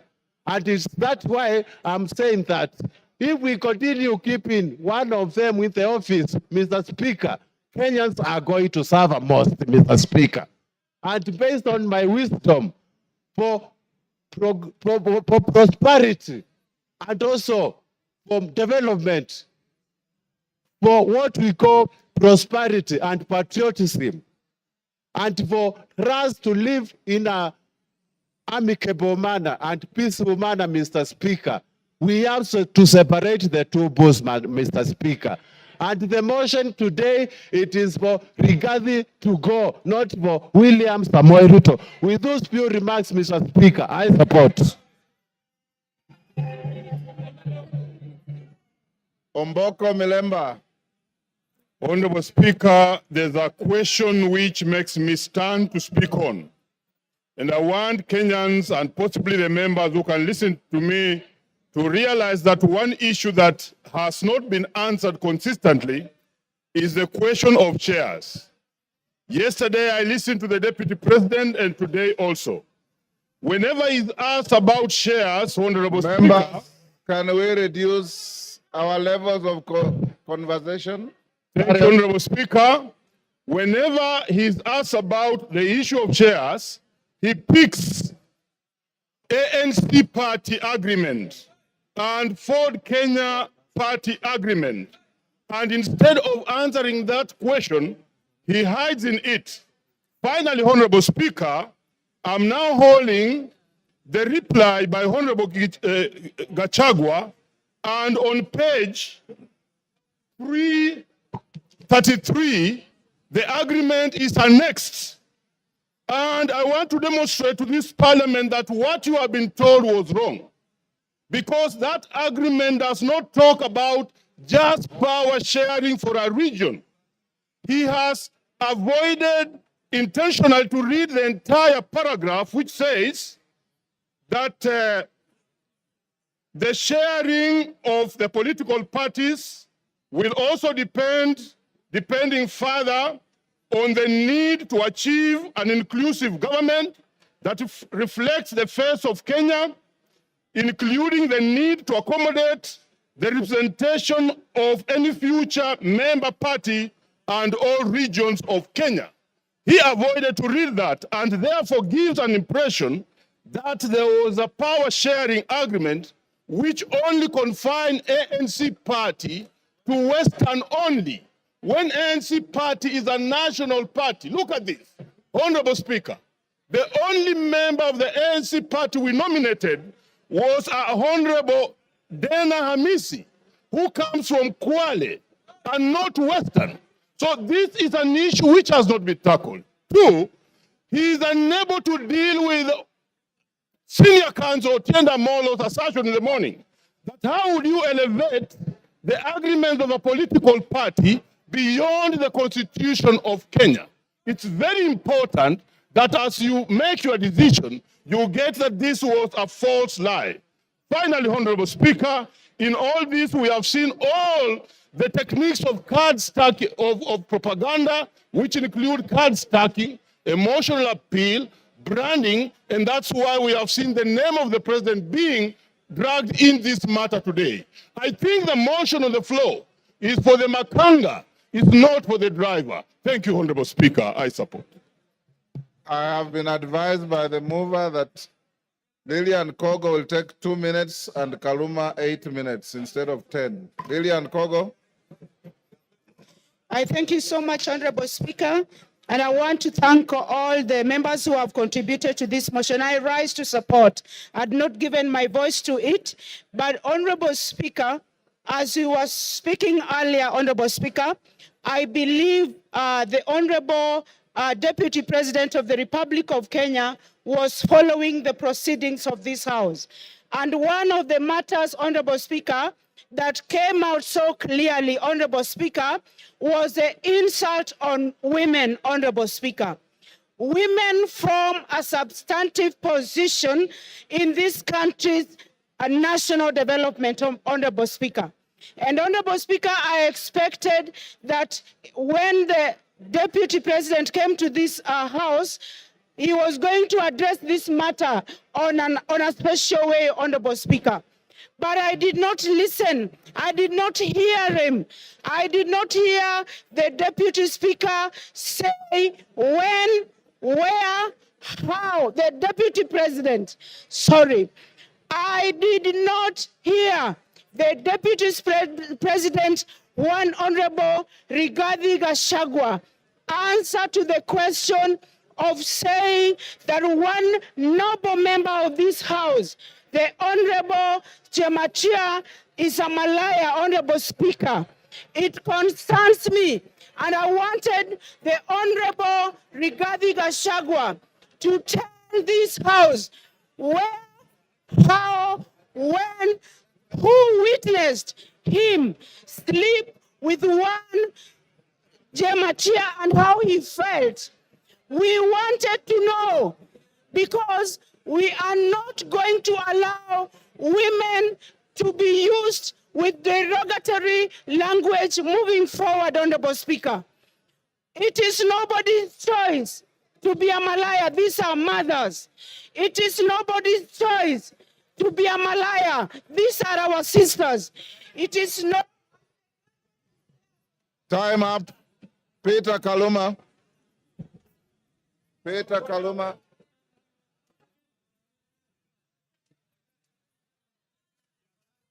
Peter Kaluma.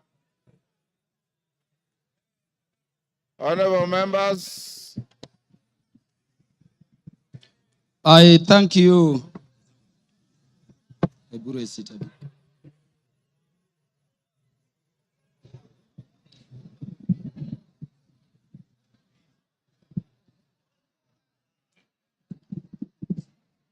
Yeah, Honorable Speaker, I thank you in a very special way. Honorable Speaker, I have this benefit of speaking after listening both to the mover of the motion and to the Deputy President, who is the subject matter of this motion. And so, Honorable Speaker, I can look at it from all perspectives. Honorable Speaker, allow me to start by saying that I listened to the Deputy President, as I did to Honorable Mutuse, with the mind of a lawyer, looking at how the grounds have been addressed, their particulars, and how they have been addressed by the two respective parties. And Honorable Speaker, let me begin by saying that I don't know what happened, but we had Honorable Mutuse presented before this assembly a motion seeking to impeach the Deputy President on up to 11 grounds. And Honorable Speaker, I don't know whether it is by act of omission or commission, or it is just the nature of some people. The Deputy President focused on those matters concerning property, money, integrity, procurement, forgetting the most fundamental issues. And I want to say that even when he addressed those money issues, there are very patent gaps going to constitutional violations which are stated in the motion to be gross. I expected the Deputy President, for instance, to use the opportunity you accorded him, Honorable Speaker, to explain that SMS which came from his son Ikunu Gachagua on the bid bond issue involving that company. No mention of that at all. Honorable Speaker, before I go to the matters I want to address in substance, let me thank you, the Honorable Speaker of the National Assembly, for ensuring that the process this House is going through has been very fair. And in doing so, Honorable Speaker, for according and upholding and protecting the provisions of Article 47 of the Constitution. I hear people still saying that the courts will intervene. But I'm thanking you for this, Honorable Speaker, because the only time the courts intervene is if we have not secured a party procedural fairness.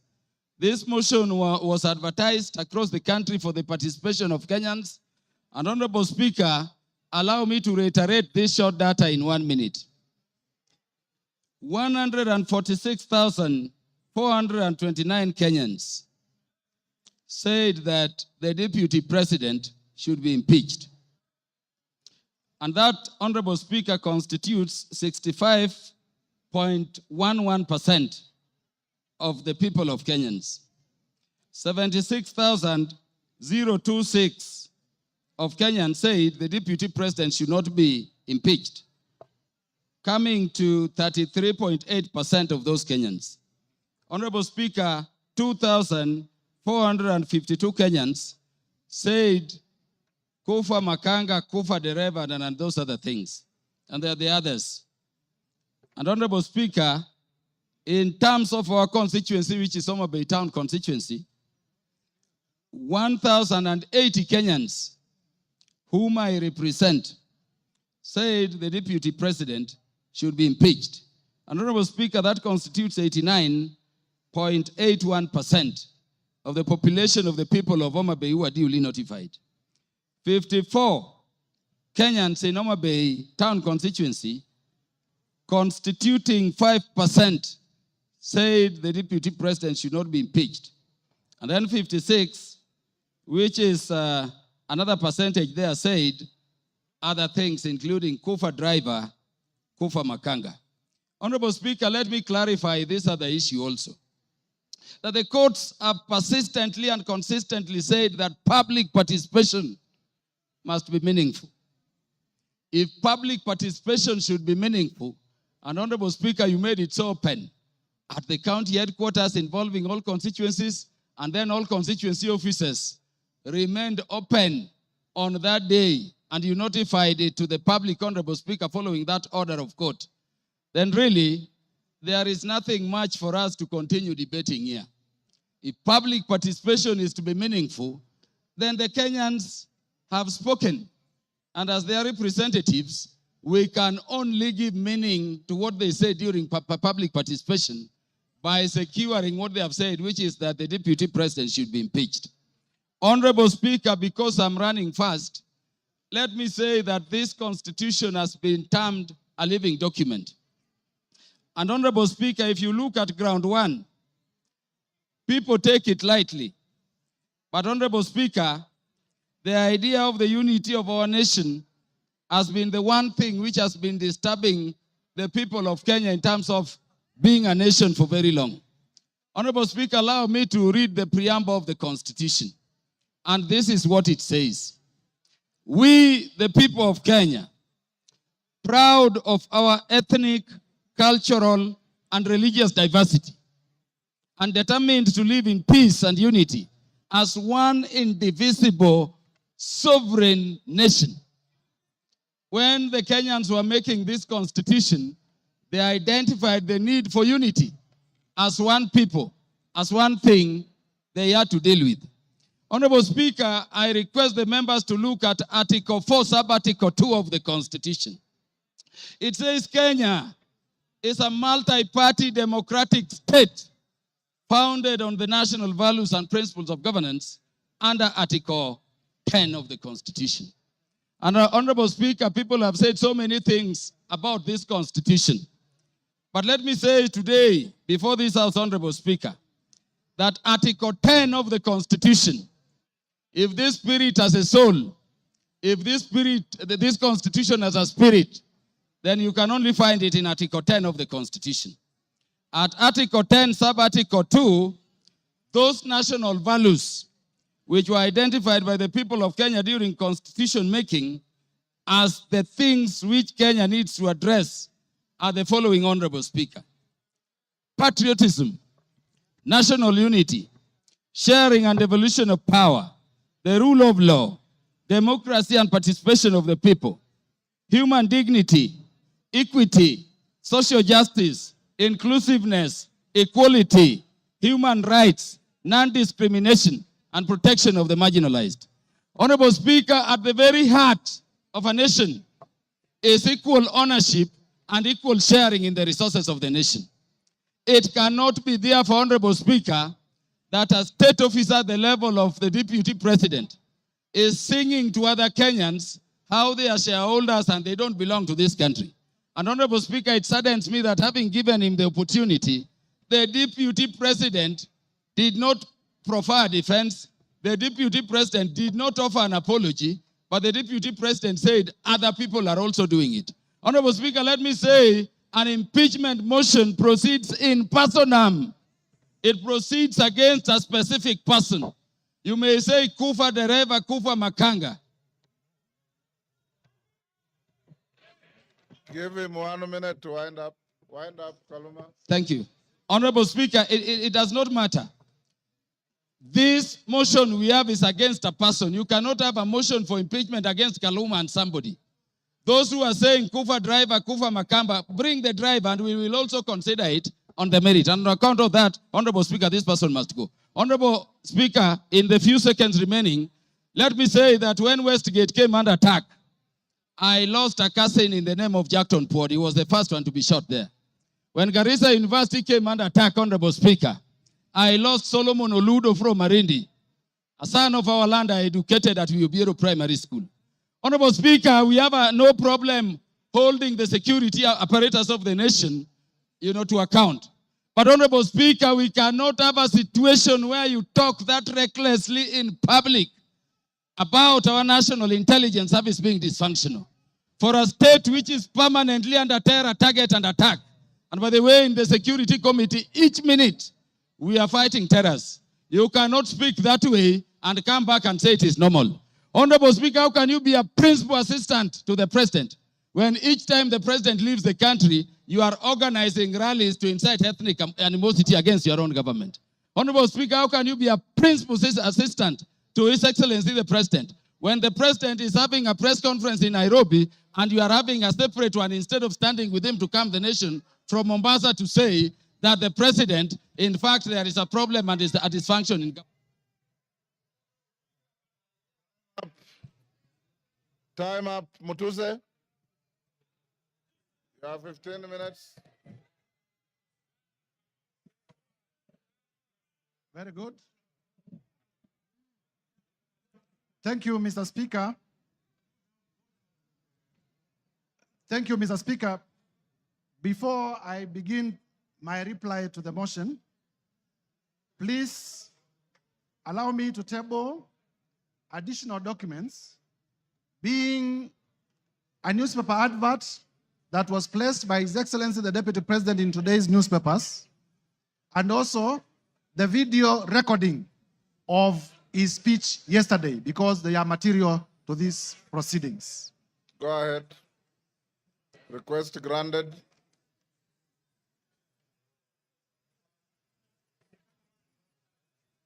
Mr. Speaker, I have tabled the two documents, electronic and physical, because during the course of this debate, members in many instances had referred to them, and therefore it is only fair that they are part of the record.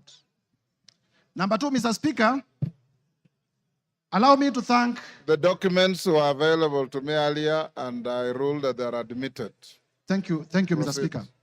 I want to be very brief because I know the National Assembly of the Republic of Kenya wants to make a decision on the matter of impeachment of His Excellency Rigathi Gachagua. Mr. Speaker, to begin with is to thank colleague members of Parliament from both sides of the House for the robust debate in terms of the motion that we presented before the House this morning. Mr. Speaker, I also want to thank Kenyans in their millions from all over the Republic, because in the course of this debate, Kenyans have been commending Kenyans have been exercising their democratic right through public participation, through their right to odd opinions, and we have not witnessed a single incident of violence anywhere in the Republic. There had been vitisho that if you table an impeachment motion for a person of the magnitude of the deputy president, there may be violence, people will lose lives. But I thank Kenyans because Kenyans have proven once again that we are a peaceful country and we are able to engage in our democratic processes without violence.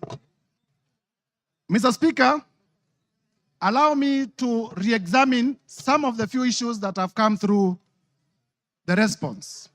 First is to let Kenyans know that His Excellency Rigathi Gachagua has filed a response of 501 pages, and the response has come at 4 p.m., and I was only being able to be given the response about an hour ago. And therefore, in terms of the doctrine of equality of arms, I feel that I needed adequate time so that I may be able, during my reply, to respond to some of the things that he has raised in his response. However, be that as it may, I want to refer members to page 99 of his response.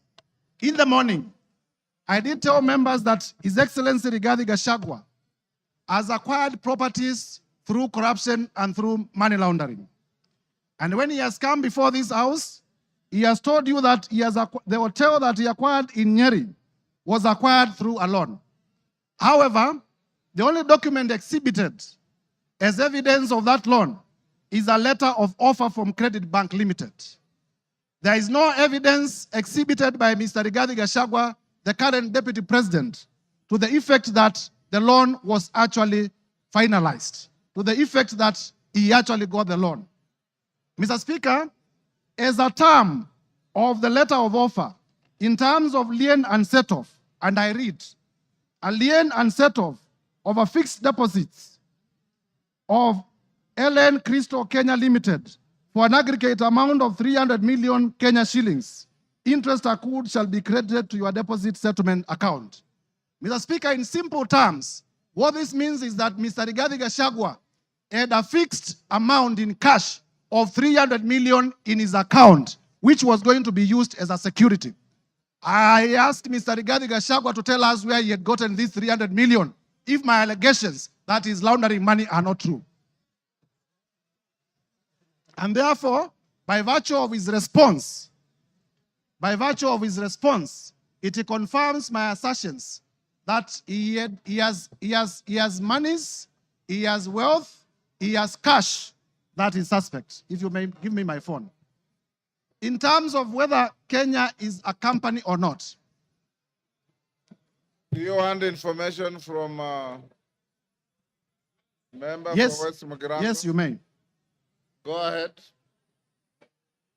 Mr. Speaker, I want to inform the Honorable Mutuse that the director for Credit Bank Kenya Limited is one Grace Nyachai, who hails from Nyeri and is a relative of His Excellency Rigathi Gachagua, and therefore I say no more. I thank you, Mr. Speaker. Mr. Speaker, it is important for this House to note that in the morning, I did present evidence of suspicious money transactions. I did present evidence that His Excellency Rigathi Gachagua, either by himself or through relatives or through proxies, has acquired properties that are way beyond his known sources of income, and that evidence remains uncontroverted. Turning, Mr. Speaker, to the issue of whether Kenya is a company owned by shareholders.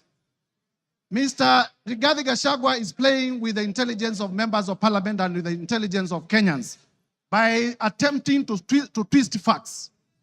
First, in terms of the law, companies are registered under the Companies Act. They are not registered under the Political Parties Act. So to come before Kenyans and to say that there were coalition agreements registered, and therefore those coalition agreements are companies, is to play around with our intelligence, because we know companies are registered under the Companies Act, they are not registered under the Political Parties Act. Further, Mr. Speaker, this Rigathi Gachagua was selectively chosen the sections of the Kenya Kwanza's coalition agreement to rely on, and he has failed to read the document in whole. Under clause 20 of the Kenya Kwanza coalition agreement, that clause provides as follows: that there is need to achieve an inclusive government that reflects the face of Kenya. Rigathi Gachagua chose not to tell us that the coalition agreement also talked about the face of Kenya and not a company of some people to the exclusion of others. Clause 6 of the Kenya Kwanza coalition agreement provides for respect for constitutionalism. The articles of the Constitution that I stated, it provides for respect to the rule of law. It provides for respect to the national values and principles of government under Article 10, and it provides for respect to devolution. Mr. Rigathi Gachagua did not tell us that. Clause 22G of the coalition agreement among the Kenya Kwanza political parties provides that there will be adjustments that may be necessary to accommodate the development priorities of other parts of the country to ensure equitable distribution of Kenya's national resources and wealth for the benefit of every citizen and every part of Kenya. This Mr. Rigathi Gachagua could not tell you because it was going to destroy his case. And therefore, honorable members, I urge you to find that Mr. Rigathi Gachagua, in his assertions about shareholding and a company, it was not in reference to political parties, it was in reference to regions, it was in reference to communities, and the evidence that we provided remains uncontroverted, and this ground must be confirmed. Mr. Speaker, on the issue of KEMSA, again, to show a man who is a flip-flop, yesterday on live television, Honorable Rigathi Gachagua admitted that he personally called Dr. Andrew Mulwa by his own phone yesterday on television. Today, appearing before us, he denies that he did not call him. So, which part of his testimony do we believe? Do we believe the testimony that he gave yesterday on national television, that he did call Dr. Andrew Mulwa, and that he sent his own son to Dr. Andrew Mulwa to collect the bid bond? Or do we believe the testimony that he has brought today, altered testimony that he has brought today? I urge you to find that Mr. Rigathi Gachagua indeed did call to influence investigations. On the issue of cabinet, Mr. Speaker, if you may allow me just 1 minute. On the issue of cabinet resolution, he has admitted and proceeded to justify that despite the existence of a valid cabinet decision in a cabinet meeting that he sat, he chose to defy that cabinet decision. And for that reason, Mr. Gachagua, by his own admission, must be removed from government. Mr. Speaker, as I conclude, this is the National Assembly of the Republic of Kenya. And for the National Assembly of the Republic of Kenya to assert its constitutional authority, Mr. Rigathi Gachagua must be impeached today. I urge members. Mr. Rigathi Gachagua, we have heard from members here, has made inflammatory remarks against the women of the Republic. For the respect of the women of the Republic of Kenya, Mr. Rigathi Gachagua must be impeached today. We have heard that Mr. Rigathi Gachagua has disinherited the widows of his own brother. And for the widows of Kenya, beginning from Madeira, to be safe, Mr. Rigathi Gachagua must be impeached today. And therefore, I urge members to find favor with my motion from clause 1 to clause 11. And as you vote Rigathi Gachagua. I thank you, Mr. Speaker, and I beg to move. Thank you. Honorable members on their feet, take your seats. Take your seats. Take your seats. Brighton, take your seats. Today you are very mobile.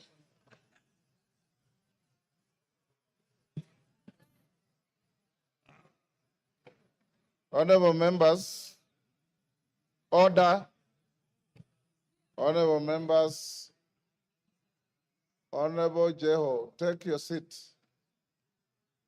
Honorable members, we are coming to the end of this motion. And before I put the question, this is one motion where there is no voice vote. We'll go straight into division so that no ayes have it at the putting of the question. The House Business Committee yesterday deliberated on the manner of voting, and it was unanimously agreed that there will be a roll call vote. There will be a roll call vote. That being the case, we should be done, if we are orderly, we should be done in the next 30 minutes, 40 minutes, maximum 1 hour. When we start voting, order, when we start voting, I'll instruct the clerk and the teller, having conducted yourselves exemplarily well, any member who precedes his or her vote with a preamble or a speech or a statement will be a spoiled vote. Once you are called, order, the vote is simply yes or no. Time for speeches have extinguished in the debate. I now put the question. Of course, there are always three: yes, no, abstention. Order, member for West Mugirango. There's nothing out of order.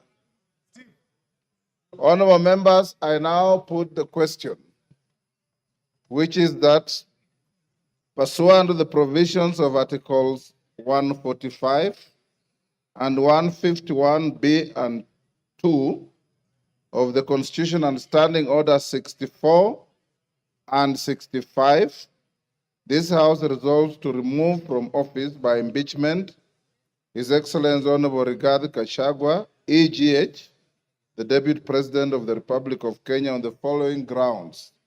1.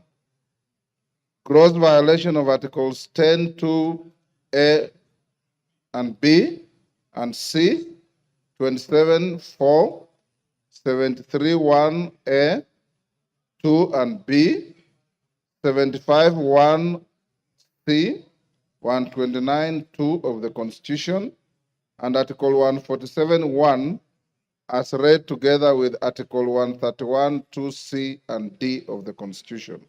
2. Gross violation of Articles 147(1) and 152(1) of the Constitution by undermining the President and the Cabinet and the effective discharge of the national government executive mandate. 3. Gross violation of Articles 6(2), 10(2)(a), 174, 186(1), 189(1), and the fourth schedule to the Constitution by undermining devolution. 4. Gross violation of Article 161 of the Constitution on the institutional and decisional independence of judges. 5. Gross violation of Articles 3(1) and 148(5)(a) of the Constitution on the fidelity to the oath of office and allegiance and Integration Act. 7. Serious reasons to believe that His Excellency the Deputy President has committed gross economic crimes under sections 45(1), 46, 47(a)(3), and 48(1) of the Anti-Corruption and Economic Crimes Act and sections 2, 3, 4, and 7 of the Proceeds of Crime and Anti-Money Laundering Act. 8. Serious reasons to believe that His Excellency the Deputy President has committed crimes by continuously misleading members of the public through false, malicious, divisive, and insightful remarks that are contrary to the provisions of Section 132 of the Penal Code and Section 29 of the Leadership and Integrity Act. 9, gross misconduct that is incompatible with the high calling and dignified status of the office of the Deputy President, a member of the Cabinet and the National Security Council. His Excellency the Deputy President has publicly attacked and undermined the work of the National Intelligence Service and its officers. 10, gross misconduct by openly or publicly insubordinating the President, who is the head of state and government. And 11, gross misconduct by persistently bullying state and public officers. I now direct that the division bell be rung for 5 minutes. Then thereafter, we will go into voting process. As we do so, can the whips give us, yes, Jeanette?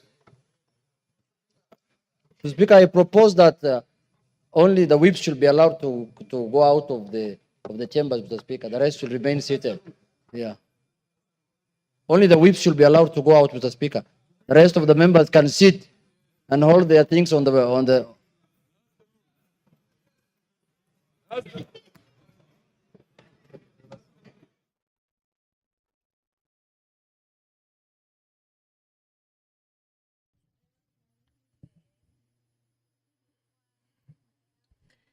Good evening. If you're just tuning in, the National Assembly has been debating the special motion by the Honorable Member Mwengi Mutuse on the proposed removal by impeachment of His Excellency Rigathi Gachagua, the Deputy President of the Republic of Kenya. The Honorable Member in the special motion did advance 11 accusations against the Deputy President, and among them his gross violation of Articles 10, Subarticle 2A, B, and C, Article 27, Subarticle 4, Article 73, Subarticle 1A, Article 2B, Article 75, 1C, Article 129, Subarticle 2 of the Constitution, and Article 147, Subarticle 1, as read together with Article 131, Subarticle 2C and D of the Constitution, that the Deputy President has persistently made utterances threatening to discriminate, exclude, and unlawfully deny sections of the people of Kenya and regions of the Republic of Kenya equal opportunities for public service appointments and allocation of public resources.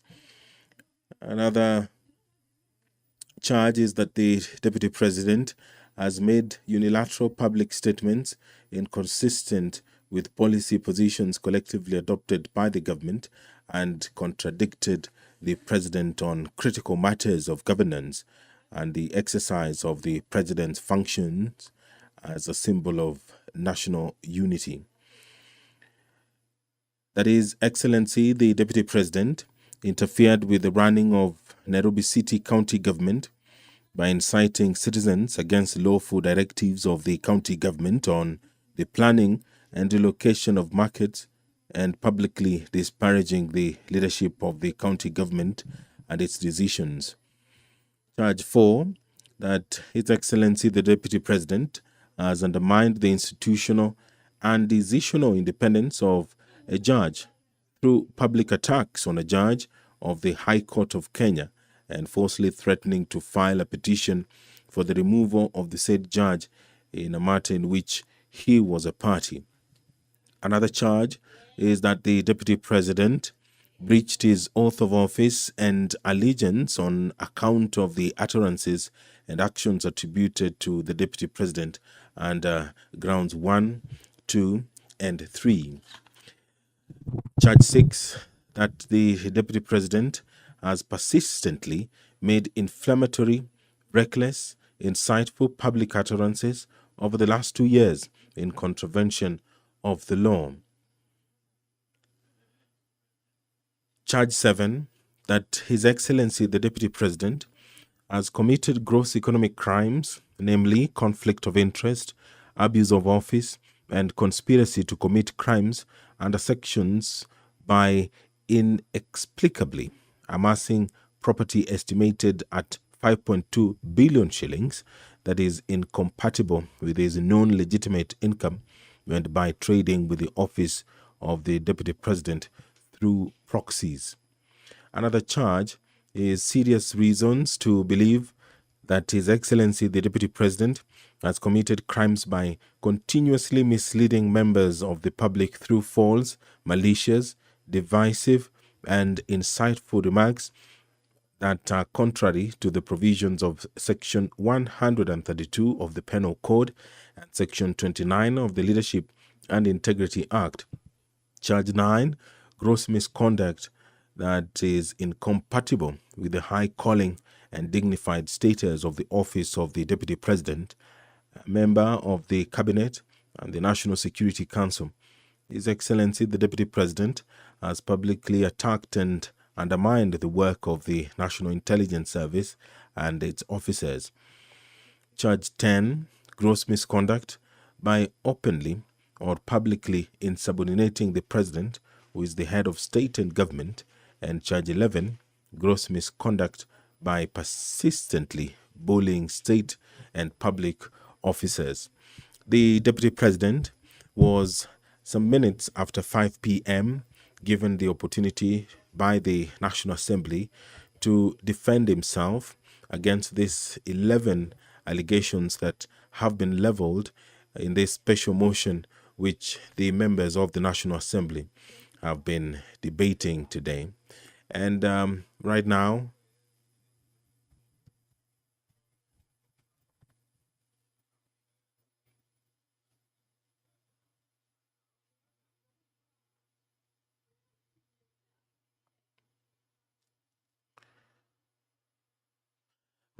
the respective leadership in the House is whipping members to come into the chambers to allow the division to proceed. Remember that this requires more than 200 or at least 233 members of the National Assembly voting in affirmative, and they will be doing so through a roll call. Standing Order 65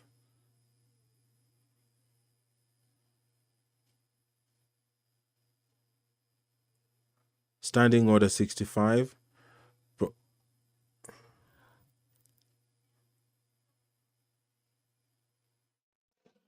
Honorable members, take your seats. Whips, you are satisfied your members are all in the House? Take your seats.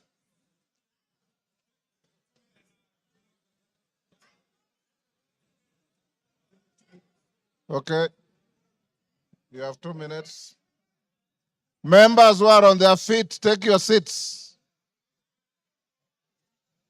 Thank you.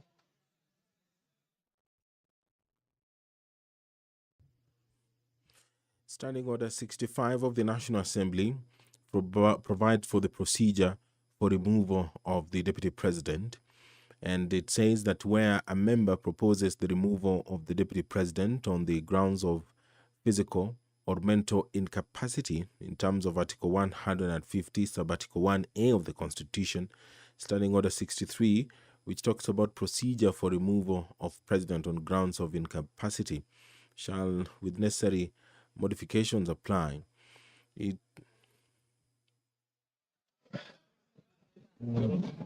have to do something about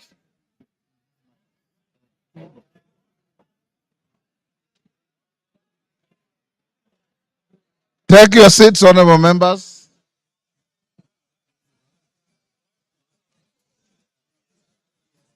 Okay. Osoro and Millie, are all your troops in the house? I want to draw the bar.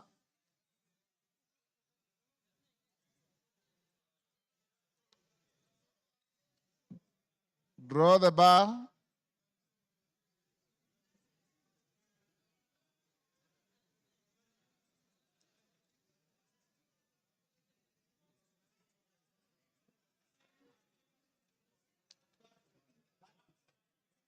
Take your seats.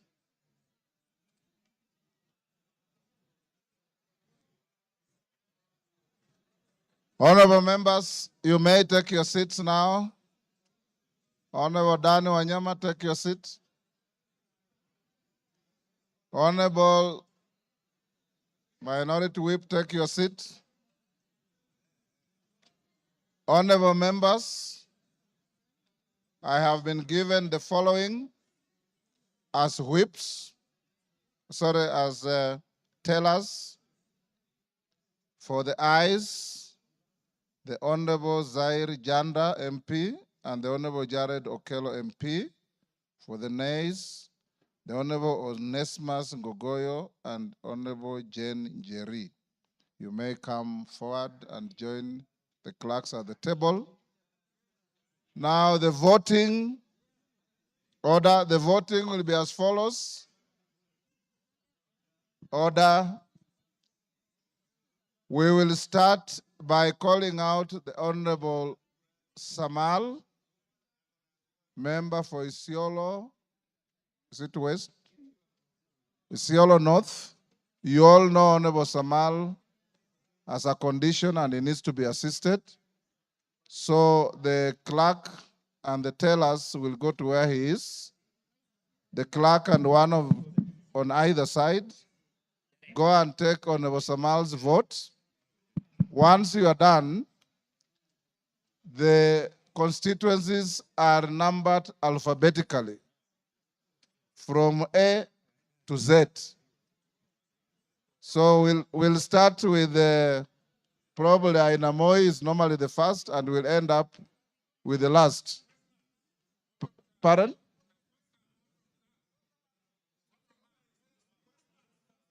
Yes. Okay, Njoroge, take the vote of Honorable Samal, Honorable Kosge, and Honorable Wanyonyi.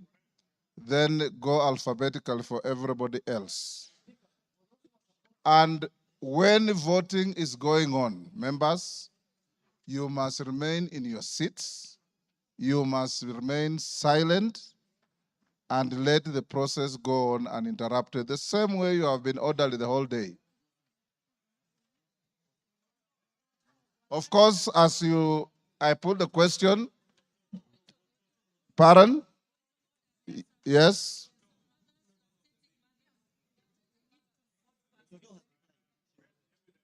Toto has already indicated to the clerks that she'll wait and vote like everybody else.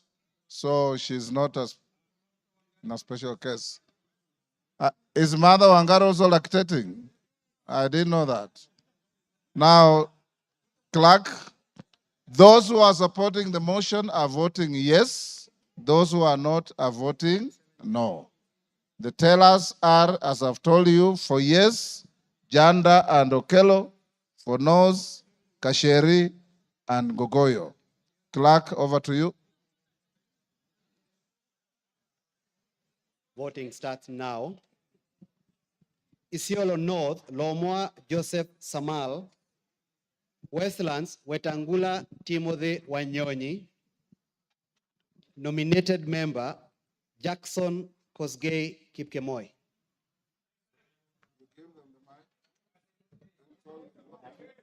One teller the other side. Who will go there? Go. Good.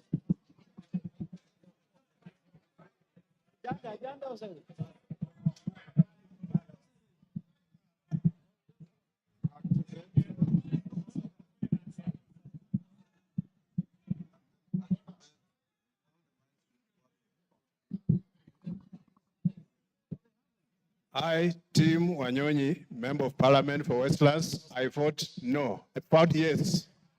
I vote yes.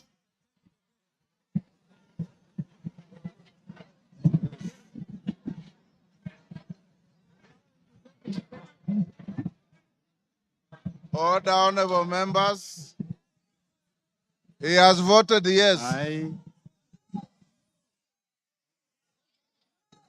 Order. I, Jackson Kipkemoi Koskei, nominated Member of Parliament, I vote yes.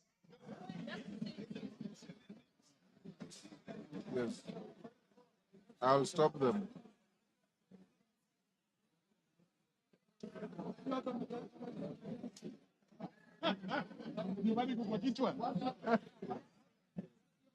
Yes.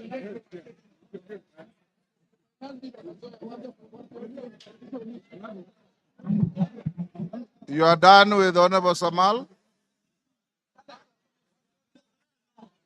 He can't talk.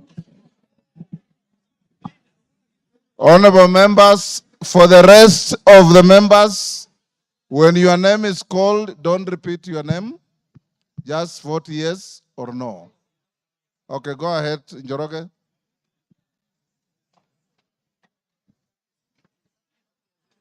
Ainab Koi, Samuel Chepkonga, Aina Moi, Benjamin Langat, Aldai, Marian Kitani,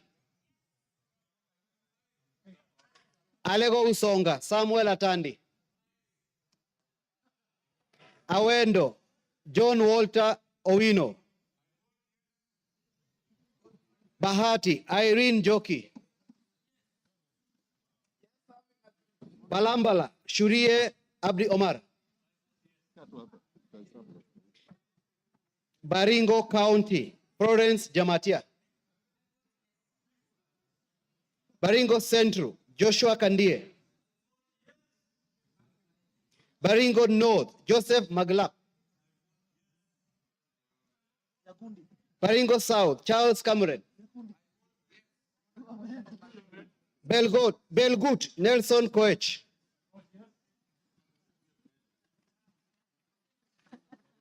Bobasti, Innocent Obiri,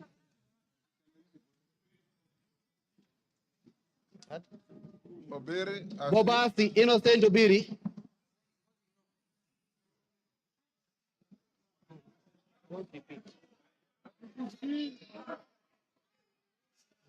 Bamachoge Borabu, Nolfason Obadia, Bamachoge Chache, Alpha Miruka Ondieki, Bomet County, Linet Chepkorir Toto,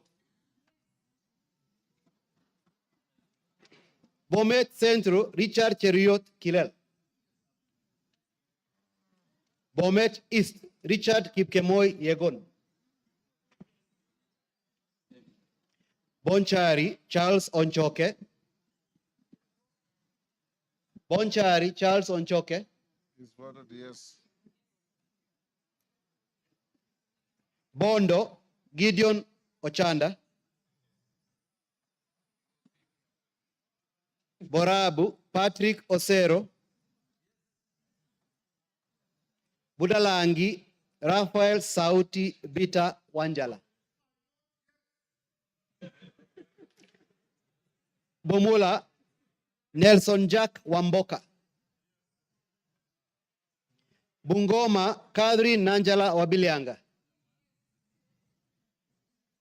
Bura, Kuno Yakub Ado, Bureti, Kibet Kirui Komingoi, Busia County, Omanyo Kadri Nakambi, Omanyo Kadri Nakambi, Butere Nicholas Tindi Mwale, Butula Joseph Oyula,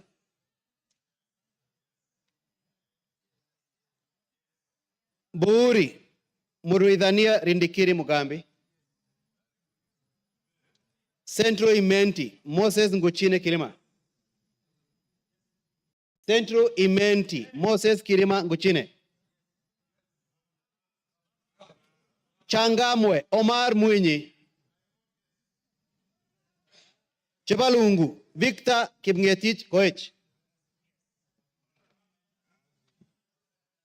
Cherangani, Patrick Simiyu Barasa. Cherangani, Patrick Simiyu Barasa.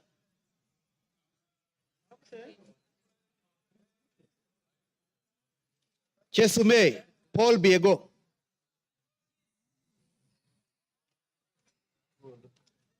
Chuka Iganga Ng'ombe, Patrick Ntwega Munene. Dadab, Farama Alim. Dagoretti North, Beatrice Elachi. Dagoretti South, John Kerry Waweru. Eldama Ravine, Musa Sirma. Eldas, Adan Kenan. Elgeyo Marakwet County, Ngerechei Jepto Caroline. Embakasi Central, Gadhiro Majadonk Benjamin. Embakasi East, Babu Owino Ongili. Embakasi East, Babu Owino Ongili.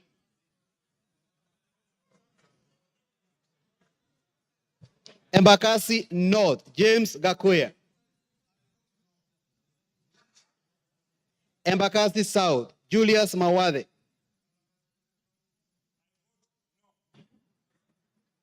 Embakasi West, Mark Samuel Mwenje Mureithi. Embakasi West, Mark Samuel Mwenje Mureithi.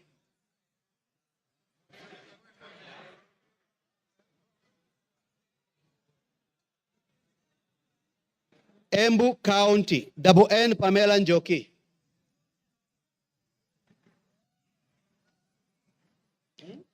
Mgwen. No.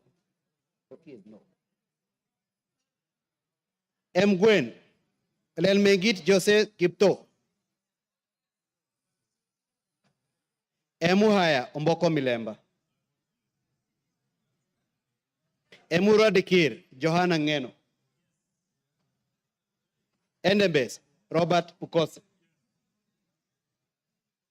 Fafi Yakub Farah. Funyula Oundo Wilberforce. Galole Said Buya Hiribae Said Poster. Ganze Charo Kenneth Tungule. Garissa County, Udgon Amina Siad. Garissa Township, Major Deko Baro. Garsen, Ali Wario Guyo. Katanga, Wakili Mureu. Gatundu North, Kururia Njoroge. Gatundu North, Kururia Njoroge.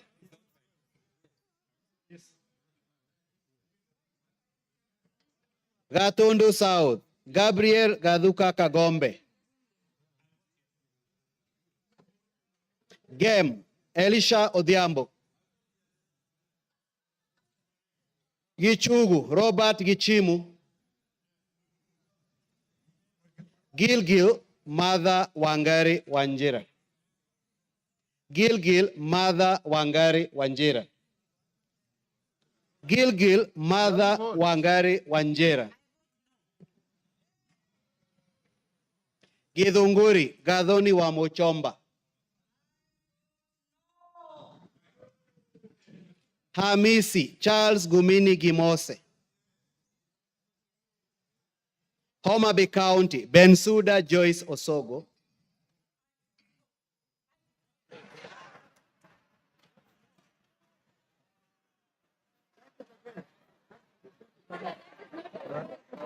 Para. Take the vote again. Order, Bensuda, utaitwa tena.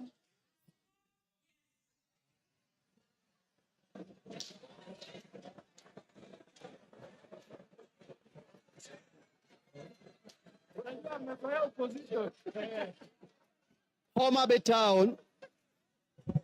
Order, members, order. Homa Bay Town. George Peter Kaluma. Igembe Central. Daniel Karido Kili. Igembe North. Taitumu Julius. Igembe South. John Paul Mwirigi. Ijara. Abdi Ali Abdi. Ikolomani. Shinali Bernard. Isiolo County. Mumina Bonaya. Isiolo North. Isiolo South. Bidu Tubi Mohammed.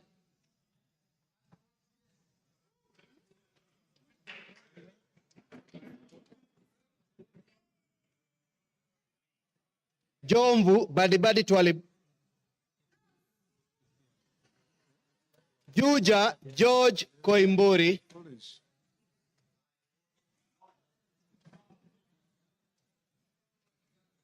Kabete James Gedua wa Mashukuru. Kabete James Gedua wa Mashukuru. Kabondo Kasipul Ivo Bara. Kabuchai Kalasinga Joseph.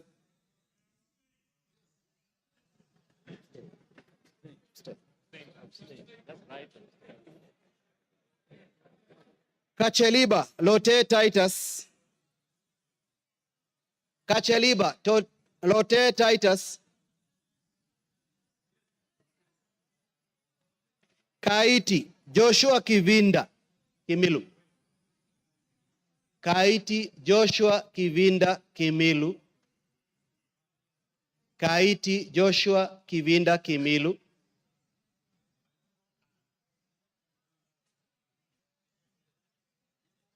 Kajiado County Lea Sankaire. Kajiado County Lea Sankaire.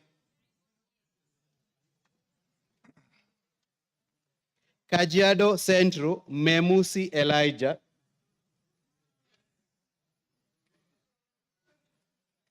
Kajiado East Kakuta Maimai. Kajiado North Onesimus Ngogoyo.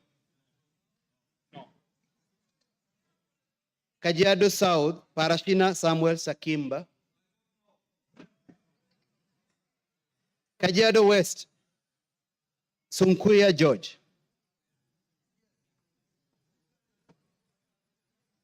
Kakamega County Elsie Muhanda. Kaloleni Paul Katana. Kamukonji Hassan Yusuf. Kamukonji Hassan Yusuf. Kamukonji Hassan Yusuf.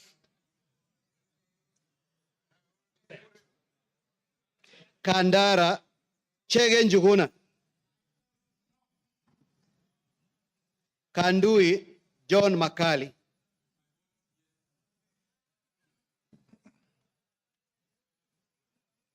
Kangema Peter Kihungi. Kagundo Fabian Chule. Kapenguria Samuel Moroto. Kapsaret Oscar Sudi. Kapsaret Oscar Sudi.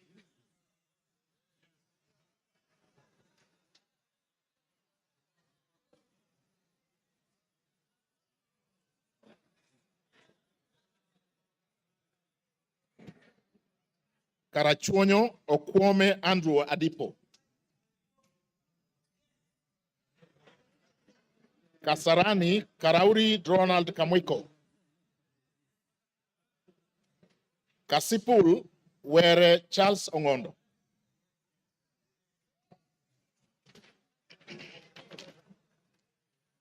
Kathiani Mbui Robert.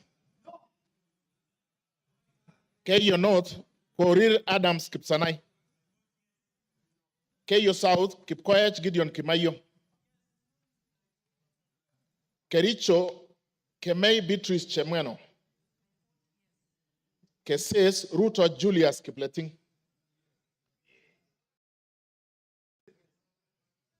Keses. Kuisero Wangaya Christopher Aseka. Kiamba Wanjiko John Jogona. Kiambu Waidaka John Mashua. Kiambu Waidaka John Mashua. Kiambu Town. He's not here. Kiambu Murada Ann Wajiko Mugo. Kibra Orero Peter Ochieng. Kibwezi Mbalu Jessica Nduku Kiko. Kibwezi West Mutuse Ekomas Mwengi. Kieni Wainaina Anthony Njoroge.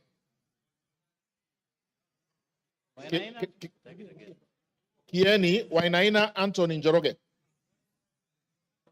Kigumo Munyoro Joseph Kamau.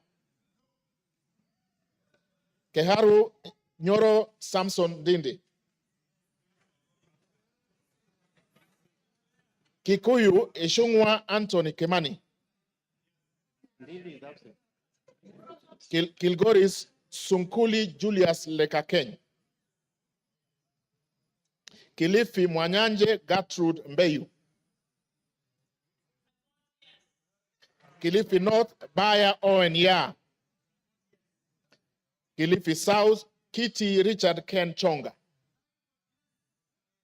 Kilome Zambia Thaddeus Ketua. Kimilili Mutua Didmas Wekesa Barasa.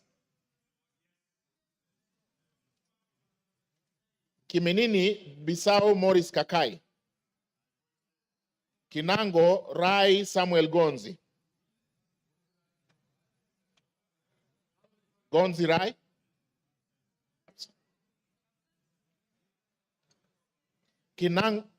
Kinangop Tuku Zakari Kwenya.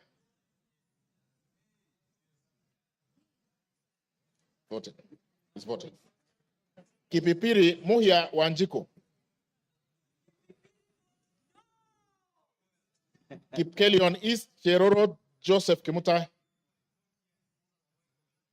Kipkelion West Hilary Kiplangat Koske. Kirinyaga Jen Jerry Maina. Kirinyaga Central Gitari Joseph Gashoki. Kirinyaga Central Joseph Gashoki Gitari. Kisauni Bedzimba Rashid Juma.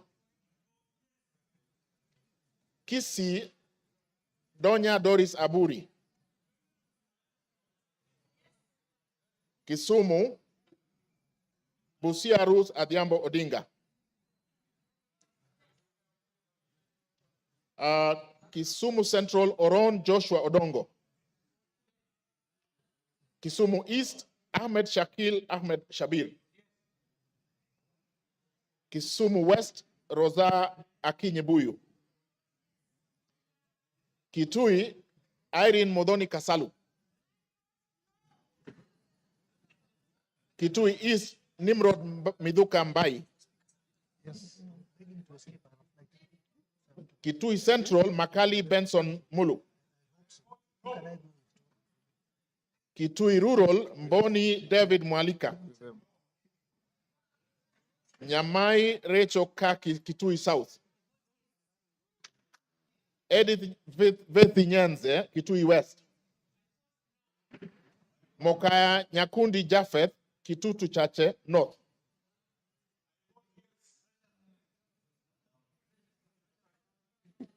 We take it from where? I will repeat from Kitui South, Rachel Kakinyamai. She voted. Yes. Nyanza Edith Vethi. She voted. Nyakundi Japheth Mokaya. Kibagendi Anthony.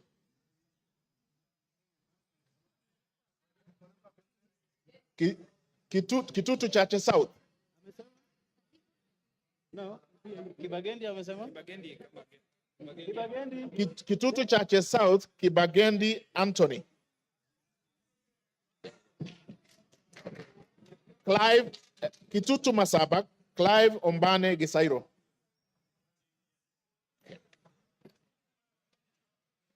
Konoin, Brighton Leonard Yegon. Kuresoi North, Mutai Alfred Kibrono. Kuresoi North. Okay. Joseph Kipkoske Tanui, Kuresoi South.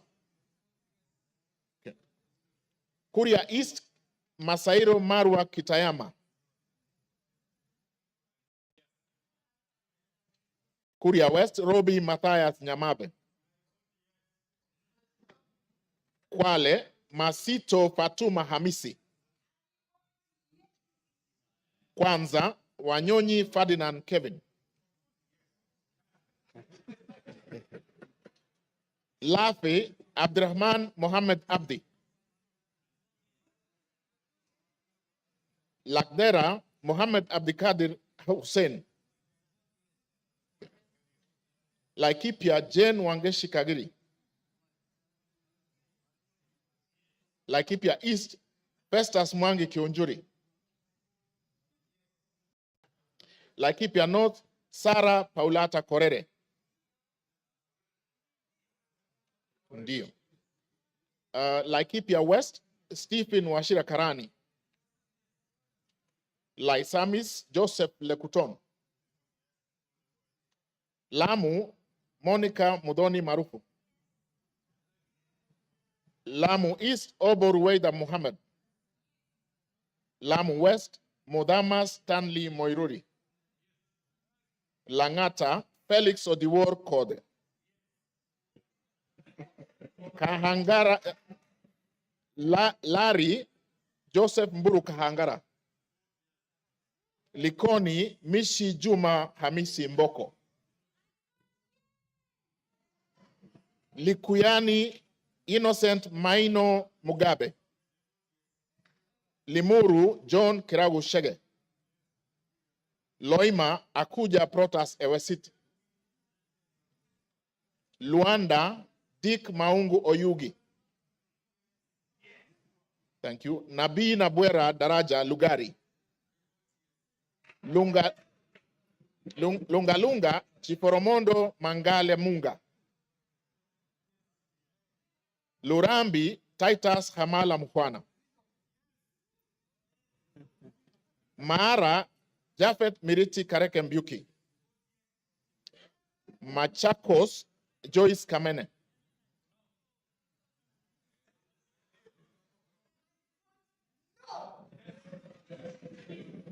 Machakos Town, Caleb Mutiso Mule.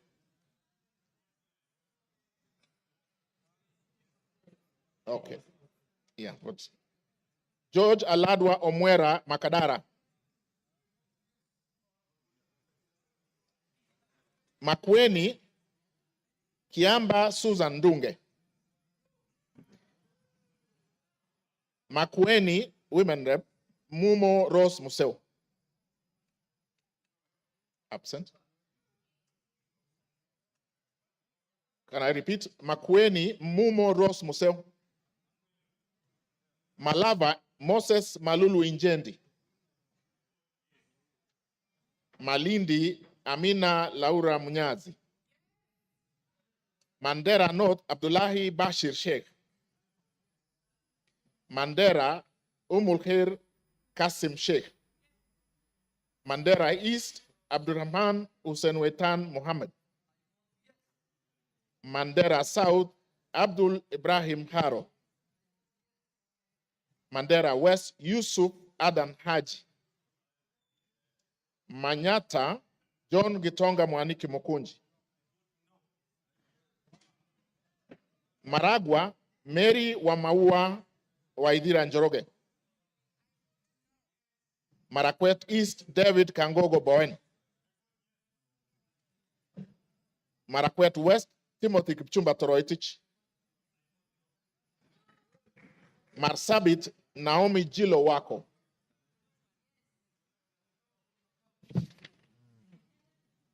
Masinga, Mwalio Joshua Mbithi Mutua. Masinga, Joshua Mbithi Mutua Mwalio. Matayos, Geoffrey Makoha Bodanga. Madare, Anthony Oluoch. Madhioya, Edwin Mugo Gishoki. Okay. Madira, Kahugu Eric Mwangi.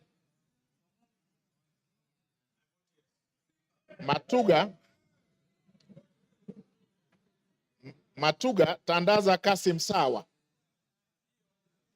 Okay. Matungu, Nabulindo Peter Oscar. He's there. Yeah, Tandaza is there. Can I repeat Matuga? Matuga, Tandaza Kasim Sawa. Okay, asante. Matungulu, Mule Stephen Mutinda. Mavoko, Kingola Patrick Makau.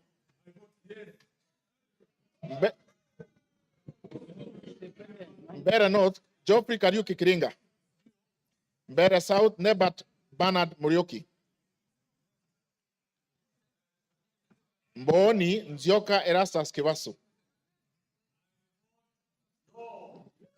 Meru, Kailemia Elizabeth Karab. Migori, Mohammed Fatuma Zainab. Mogotio Kiborek Ruben. Moiben Phyllis Jepkemoy Barto. Molo Francis Kuria Kimani. Mombasa Zamzam Muhammad Chimba. Mosob Abraham Kipsang Kirwa. Moyale Jaldesa Guyo Wako. Msambweni Jaldesa. Okay, capture, thank you. Msambweni Badr Salim Faisal. Mount Elgon Fred Kapondi Chesebe. Muhoroni James Onyango Oyo. Mukorweini Gishoi Kagusha John Philip. Mumias East Salasia Peter Kalerwa.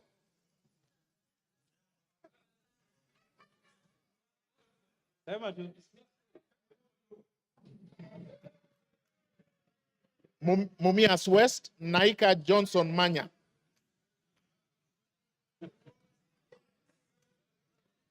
Moranga Betty Njeri Maina.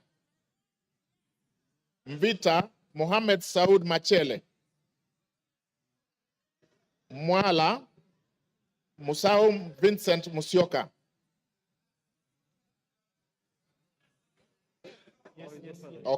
Okay, done. Mwatate Peter Mbogo Shake. Peter Mbogo Shake. Thank you. Mwea Mary Maingi. Mwingi Central Gideon Mutemi Muliungi. Mwingi North Paul Musimi Nzengu. Mwingi West Charles Ngusi Anguna. Nairobi City Esther Mudhoni Pasaris. Naivasha Kihara Jane Wanjiru Njeri. Nakuru Chelule. Can I repeat Naivasha? Kihara Jane Wanjiru Njeri.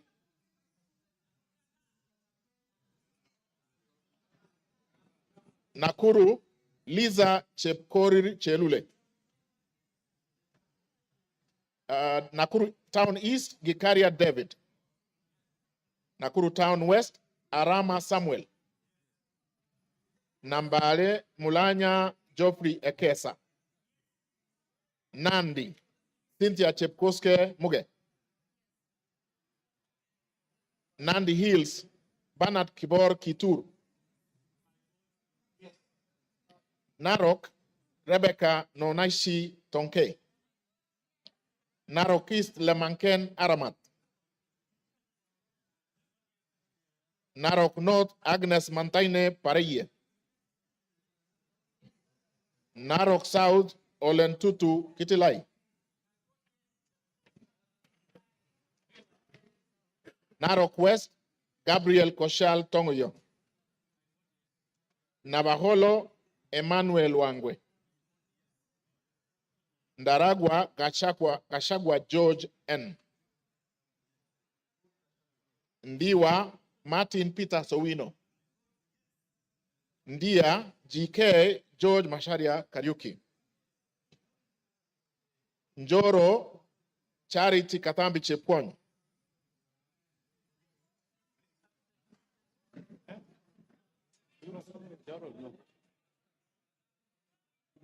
North Guyo Adi Wario. North Imenti, Abdul Rahim Dawood. North Mogirango, Joash Nyamache Nyamoko. Nyakach, Joshua Aduma War.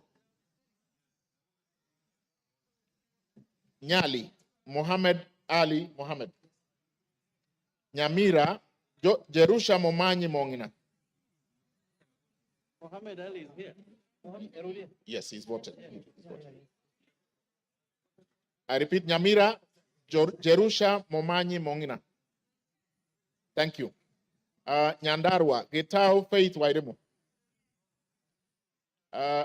Nyando, Okelo Jared Odoyo. Nyando votes yes. Yaribari Chache, Zahid Janda. Yes. Yaribari Masaba, Daniel Ogwoka Manduku. Nyatike, Tom Boya Odege. Nyeri, Rahab Mokami Washira.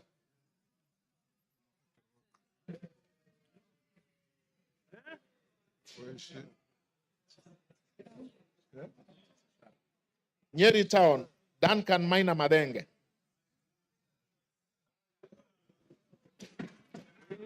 Oljororok, Moshira Michael Mwangi. Olkalau, David Juguna Kiaraho. Odaya, Michael Wambogo Wainaina. Pokot South, David Losiakau Kosing. Rabai, Mupe Anthony Nkenga. I have been asked to repeat Pokot South. Pokot South, Kosing David Losiakau. Thank you. Rabai Anthony Kenga Mupe. Rangwe Gogo Linian Achieng. Rarieda Amolo Paul Otiende. Rongai Paul Kibet Chebor. Rongo Paul Abur. Roysambu Agustin Kamade Mwafrika. Ruaraka Francis Kajwang Tom Joseph. Roiro Kingara Simon Nganga. Runyenjes Karemba Eric Muchangi Njiru. Sabatia Lawyer Clement Logova. Saboti Caleb Amisi Luyai. Saku Raso Dido Ali. Samburu Pauline Lenguris.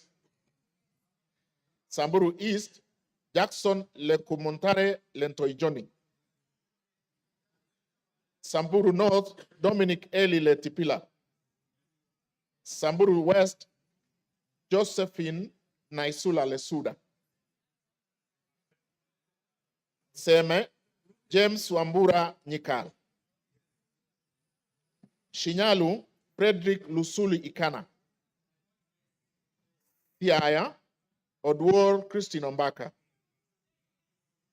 Sigor Peter Lochakapong. Sigor Awetsoin Justice Kipsang Kemei. Sirisia John Waluke Koi.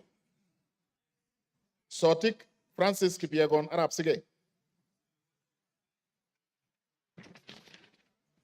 South Imenti Idinji Shadrach Mwiti.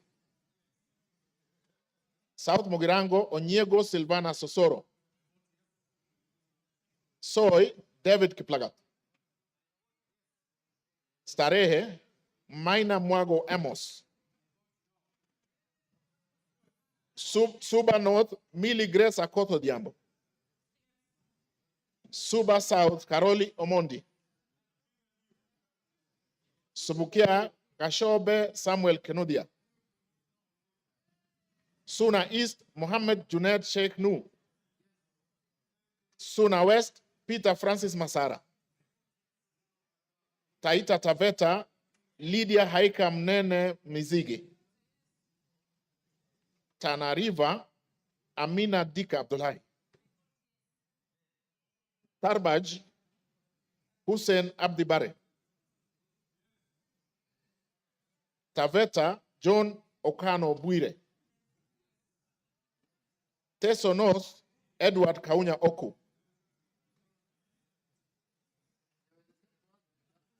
Teso South, can I repeat Teso North? Oku Edward Kaunya. Thank you. Teso North, Oku Edward Kaunya. Yeah, yes, Sorry, Teso South, Otucho Mary Emase. Tetu, Geoffrey Wandeto Mwangi. Daraka, Murugara George Gitonga. Daraka Nithi, Susan Ngugi Nduyo. Thika Town, Nganga Alice Wamboi. Tiati, William Kamket Kasait. Tigania East, Lawrence Purwaburi. Tigania West, John Kanwithia Motunga. Tinderet, Julius Melikibiwot. Tongaren, John Murumba Chikati. Transoia, Lilian Chebetsiyoy. Tarbo, Janet Chepkemboy Sitiene. Turkana, Cecilia Asinyen Gitit. Turkana Central, Joseph Namwar Emathe. Turkana East, Nicholas Ngikor Nixon Ngikolong.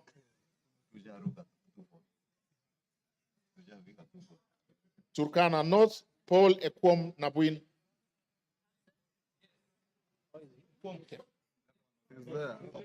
Yeah. Okay. Turkana South, John Ariko Namoit. Turkana West, Daniel Epuyo Nanok. Wasingishu, Gladys Jepkoske Boss. Ugenya, Ochieng David Ouma. Uriri, Nyamita Mark Ogola. Vihiga, Kagesi Kivai Ernest Ogesi. Vihiga, Adagala Beatrice Kahai. Voi, Hamis Chome Abdi. Wajir, Fatuma Abdi Jeho. Wajir West, Aden Daudi Muhammad. Wajir North, Ibrahim Abdi Sane. Wajir South, Muhammad Aden Ado. Wajir West, Yusuf Muhammad Farah. Webuye East, Martin Pepela Wanyonyi. Webuye West, Daniel Wanyamasitati. West Mogirango, Mogaka Stephen. West Pokot, Rael Chepkemoy Kasiwai. Westlands, Timothy. He has already voted. Oh, sorry, we have done that. Sorry. Wundanyi Mwakuona Danson Mwashako. Basil Robert Ngui Yata. Yata. Is he here? Ali Abdistirat Khalif. Sabina Wanjiru Shege. Joseph Hamisi Dena.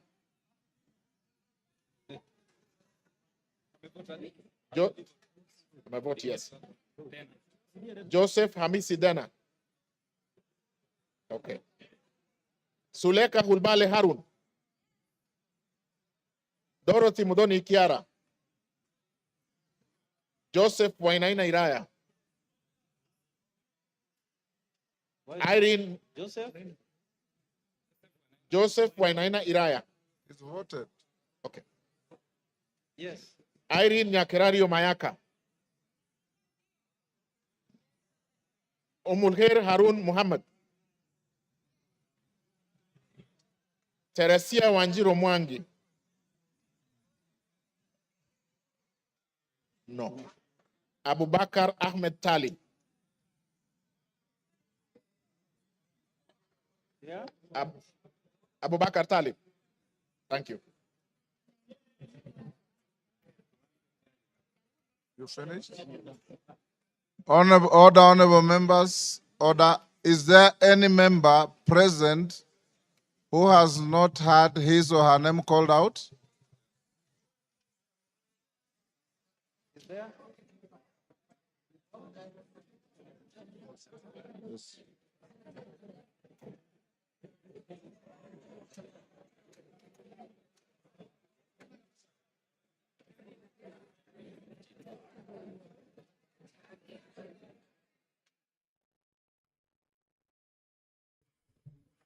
Good evening. You are watching the sitting of the National Assembly this evening, where the members have been voting on the proposed impeachment of the Deputy President, Rigathi Gachagua. It was through a roll call as directed by the Speaker of the National Assembly. And what is currently happening is that the tallying of the votes is underway, and thereafter the pronouncement will be made as to how the members of the National Assembly voted this evening.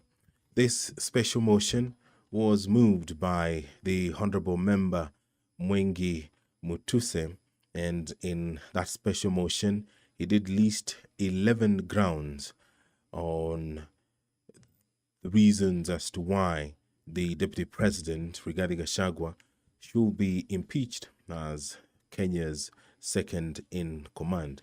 The Member of Parliament cited gross violation of various articles, and also he did cite serious reasons to believe that the Deputy President has committed gross economic crimes under Section 45, subsection 1, Section 46, Section 47A3, and Section 48(1) of the Anti-Corruption and Economic Crimes Act, and Section 2, 3, 4, and 7 of Proceeds of Crime and Anti-Money Laundering Act.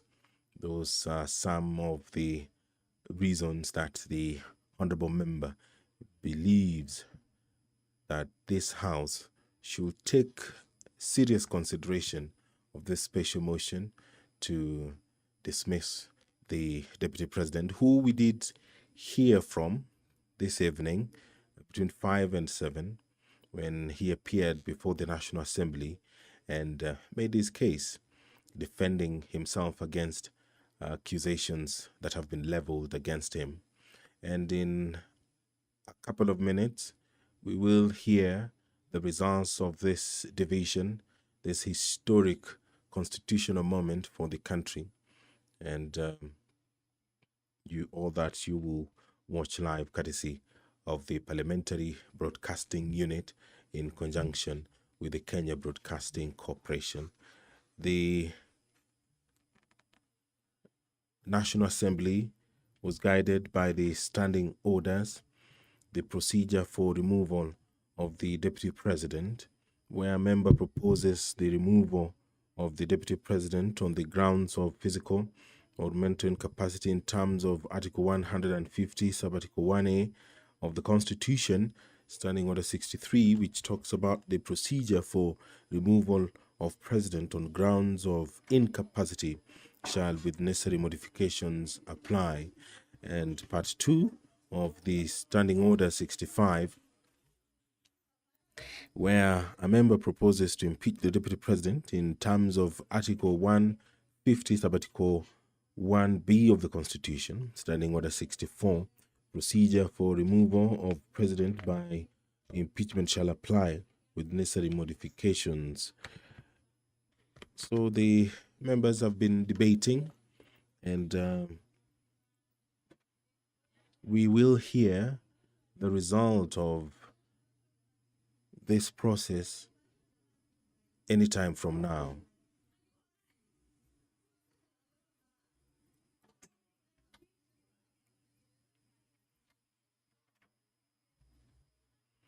Standing Order 64 of the National Assembly provides for the procedure for removal of President by impeachment. Now, the Standing Order 65 borrows heavily from Standing Order 64, and these procedures, they're quite a number, and some of them have been used in this business that the National Assembly began in the morning, and the culmination of it will be heard any time from now. And if you can see on your screen, the Deputy Speaker of the National Assembly, Honorable Gladys Bose, has taken the seat, and that means that she will perhaps be the one who will make the announcement after the tabulation and the tallying of the votes that has concluded, been done. The number required to vote in affirmative, according to the provisions of the Constitution, is 233 members. That is the threshold required to impeach the Deputy President. And there the Speaker has returned. The Deputy Speaker had been holding forth briefly, and anytime from now, the Speaker will call for the announcement of the votes,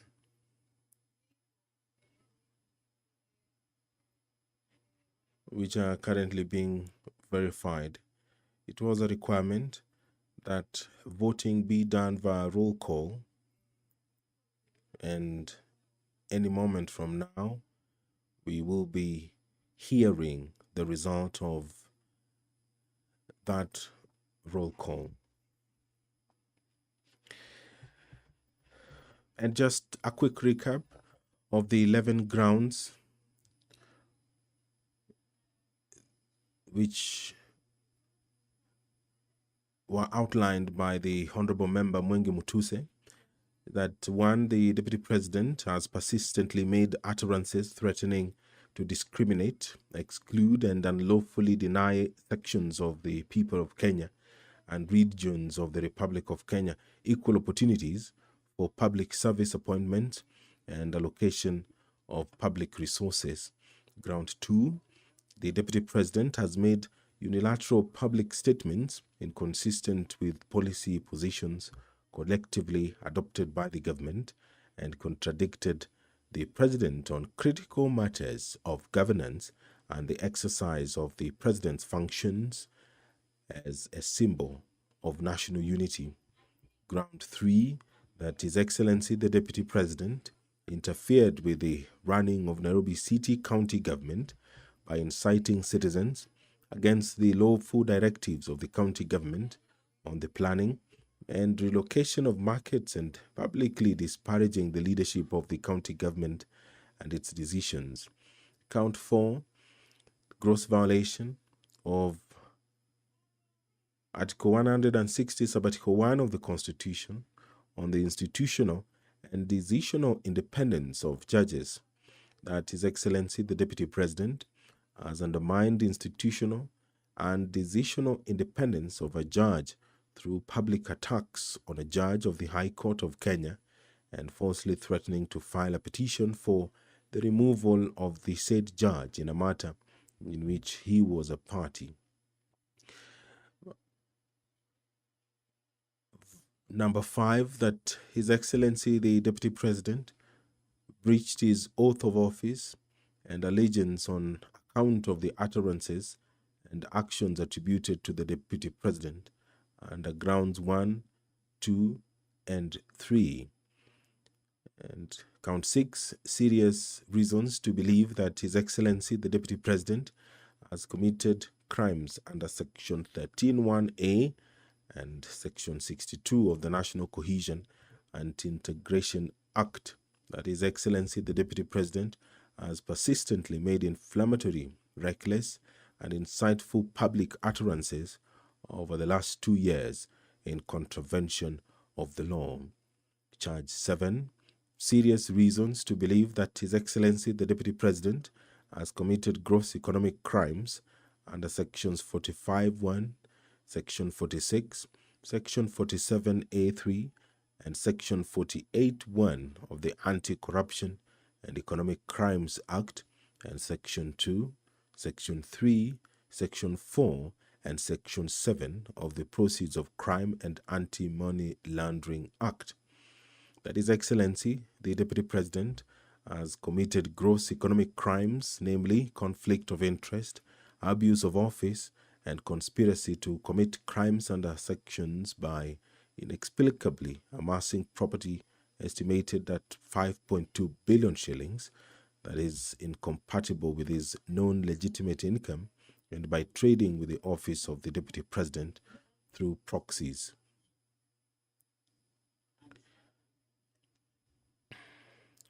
Charge 8, serious reasons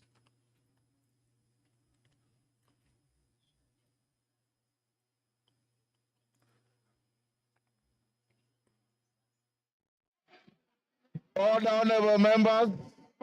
Give me that. Give me this. Order. Order. Osoro. Order. Order. This is not working. Congratulations. Order.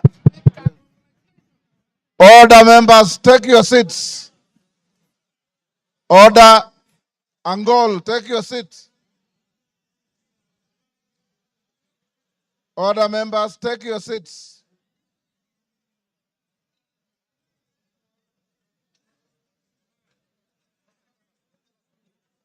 Yeah, I know. Yes. Where's the adjournment note? Order, members, order. Take your seats. Order, honorable members, take your seats for the tellers.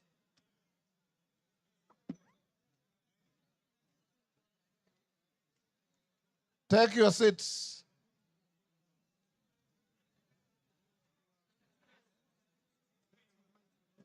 Honor members, Haika, take your seat. Aburi, take a seat.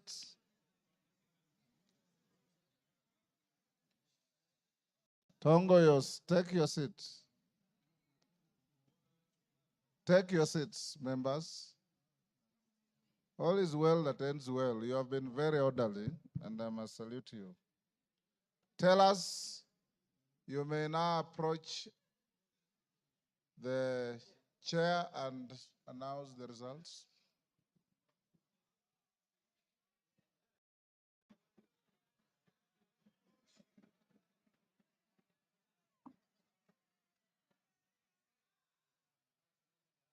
Honorable Speaker, based on the responsibility you bestowed on me, Jared Okello, MP for Nyando, Zahir Janda, Honorable Onesmus Ngogoyo, and Honorable Njeri Maina, we are here to declare the results as follows, Honorable Speaker. The nays, 44. Abstentions, 1.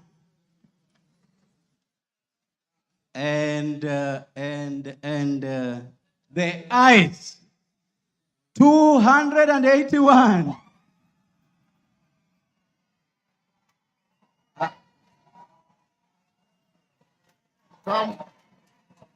Come forward.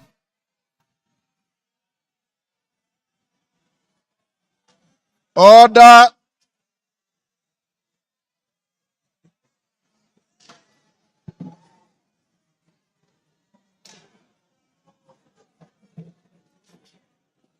Take your seats. Order, members, order. The House is still in session. Tell us, take your seats. Bensouda, take your seat.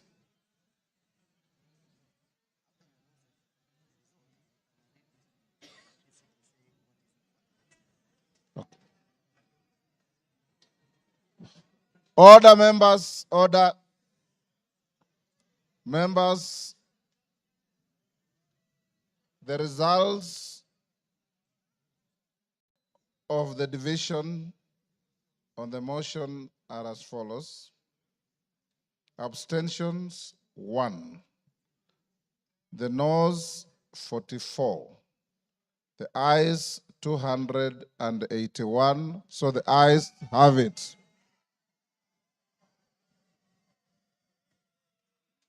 And the results brought to the Speaker are duly signed by all the 4 nominated tellers. Honourable members, I have a short communication following that. Before. Order, order. The House is still in session. I have the following communication to make, honourable members, before we open the bar.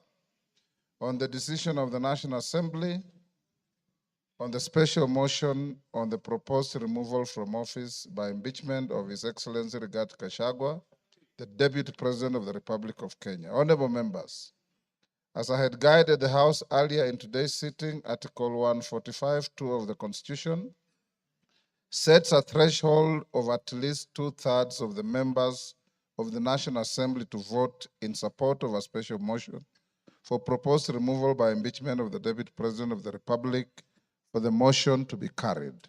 According to the results of the division on the motion that I've just declared, a total of 281 members, being more than 2/3 of the members of the National Assembly, have voted in support of the motion. Article 145(2)(a) of the Constitution provides that, I quote, if a motion under Clause 1 is supported by at least 2/3 of all members of the National Assembly, the Speaker shall inform the Speaker of the Senate of the resolution within 2 days. In this regard, I'll proceed to discharge the singular duty placed on me by Article 145(2)(b) of the Constitution and under which to notify the Speaker of the Senate of the resolution of the National Assembly. The clerk is directed to prepare the necessary documentations to accompany the resolution. The House will resume tomorrow, Wednesday, 9th October 2024, at 9:30 a.m. to resume with the regular business as scheduled by the House Business Committee. I thank you. Members, will you now be upstanding? Draw the bar. Draw the bar. Open the doors. Order, honorable members. Order. Order. Order, members. The House will now be adjourned until tomorrow 9:30 a.m.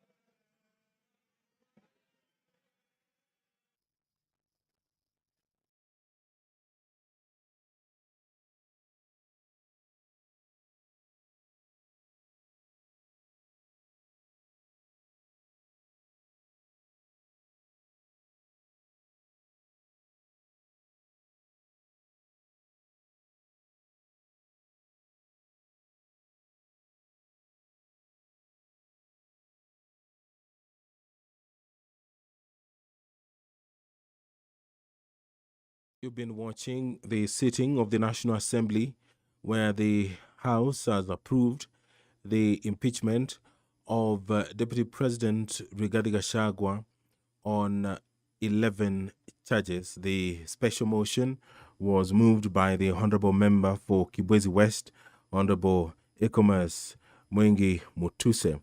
This broadcast has been brought to you by the Parliamentary Broadcasting Unit in conjunction with the Kenya Broadcasting Corporation.